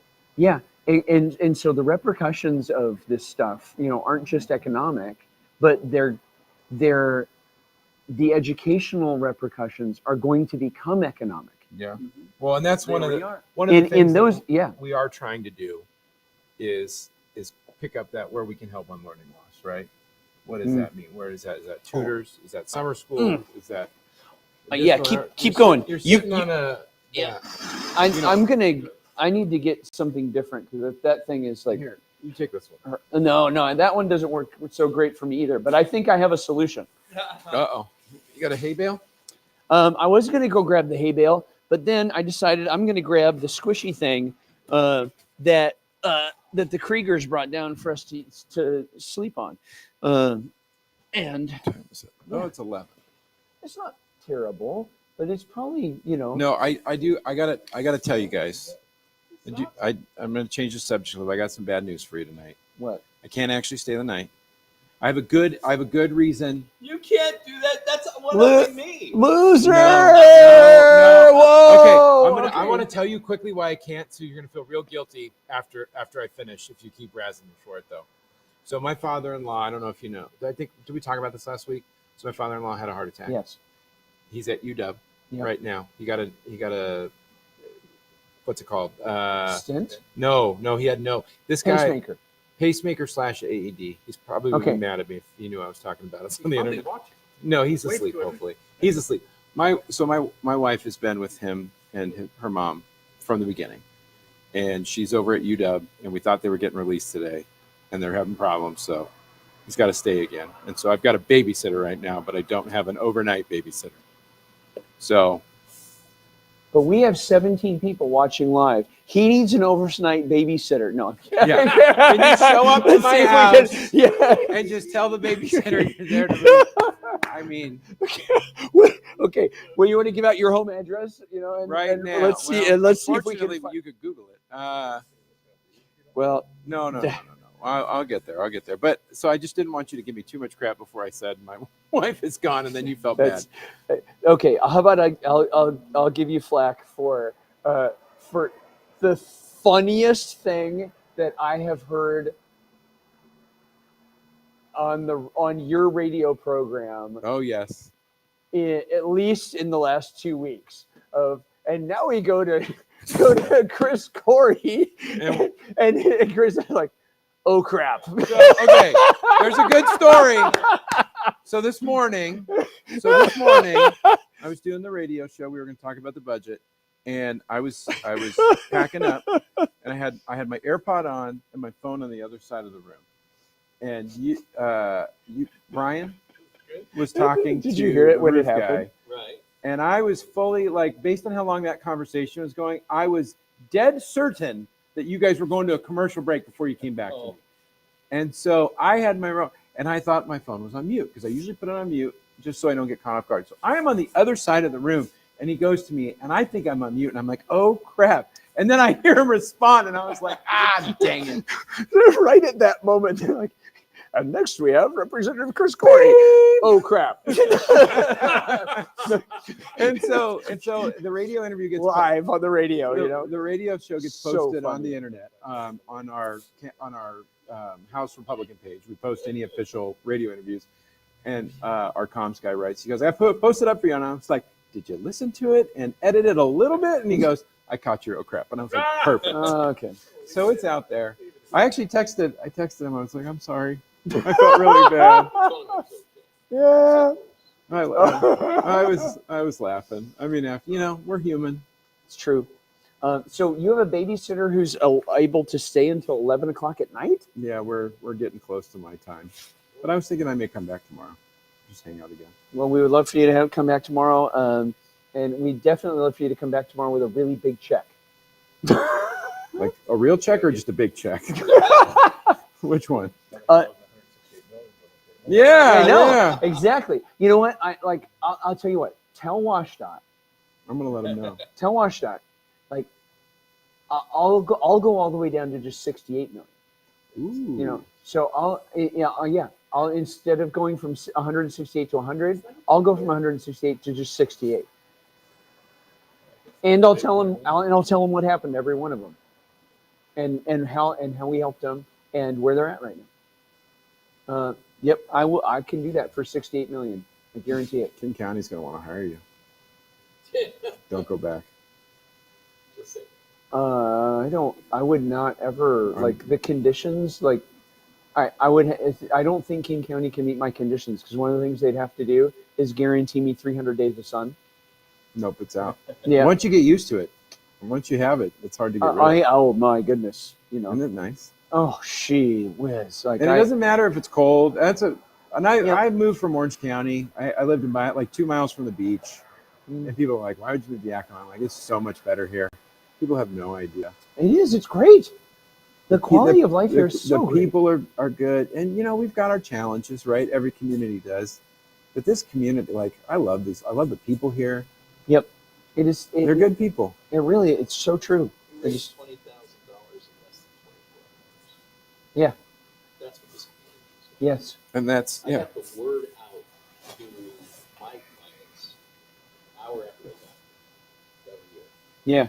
And how many of them came through today? A lot of them. A whole bunch. And my family, my friends, and that's how this community works. Mm-hmm.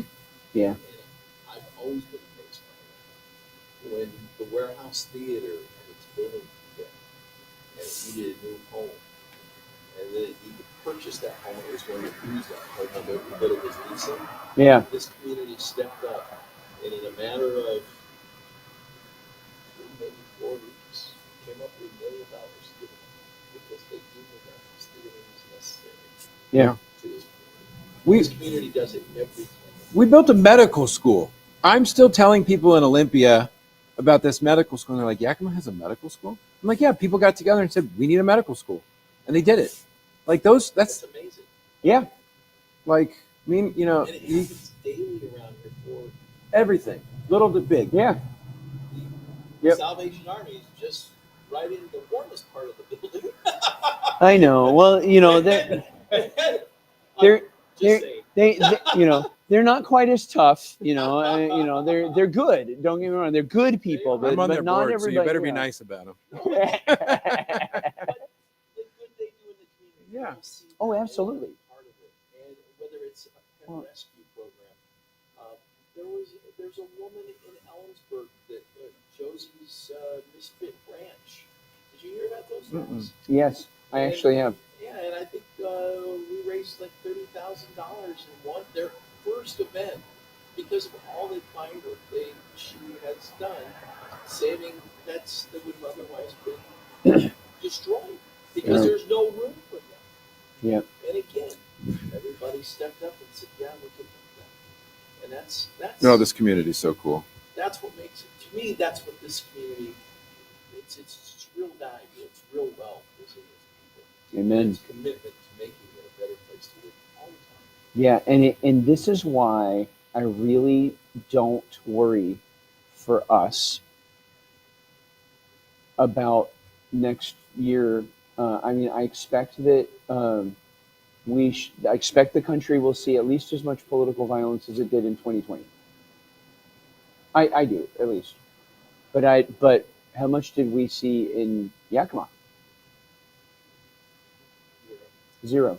And I fully expect that it'll go the same way. You know, because like this is a coherent, close knit community. Well, and when again, You know. like I said earlier, when you know somebody, Right. when they are human to you, Yeah. it's much harder to demonize them. Yeah. Even when you disagree with them. Oh, especially when you disagree with them. You know. So yeah. Yeah, and that's been the thing. That's been the way for almost everybody. Almost everybody.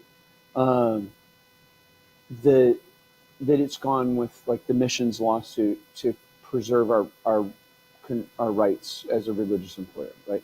Is for almost everybody who knows me or has been willing to take the time to know me, they've come down to being able to say, look, I may not agree with or share the mission's perspective on what the Bible teaches about sex and gender, and you know, and if I were in charge, I'd do it different.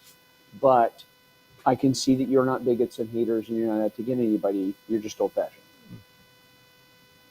and so we can keep working together, you know. And it's been really, because when you actually know somebody, it's hard to demonize them. Yep. You know, and I've been so incredibly grateful for that. So incredibly grateful for It's that. too bad you're gonna have to sleep out here by yourself. And it is, you know. So you're so. Wait, are you? So leaving he's too? like, "Hey, I did it. We got to our goal. I'm out No, of you here." don't have to stay. Oh well, Now you do. I just want to know. I tapped out first. You are an Army Ranger, but if you need an airman to stay with you tonight, Oh boy. Oh, I do. Yeah, I just get a little lonely, and I suck my thumb and I rock, you know. But if you would hold me yeah, it would be really nice. Hold me. Never mind. Yeah. Yep. There you go. Okay, so according to this, there are 19 people watching us right now at 11 o'clock. There's 21 people watching us right now at 11 o'clock at night. Thank you. Tomorrow morning we are going to be back at this because we managed to get to $20,000 today, thanks to a generous match. But that we still got $40,000 to go to meet our $60,000 in 60 hours goal, and we're going to need your help. We're going to need your help telling your friends. We're going to need your help challenging them to at least do what the 17-year-old kid did today, and saying, "Look, I'm a 17-year-old kid, but I can spend $27 on something if I want to. How about I spend it on 10 meals for the mission?" You know. And so that's the way we're going to have, we're going to get there, or at least part of the way we're going to get there. There were a lot of folks today that dropped $20, in the 10 cup, and it added up. It helped to add up to $20,000, and so, uh, so, so thank you, 21, 22 people watching online right now as we're sitting out here in front of the grocery store at 11 o'clock at night. We're going to need your help tomorrow because we've got still have a lot of work to do. How can they help get the word out, Mike? Well, they need to tell everybody in their own social media network to follow this feed and to share this feed so that they can hear about all the great work that's being done and they can know how to give and why they should give. And then they need to text their folks and tell their friends and their people to give, and because we need you and we need your help. What made today work is Rob got his friends and he said, hey, I'm doing this and I need your help to do this, right? And so, what's going to make this work is that tomorrow you're going to say to your friends, hey, friends, I need your help. Because we've got to make sure that the Union Gospel Mission is able to keep doing the stuff that it does for our community and for people in need. And because the community has deemed it necessary, and so we're going to need your help. So I'm out here tonight, and Rob's out here tonight, and Chris would have been out here tonight. It's not his fault. My wife's doing Yeah, the Lord's work tonight. yeah, no, and you gotta if you're the parent and you have to be home to your kids. Of course. Exactly. My kids are calling. What time are you starting tomorrow? I'm expecting that we're going to be up at 7 a.m. Do you need breakfast? Yeah, that'd be great. Okay. I'll surprise you guys. Thank you. Any dietary restrictions? No cheese. Oh, that's awesome. That's really cute the way you did. It's my friend Jesse. Yeah, I can't do cheese. No cheese. No cheese. Okay. So what's the point then? Speaking of, my kids are calling me. Hold on one second. All right, so we're going to sign off for the night, and we're going to pick up the stream in the morning. Thank you, guys. Yep. Thank you, Chris. See you, Chris. Oh, okay. Andrew, that's so fun. Okay. So we're going to sign out for the night, and we're going to pick up the stream in the morning. And thank you for being with us tonight, and thanks for keeping us in your prayers, and the folks that are sleeping at the mission tonight in your prayers. God, will you please help us reach our goal of $60,000 in 60 hours? Will you please work in the hearts of folks in our community to participate in the care and the redemption of others? Thank you for the people in this community that care, and there's so many of them. God, will you please give them good sleep tomorrow or tonight so that they're rested and ready to go tomorrow in all the stuff that they're doing, and in the family things they've got going on. And will you please give me and Rob good sleep tonight too? And please watch over the computer so that nobody steals it while we're asleep. In Jesus' name, amen. Amen. I mean, unless we're gonna take turns on watch or something, which I don't think is gonna happen. So yeah. All right. Yay, we did it. We got through our first 11? We got through our first 13 hours of 60 hours, and now I'm hoping that we'll get something approximating 7 hours of sleep, I guess. Okay, so breakfast. Can we put that in the back of a van or something, and then bring it back? Oh, you know what? We could probably put it. Where's the? Is that that's the computer? Is that a computer? What is that? Yeah, that's a little Dell. That's a little computer? Oh, we can throw it in the back of my car. Yeah. Yeah, we can throw it in the back of my car. Is it all the presets and all that? Well, I mean, I'm a little worried to unplug anything, right? Yeah. But But we need to charge these guys back up as well. You have a So that might be good to get those. That's just feeding. Are you guys still recording? Yeah, for Oh, you got for it just a charged up. second Okay, until I got that going. get over here and end the stream. Would it be helpful to just have me here as a pair of eyes for like the first shift or something, and then we can rotate? You know, you want me to sit out here for like 3-4 hours, and then we'll get somebody else to kind of just because you're going to be sleeping, right? Um,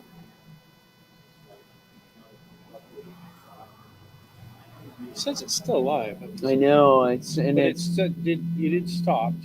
Yeah.